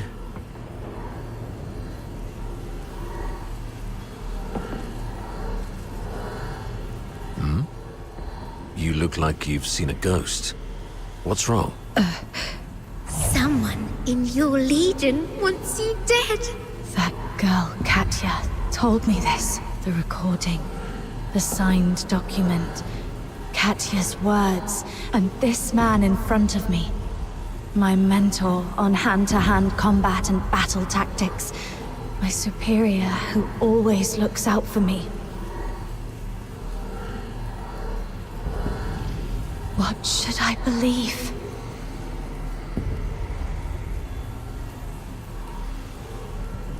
I found this voice recorder and this document. Is that so? Well then. We need to have a serious discussion about this.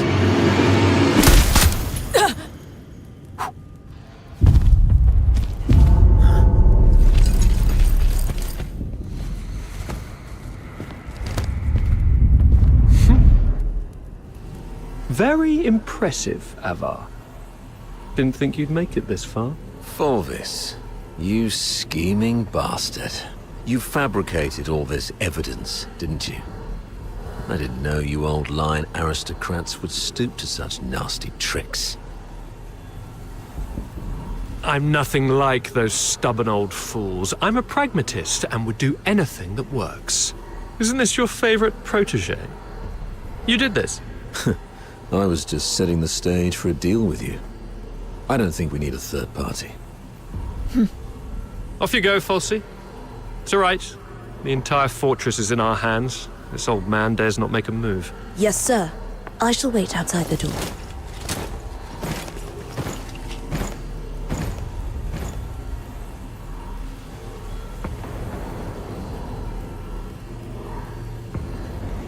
Now, why bother making up all this false evidence?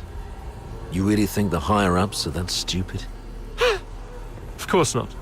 They're actually smart enough to turn a blind eye and play along. Use your head, Avar. Why do you think I dare to make this bold move? It's naturally because someone wants me to. Since you're a goner already, I'll show some mercy so you won't die a fool. When His Majesty was first crowned, Duke Servius was our imperial regent, but the regency strayed from established Hyperborean traditions and grafted too many useless scions onto the great imperial oak. Those fools let so-called laureled Charons into the military council and the legion, even handed high office to some of you. It's absurd. Though His Majesty is now aware of these mistakes, they continue to plague us. I'm merely helping him prune the oak. So, you went through all the trouble just because you don't like Charons? You should have told me earlier. There's no need for such an elaborate ruse. Just let me off this time and I'll retire early and stay out of your way forever. If you need my loyalty, I can do that too. We can blame her for leaking our battle plans. Both of us walk away clean. Hell, we might even get a reward for uncovering a spy. And, you'll gain an old dog obedient enough to follow your orders. How quaint, Avar. Didn't expect you to stoop this low too. But you don't know the half of it, Avar. You're worth far more to us dead than alive. Use your head. Imagine the uproar if it came out that a high-ranking Charon officer defected and joined the Forsakens, resulting in the deaths of many of our best young soldiers. Laureled Charons in high office are already a thorn in plenty of sides. A scandal like this, it'll drag their names straight through the mud. Take our beloved superior. Do you have any idea how many people wish to watch her crash and burn? You mean Sybil? You wish her gone? You're after her position and power? Perhaps. Maybe I want more. But that's no longer your concern. Wait. We should talk about one more thing. about number 0. Oh? She is the most precious weapon of the 13th Legion. Sybil controls her now, but to complete the second Scion program, she still needs the crucial catalyst. Sybil has ordered you to find the catalyst in Flagson, but your search doesn't seem to be enjoying much success. Get to the point, Avar. There are many paths to power, Fulvis. Even if this charade pushes Sybil off her seat, how can you be sure the Emperor will let you take her place? You need some kind of unparalleled credit to propel you to the Legion's head. I'm listening. The second Scion program is too important to the Empire. It's worth far more than 100 Lonza fortresses combined. If you find the catalyst, which is the final piece of the puzzle, the entire capital will chant your name. Antonius Fulvis.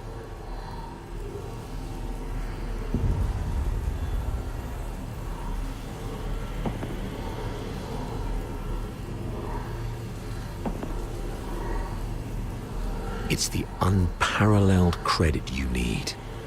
And I, by circumstance and chance, happen to know of its whereabouts. I'm willing to concede this to you. Now we're talking. That would be my end of the deal. All I ask in return is your word. Let me and my people walk out alive. What a noble commander. All right. Tell me where the catalyst is. Right here, right now. No stalling, no tricks. You don't have leverage. Fine. It's Oh, thanks. As for now, I just need one last thing.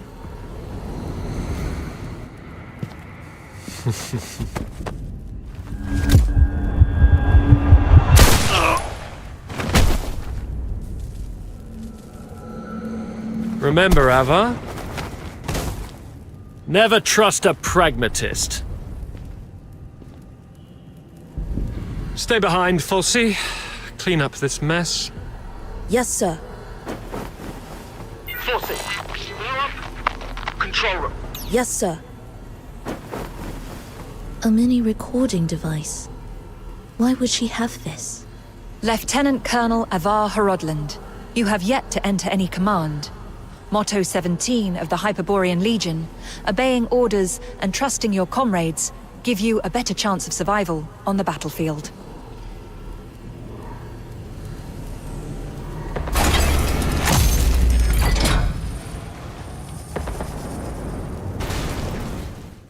Do not indulge in the eternal void.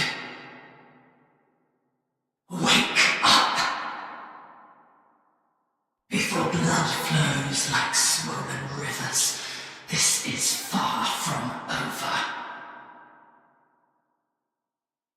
They're going to burn this place down. How are the others holding up?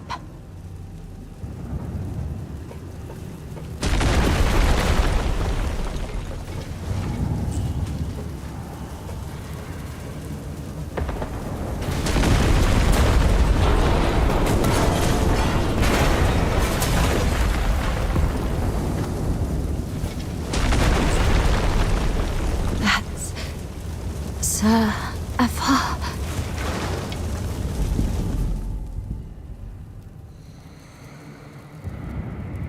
What's this?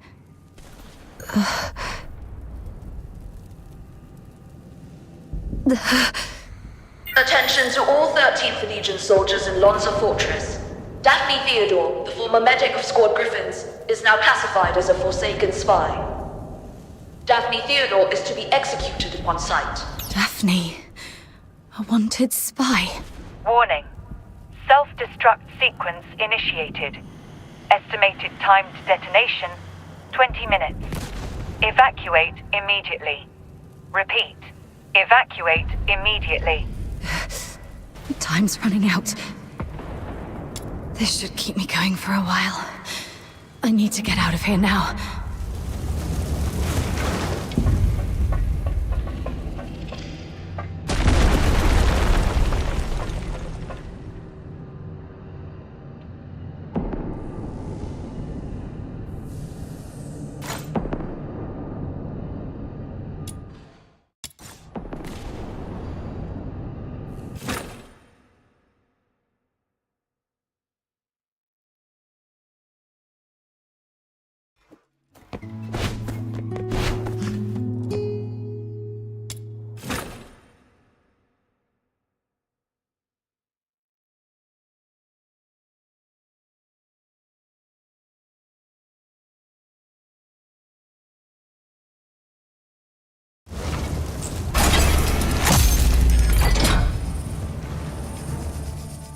Do not indulge in the eternal void. Wake up! Before blood flows like swollen rivers, this is far from over. They're going to burn this place down. How are the others holding up?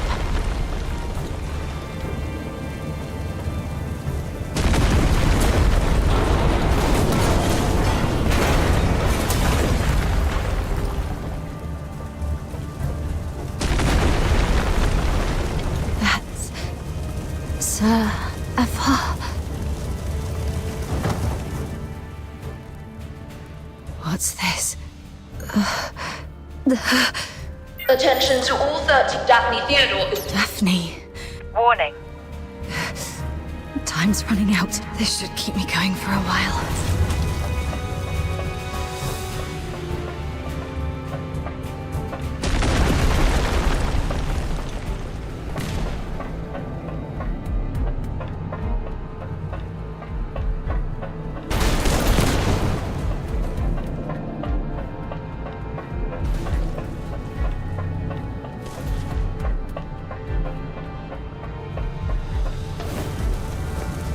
Freeze!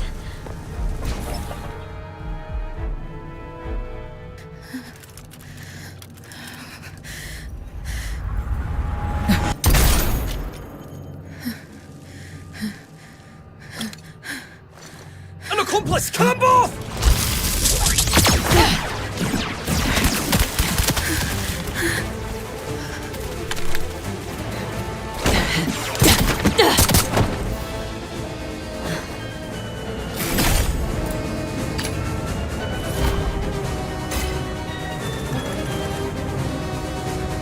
This time, we'll make it back safely. Just like always.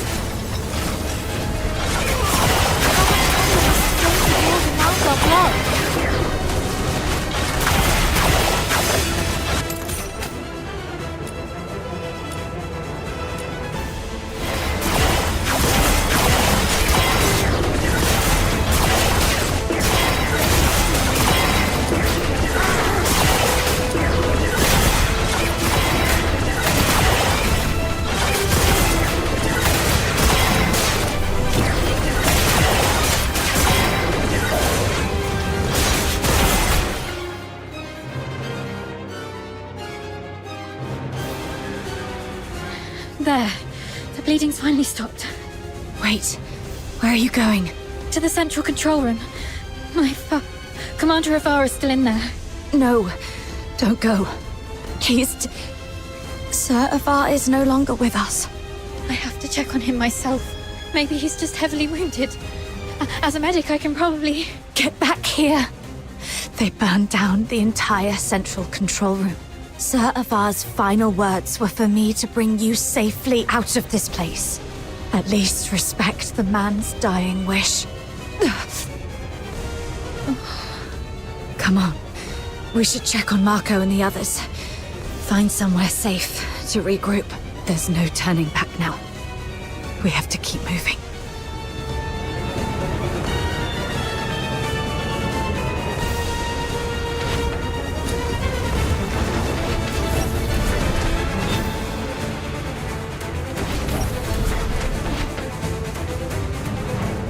Leon, Marco, and Monica.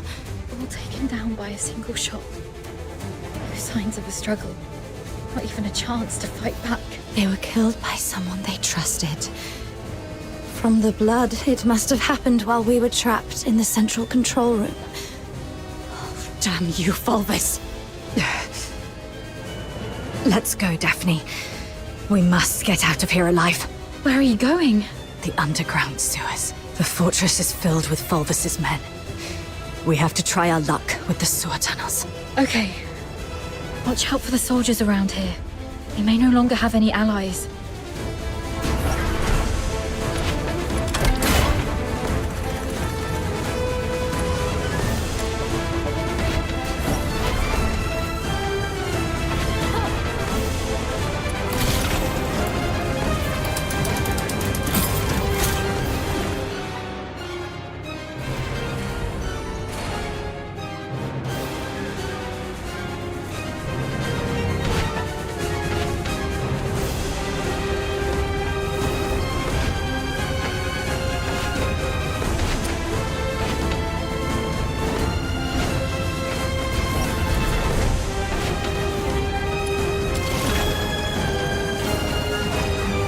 Warning. No access privileges. They've already revoked our authorizations. Target sighted! Over here! Knock them out, and use their key to open the door. Nothing on him. Keep going.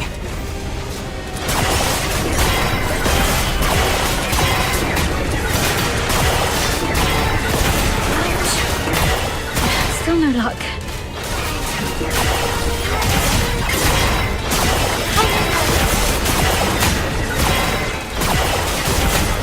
Tourniquet for hemorrhage.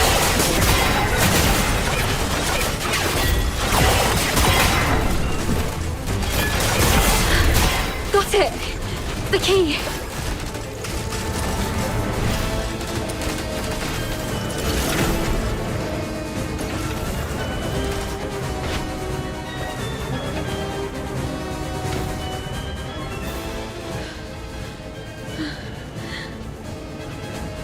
To be honest, my head's spinning. Everything's a mess. Sir Avar's gone. Those Hyperborean soldiers out there are shooting us on sight. They're calling me a spy. But I don't understand any of this. Please. I need to know I can trust you. I'll believe whatever you tell me.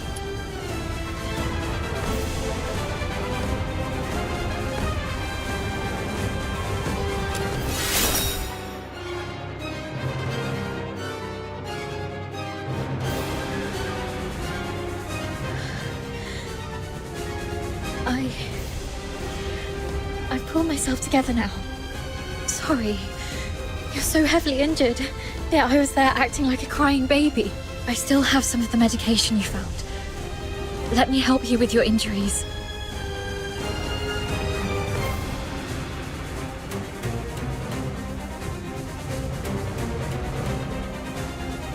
Let's rest here until the medicine takes effect. I'll explain everything that happened outside. One of them got away. Yes, ma'am. A female medic named Daphne Theodore. The Vanguard squads fought back fiercely, allowing her to escape. The Narwhals are entering the fortress, but no one else must know that we cleaned up the Vanguards. The situation may turn for the worse if Daphne contacts them for help. The situation is delicate. Chief Sybil is en route to Lonza Fortress after hearing the battle has turned. Luckily, Avar is already out of the picture. As for Daphne, what do you want us to do with her? Relay Commander Fulvis's order. Lock down the fortress, find and eliminate Daphne Theodore. As for the charges, claim she conspired with the Forsakens, infiltrated the Legion as a spy, and compromised the fortress assault. Yes, ma'am. And after that, I checked on our squad mates while making my way to the central control room. Luckily, I avoided all the soldiers, but it was too late for most. They all suffered precise, fatal shots. Ironically, from our own men rather than the enemy's. That's all I know. Now, tell me what happened in the central control room.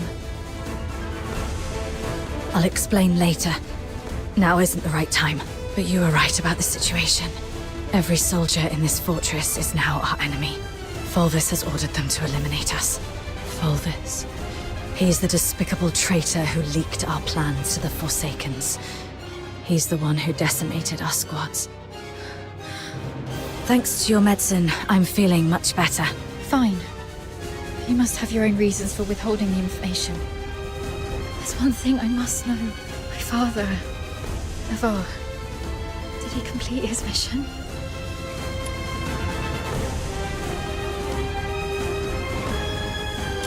Thank you. Farewell, Dad. Let's go. So long as we're alive, we'll find a chance to make Fulvis pay.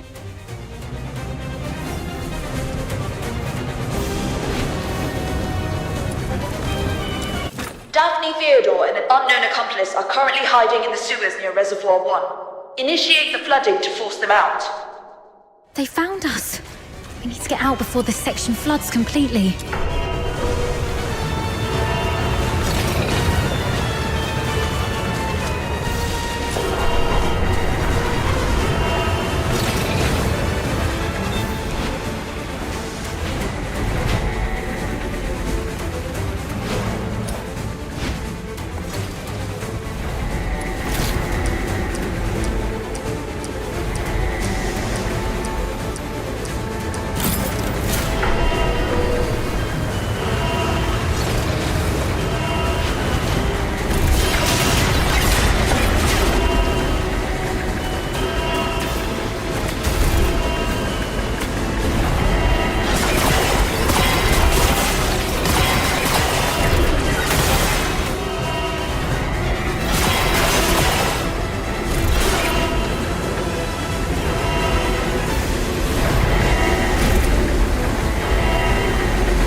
water's rising fast. We need to get out before this place floods.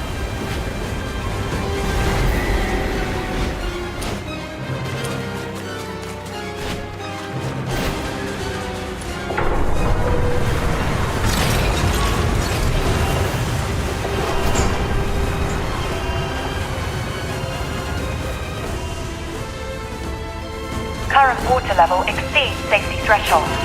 Safety gate will remain closed. Reduce water level to reopen. They're controlling the inlets.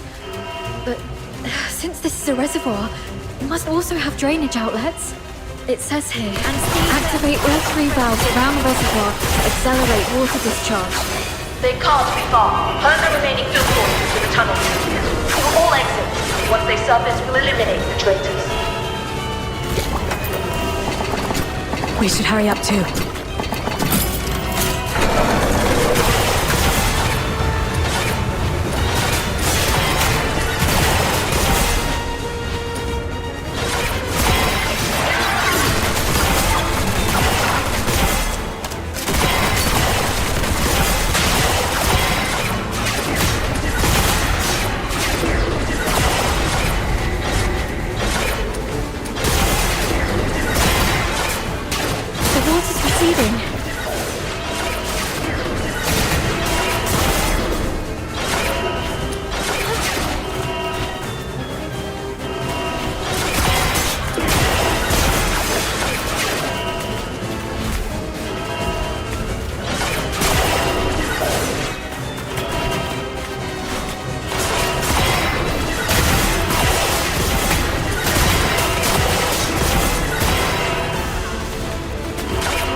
One more valve.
We should be safe for now. The exit should be up ahead, but... They're definitely waiting to ambush us there. You're heavily wounded. Is there any chance of us escaping this place? Even if we make it out, the Legion will hunt us down. We'll be fugitives forever, constantly dodging assassins.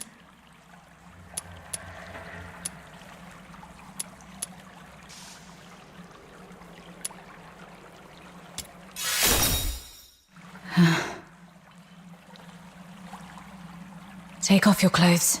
What? We're switching outfits. They think I died in the central control room, and they have no idea who your accomplice is.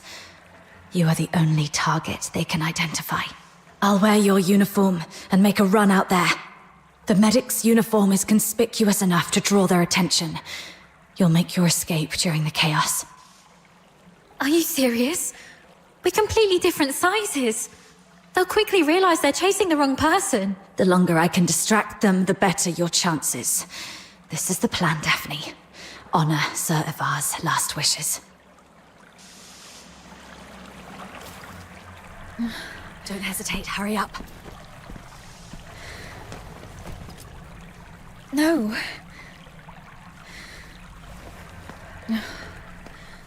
Thank you for respecting my father's wish, but could you at least hear my wish? This mania is a rainy place. When I was a little girl, all my friends hated the rain because it would mess with their hair and soil their pretty dresses. But I didn't hate the rain because it never reached my shoulders. In my eyes, the rain was just little ripples sprouting around my boots and droplets dripping off the brolly. But as I grew older, I realized that rain wasn't that nice. It used to look nice, only because my dad was there to bear it for me.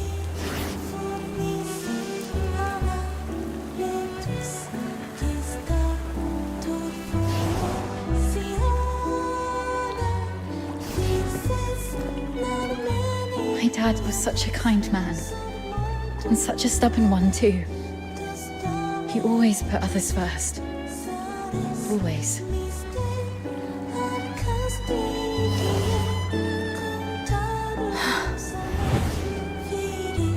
Before I was born, he joined the Legion and fought hard to prove himself worthy of my mum.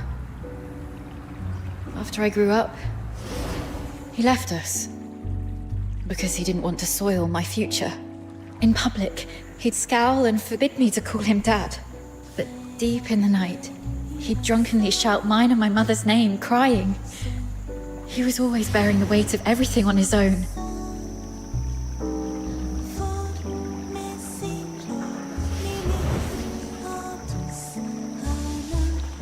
But he never asked if I wanted any of this. Just like you never asked if I wanted to live knowing you sacrificed yourself for me. Neither of you know what I actually wanted. I never wished for a hero who'd shield me from the rain. My wish is that if there's only room for one under the brolly, I'll brave the rain with you all. I wish that we make it out and live on together. Daphne. Let's think together. There has to be another way. Fulvis wants us silenced. That's our situation. He's labelled us as spies so that our fellow soldiers would kill us for him. We're the only ones left from the Griffins and Snow Wolves. Every soldier here follows Fulvis and his adjutant Falsey. Every soldier in the fortress. Wait, I have an idea. Father once said a strategic retreat could be a cover for an advance. Sometimes the greatest risks lead to victory. We still have one option. We can turn ourselves in.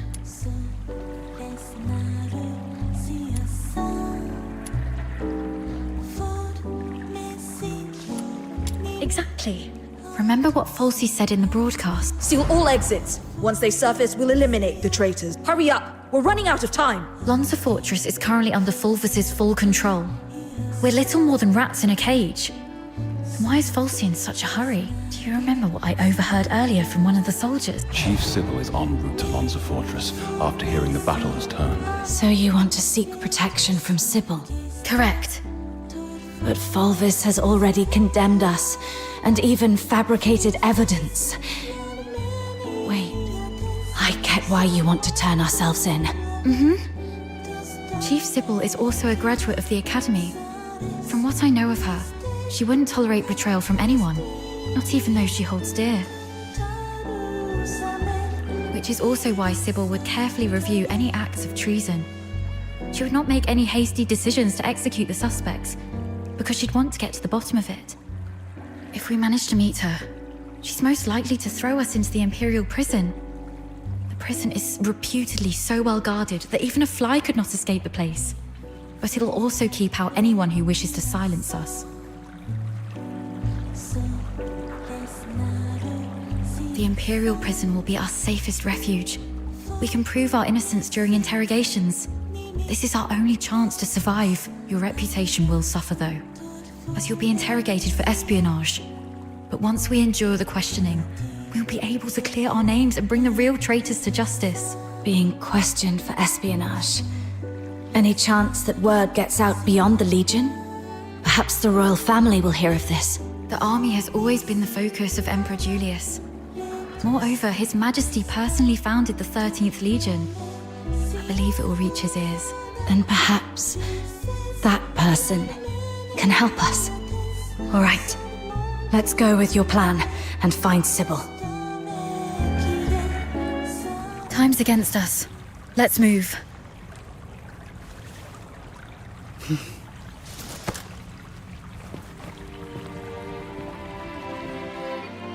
And thus I took her hand, and we stepped towards that narrow beam of sunlight piercing through the door's gap.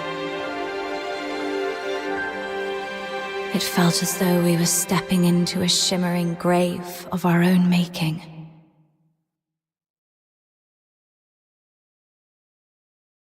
We expended our last ounces of strength evading our pursuers, in time to meet Chief Sybil, who had just arrived at the fortress. And just as Daphne had predicted, we were escorted to this very place.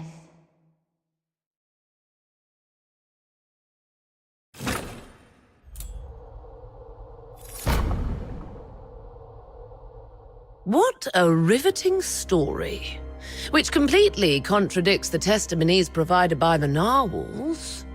Since you claim that you and Avar Horodland are innocent, explain this. Why was a signed oath of allegiance to the Forsakens recovered from the fortress by the narwhals?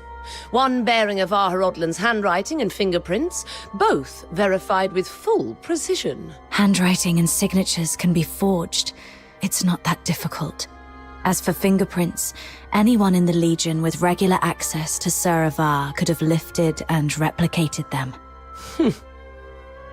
Autopsy reports show multiple casualties caused by the fortress's own defense systems, and the encrypted logs from the central control room list only 2 active operators, Avar Horodland and you. How do you explain that? We accessed the defense systems to shut them down, not to activate them. As for the logs, if someone had stolen Sir Avar's access key, they could have erased or falsified entries under his name. Do you have any idea what you just said? I absolutely do. I'm formally accusing Antonius Fulvis of orchestrating the events at Lonza Fortress. Then are you aware of the consequences if your accusation against Colonel Fulvis are proven false? It's 10 years in prison for making false accusations. Incorrect. You'll be charged with treason, espionage, and making false accusations. And the highest penalty in the Empire awaits you. Being hung upside down with thorny vines and crucified on the heaven tree in the center of Dysmania until your very last breath is taken. I'm telling the truth. Since you have chosen to interrogate me and Daphne Theodore separately, you must be aware that our testimonies can perfectly corroborate each other.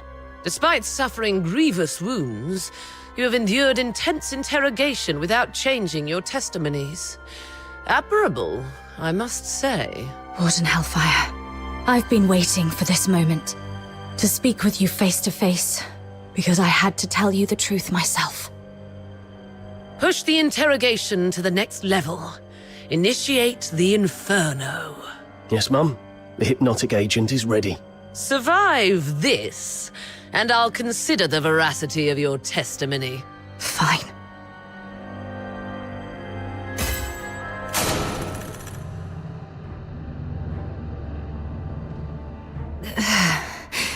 My head hurts.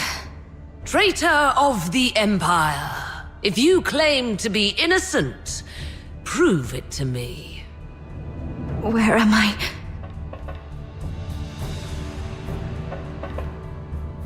Leon, you're still alive.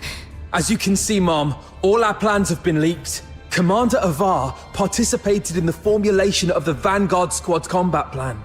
He's a Charon. He was the one most likely to reveal our plans to the Forsakens. What did you just say?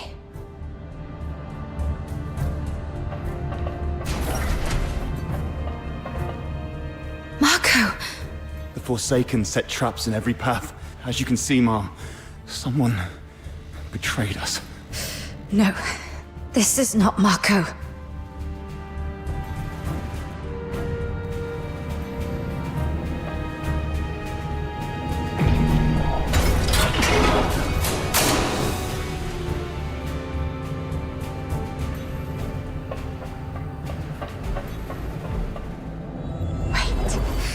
The warden said something about interrogation.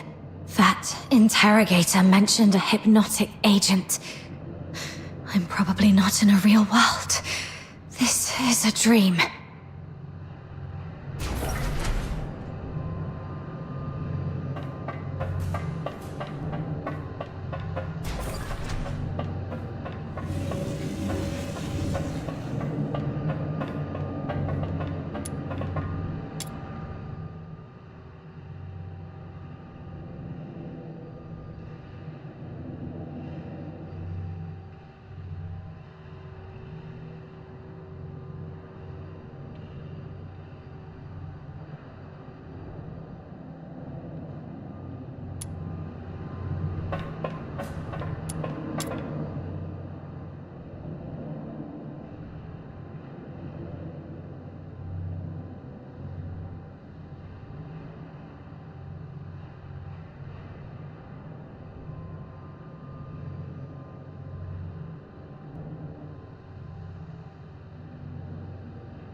As you can see, Mom, I am Daphne Theodore, daughter of Ovar Rodland.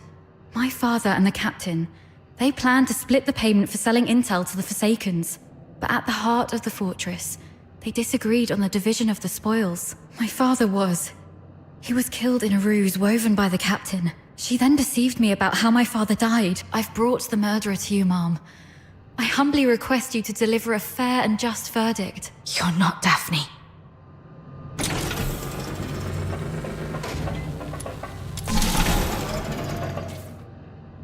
Sir Avar. As you can see, Mom, I am Avar Rodland, commander of the Vanguard squads in this mission. I turned my back on the Hyperborean Empire.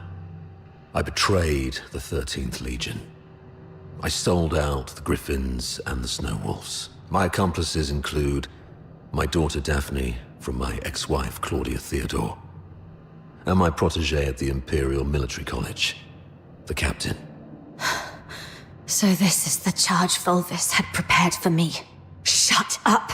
You're not him! Huh.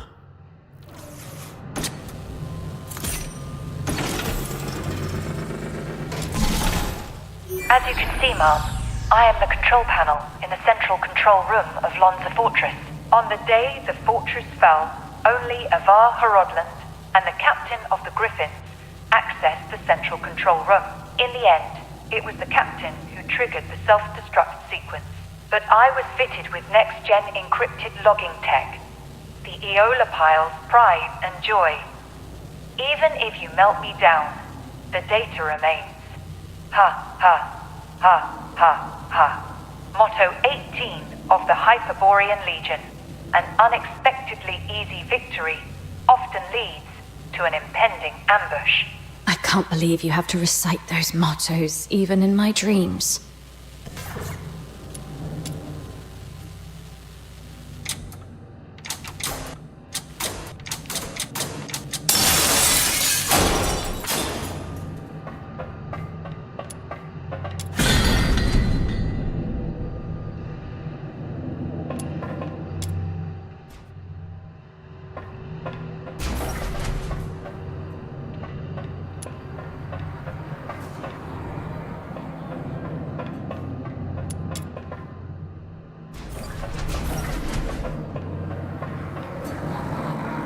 The Forsakens.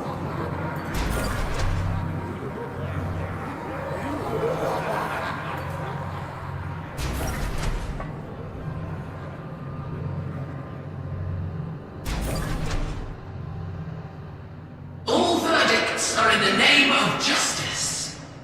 All questions must be answered absent falsehood. I tolerate no fabrication, alteration, or concealment of the truth. First question. As an Imperial soldier, have you conspired with the Forsakens and betrayed your empire? Should you betray the justice of the empire, these filthroids shall tear you apart with their claws. This one's easy.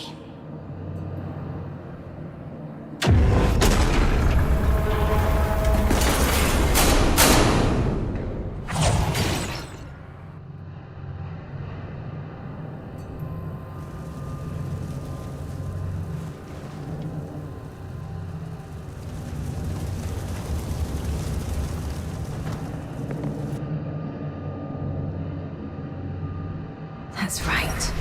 I won't confess to a lie.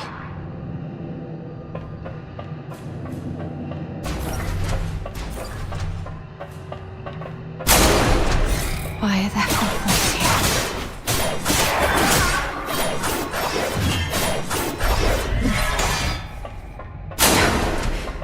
Stay calm.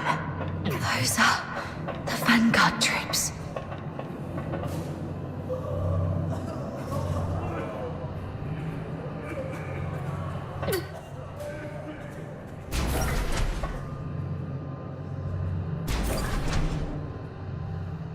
Second question. The Vanguard squads were annihilated at Lonza Fortress.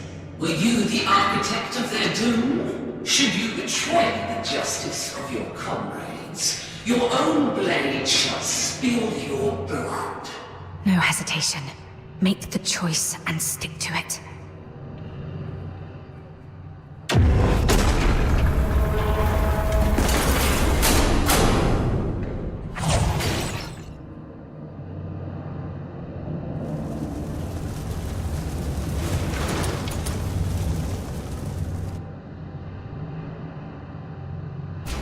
Yes, I have to keep going. The truth must come to light.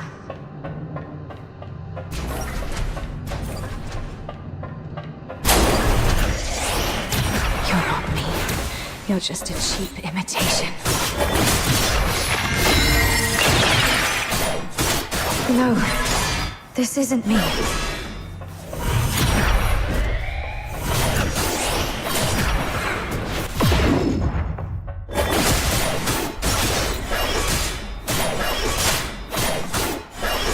Lost.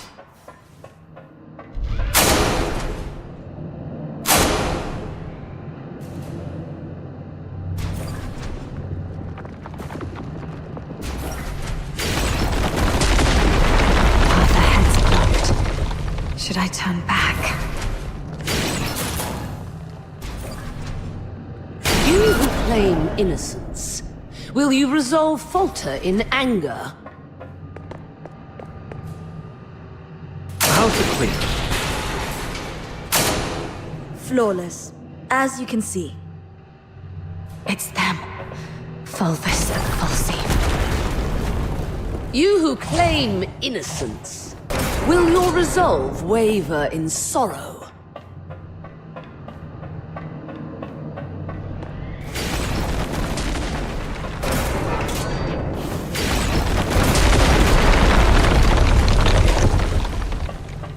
You, my cadet. Serva!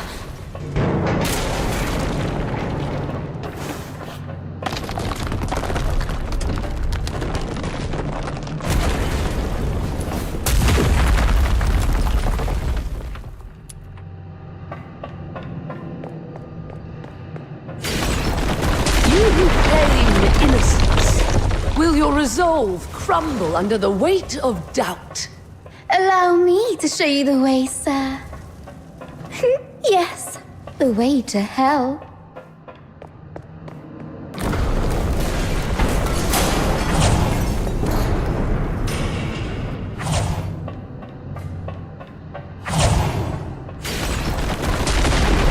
That's enough, ma'am. Please stop. Come with me. I'll lead you out.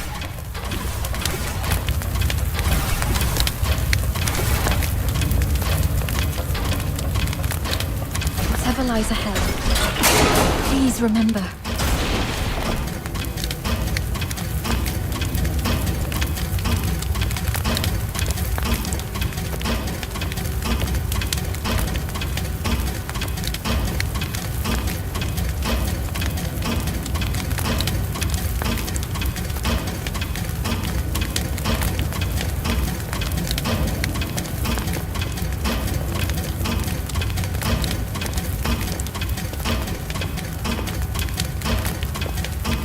We will survive this together.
What we can find this time. No escape from the Inferno's grasp.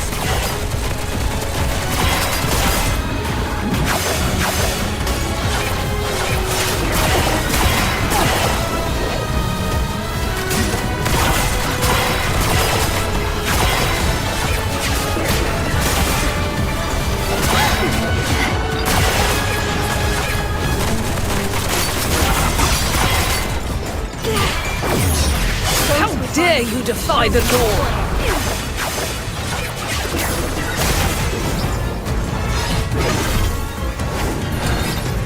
The law shall recount your crimes.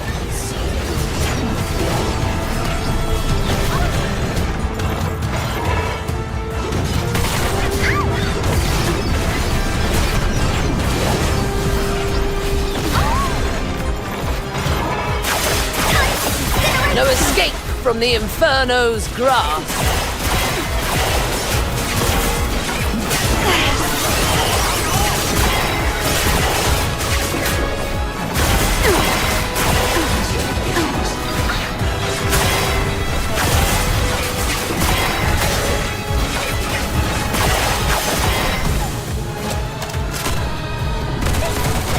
Present your final plea.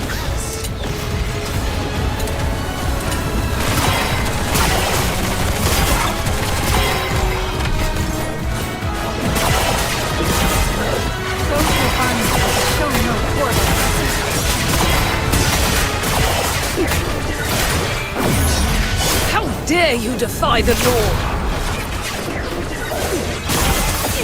No escape from the Inferno's grasp.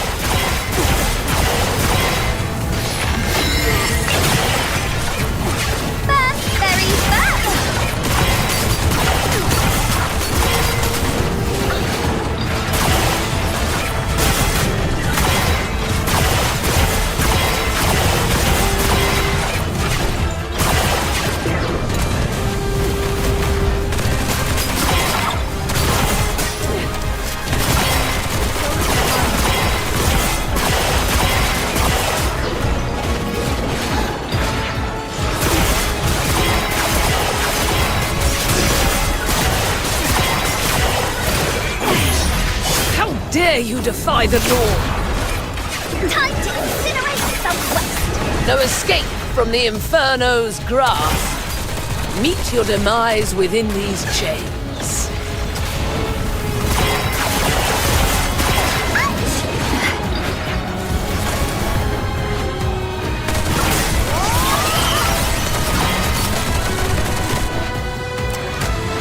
your demise within these chains.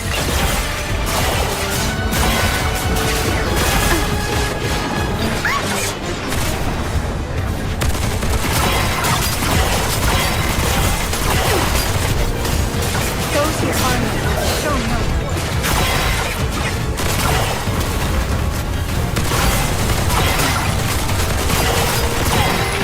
This is where you belong.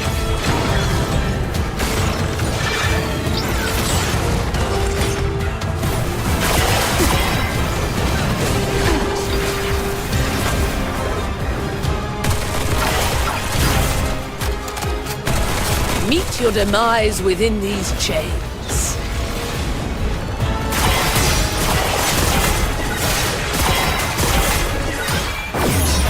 How dare you defy the law?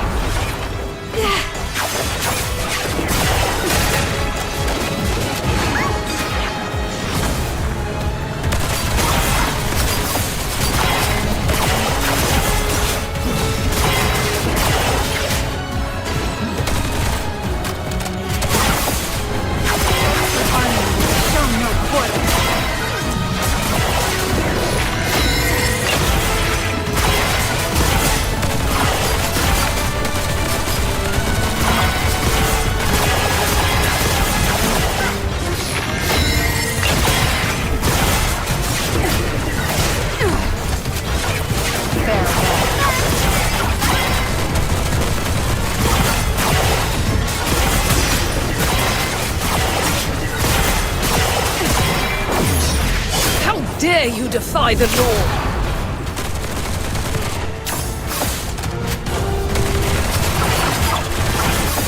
No escape from the Inferno's grasp.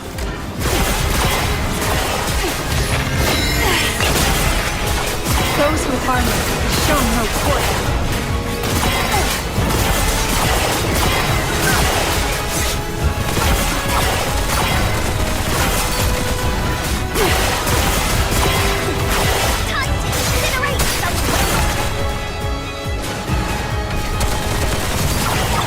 Present your final pleas.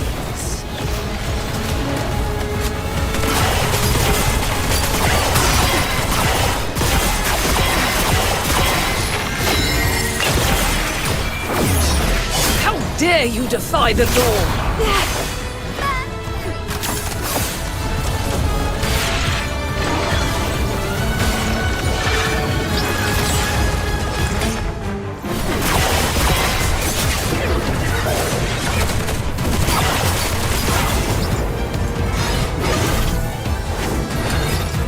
The law shall recount your crimes.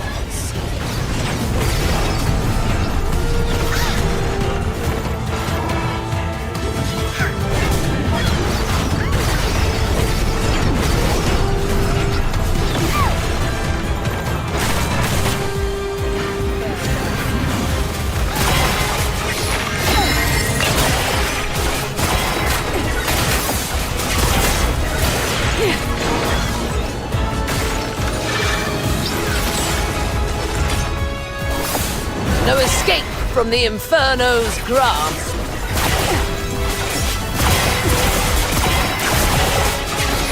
Those who harm you will show no quarter.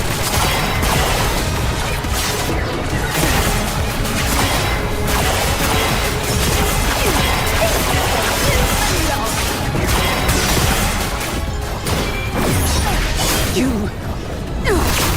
proved yourself in the face of fiery.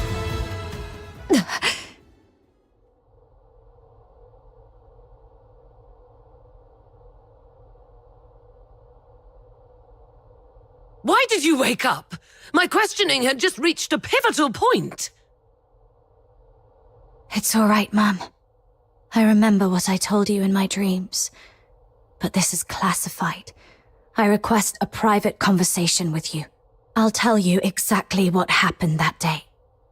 Once you've heard the truth, I hope the justice within your heart will guide your decision. Go ahead. On that day.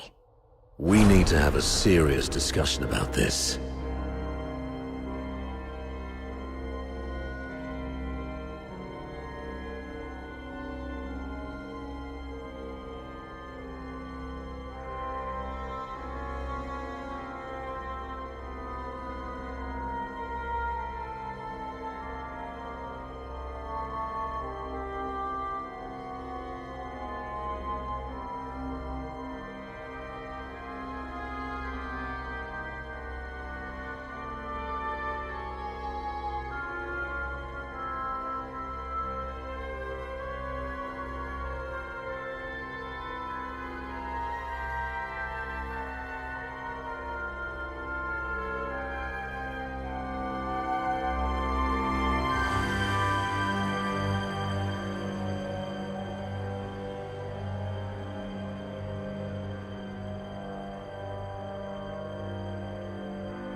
keep it short. We're out of time.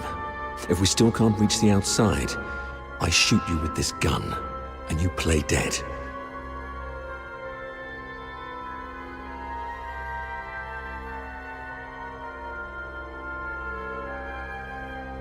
To make it convincing enough, the shot will have to hit. It will miss your vitals, but will really hurt. You must endure the pain silently. What are you going to do? We're trapped in here, completely cut off. Fulvis is already on the move. By now, he's probably seized the whole fortress. Only the dead stay silent forever. He'll kill me, no doubt. And you're in this too. You've seen the fake evidence. He won't let you walk away either.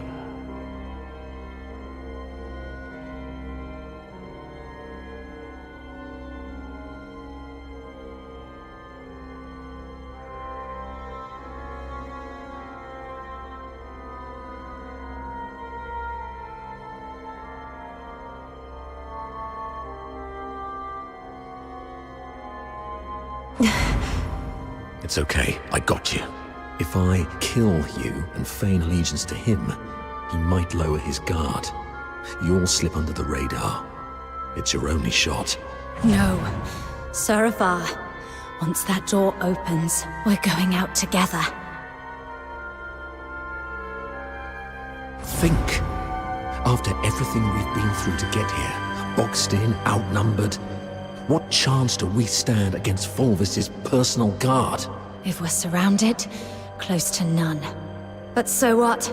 I'd rather die fighting than... Dying is easy. Living on, carrying the mission, that's the hard one. This is an order. You're the only one who can do this. As for me, I'm not done yet. I've still got a part to play. I'll try to negotiate with Fulvis, though I believe it's going to fail in the end, so don't get your hopes up. The negotiation is for a more important purpose, to collect evidence. Take this recording device. It'll provide the evidence needed to expose and destroy Fulvis. We can't let the cries of the wronged echo over Lonza Fortress forever. Saravar. Why the long face? Cheer up, kid. A true soldier laughs at adversity.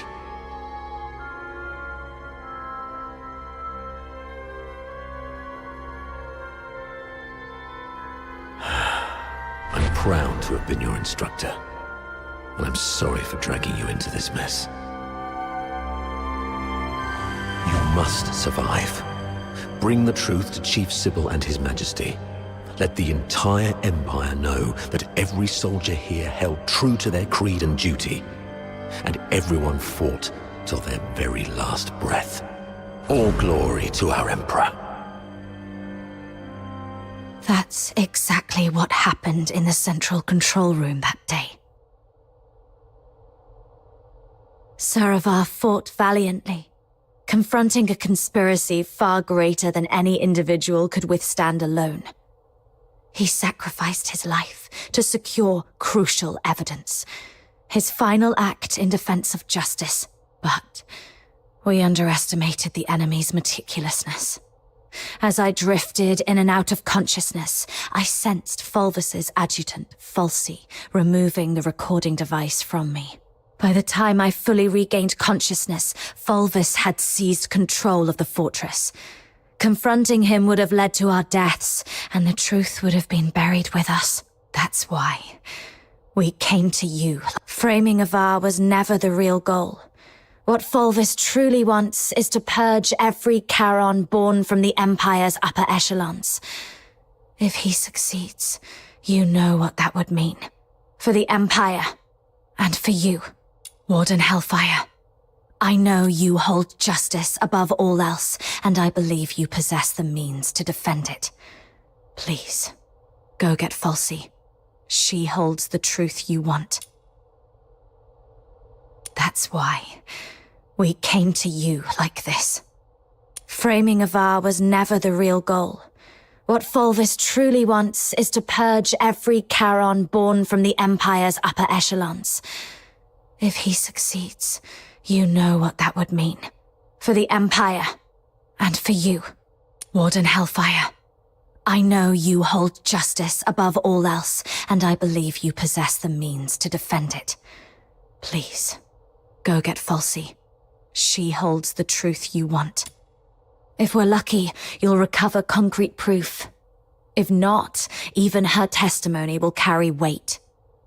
Let me face her, right before you. Let the truth speak for itself. Hyperborea functions like a vast machine, requiring every component to operate flawlessly. My role is to uphold the law and protect the justice defined by Hyperborea. If anyone attempts to manipulate me to subvert this law, they will face severe consequences. I will investigate Falsey.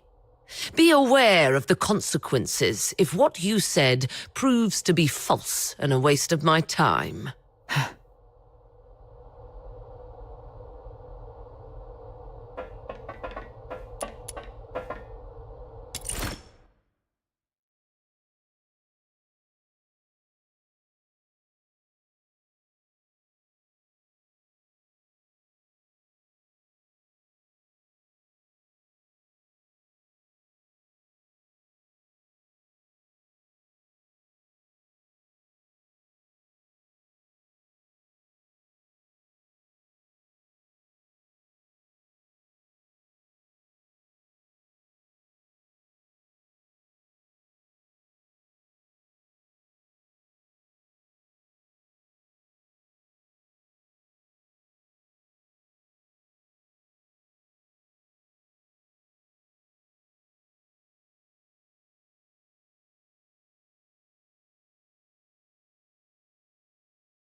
Warden Hellfire has instructed me to bring Miss Theodore here.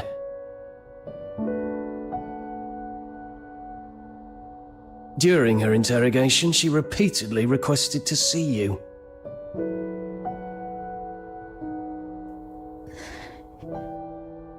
You weren't supposed to know that part. Well, I don't know what happened, but the interrogator seemed much more accommodating this afternoon. He even asked if I wanted anything.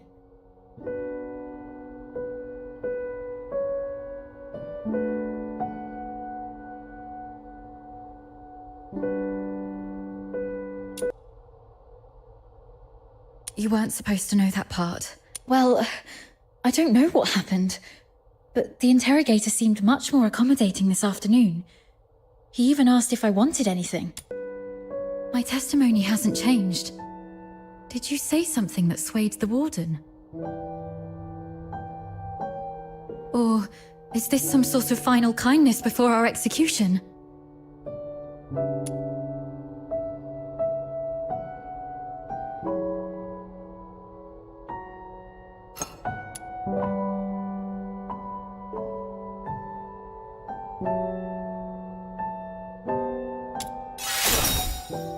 Oh, that's great. You've got a lot more injuries. They must hurt. I'll beg them to give me back my first aid kit. I'm fine. You should take care of your own injuries, though. If Warden Hellfire's investigation goes well, we'll be free soon. I hope so. And one more thing. I'm sorry, this might bring back painful memories, but I must ask while I can.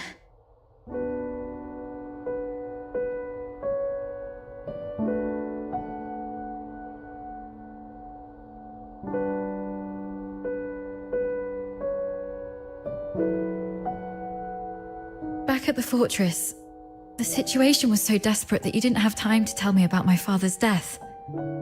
But I've sorted out my mood. Can you tell me about it now? Did my father leave anything behind? Saravar kept this with him at all times, in the pocket closest to his heart.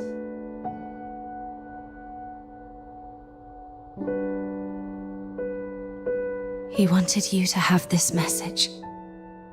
Find Daphne, if possible. If she's alive, get her out of here. Once you're both safe, tell her, I'm sorry, my baby girl. I've always wanted to hear you call me Dad again. Just like when you were little.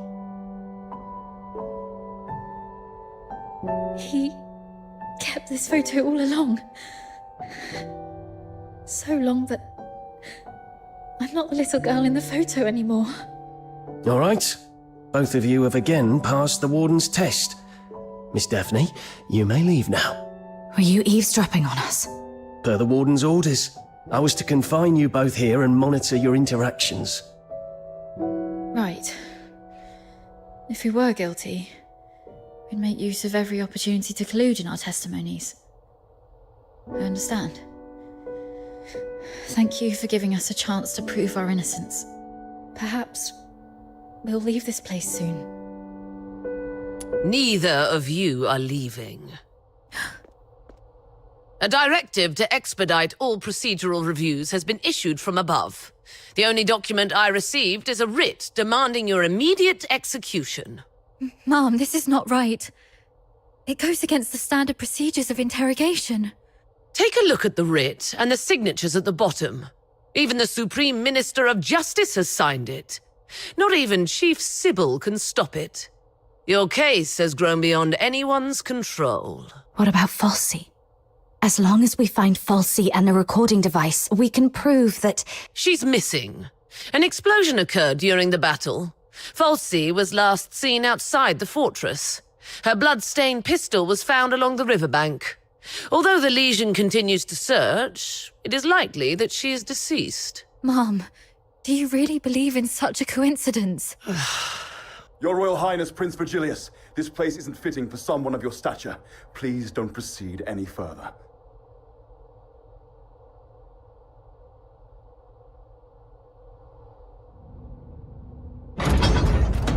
Gathering so many signatures must have been quite the feat.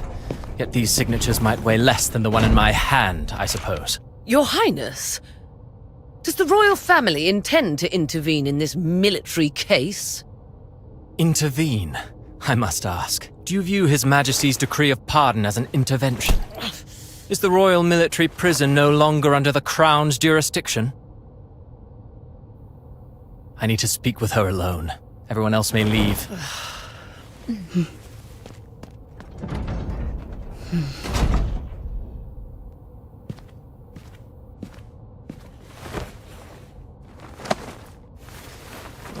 They're finally gone.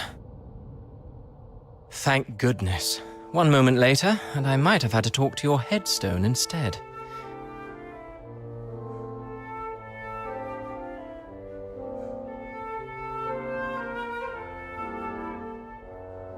By all that is holy, my friend, you've really landed yourself in some serious trouble. You know how hard it is to meet my brother, and how rarely I get involved with politicians. But fortune favors you today. I was summoned for a different matter and seized the opportunity to secure your pardon. Things have finally blown over. You're free at last. Where do you want to go? The art gallery? The Opera House? Or just a simple stroll along Whisper River for fresh air? Thanks, but no thanks. You look pale. They did go rough on you. Why don't you come to my place? My personal physicians will tend to your wounds. A millennium has passed, and still, the prisons of Hyperborea cling to such crude, barbaric, and wholly inhumane forms of torture. Those sycophantic chroniclers call this the greatest and most prosperous of times. What a most exquisite farce. Let's not dwell on that. How's Daphne? I heard about your efforts to ensure her safety. Fear not, the pardon includes her as well.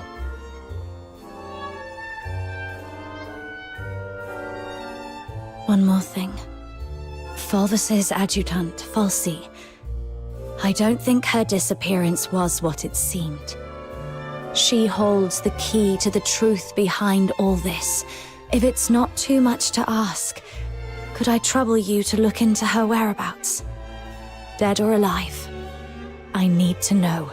Fulvis's missing adjutant. I see. I'll look into it.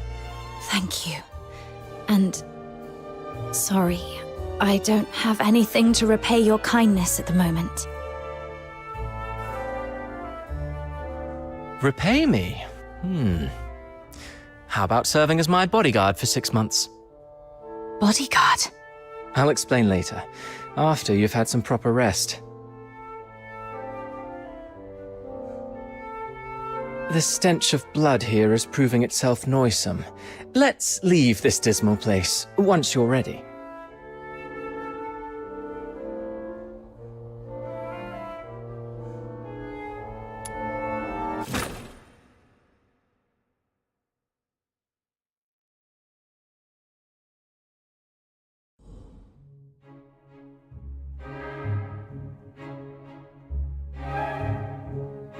That last piece, Children from the Snowfield, was composed by Cavaradossi. It was inspired by a folktale in his hometown, Ice Lake, one about a mystical creature that roams the snowy wilderness. You're not really listening, are you? Yeah, something about a mystical creature in Ice Lake.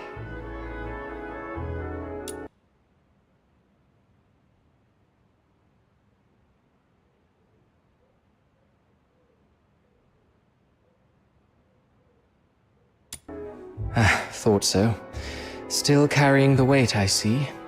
I'd hoped this might offer a brief escape. About that bodyguard role you mentioned, I need to know what it actually entails. There's something I have to deal with. I need to know if this gets in the way. That's what I wanted to talk to you about. So, I've been assigned to Scarlet River on royal orders. A 6-month posting, give or take. It would ease my mind to have you accompany me. And staying away from the Legion might be wise for now. The stigma of a criminal charge lingers. Going back to the Legion at this point could be awkward. I submitted your name as my aide when I met with my brother 5 days ago. He approved. So, you're asking me to leave Dysmania and head for Scarlet River, Flagson? Yes. Just think of those signatures. How many people are watching you in Dysmania? Your prowess may deter approaching filthoids, but not hidden assassins. I know what you're worried about. Sybil Mason is an old friend of Daphne. She's obviously inclined to your innocence, so she will at least ensure Daphne's safety. Understood. Then I'll go. What I'm looking for lies in the same direction anyway. Shall I swear an oath of service, Your Highness?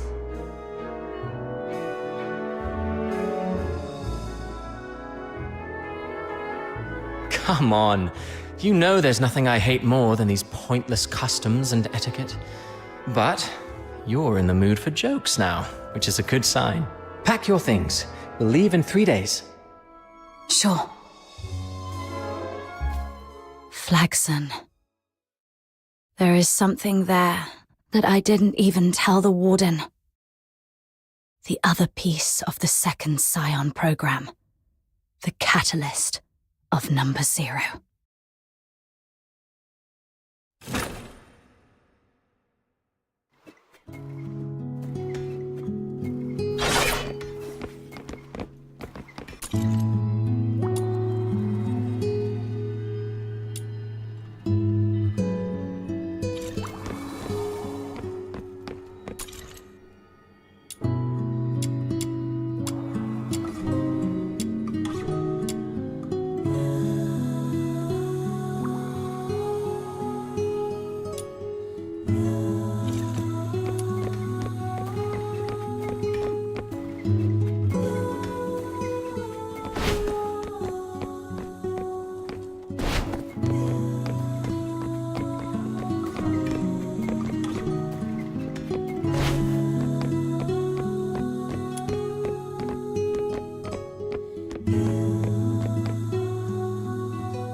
I am Daphne Theodore, a medic with the Griffins under Hyperborea's 13th Legion. The battlefield is fraught with peril, but rest assured, I'll always be here to provide aid. I shall offer what humble aid I can. Samuel, here we go! Are you taking me out to play? Pinky promise. No backsies. I knew you'd bring me along. Who's the target today? Seeking aid from an enemy? Good. It seems hatred hasn't completely clouded your judgment. Are we going on an adventure? You have set the stage anew for me. Where are the sinners? Oliver would be much better at fighting than me. Do I really have to go there this time? Weapons, supplies, power levels, mission plans. Check completed for the 17th time. Standing by.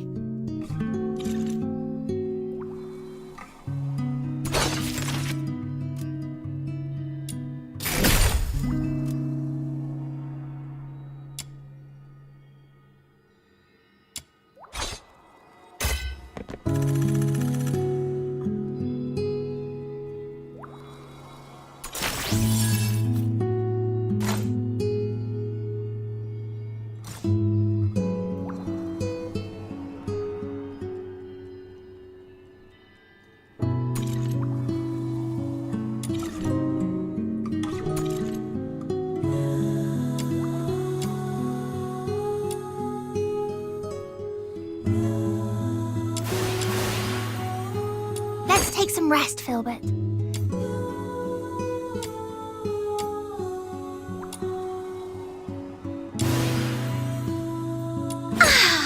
What?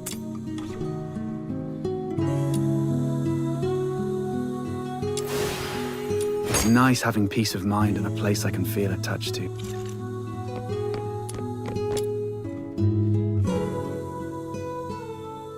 The sun is shining bright, and the little birdies are chirping with joy after a hearty meal.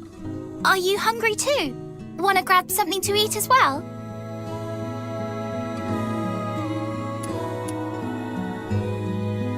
Thank you. Actually, these are shorts, not a dress. They did start as a pretty long white dress. Then the lady at the tailor's shop turned them into shorts for me.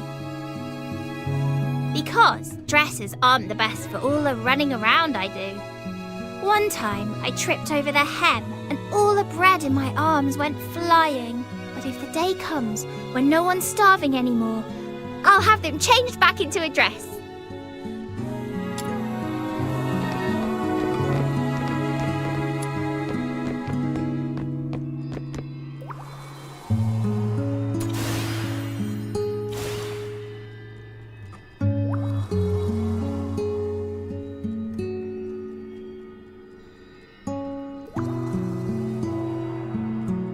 Nice have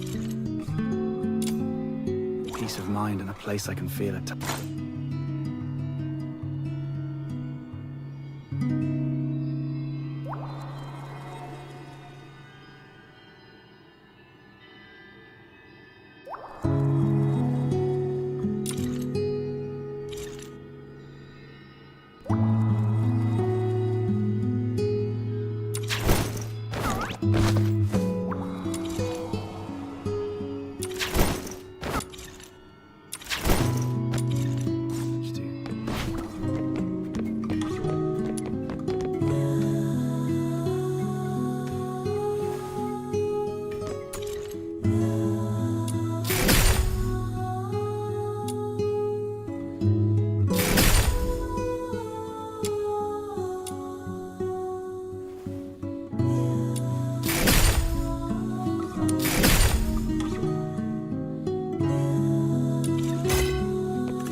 I'll go first.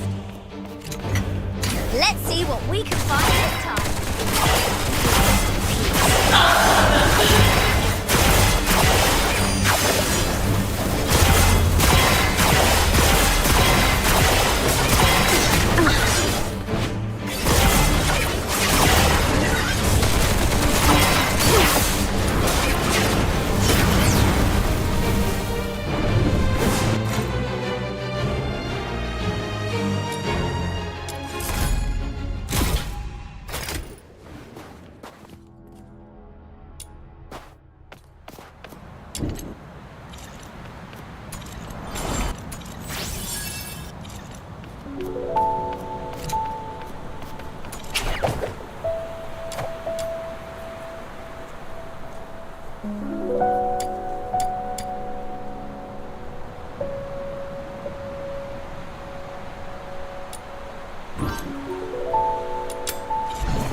I'll go first.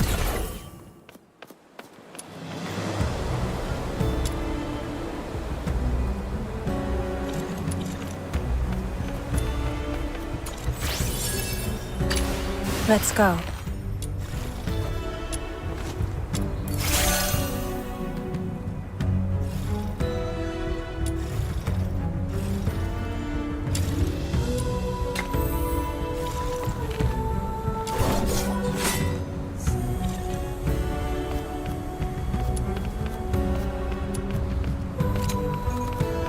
I'll go first.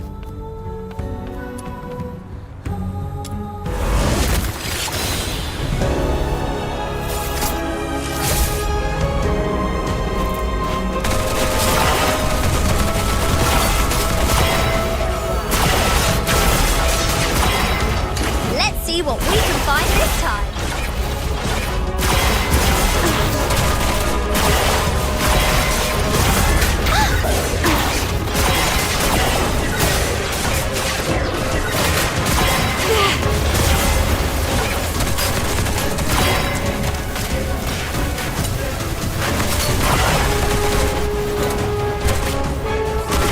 Not bad, I must say. Keep it up.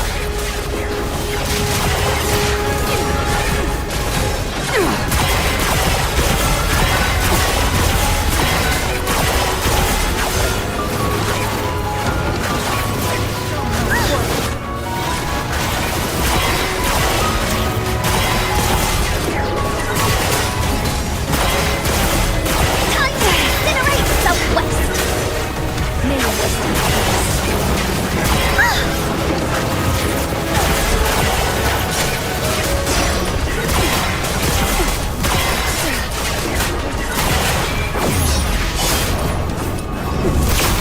Not bad, I must say. Keep it up. Don't think you can get away. very fast. Meaningless struggle. Show me what you're made. Show me what you're made. May you rest in peace.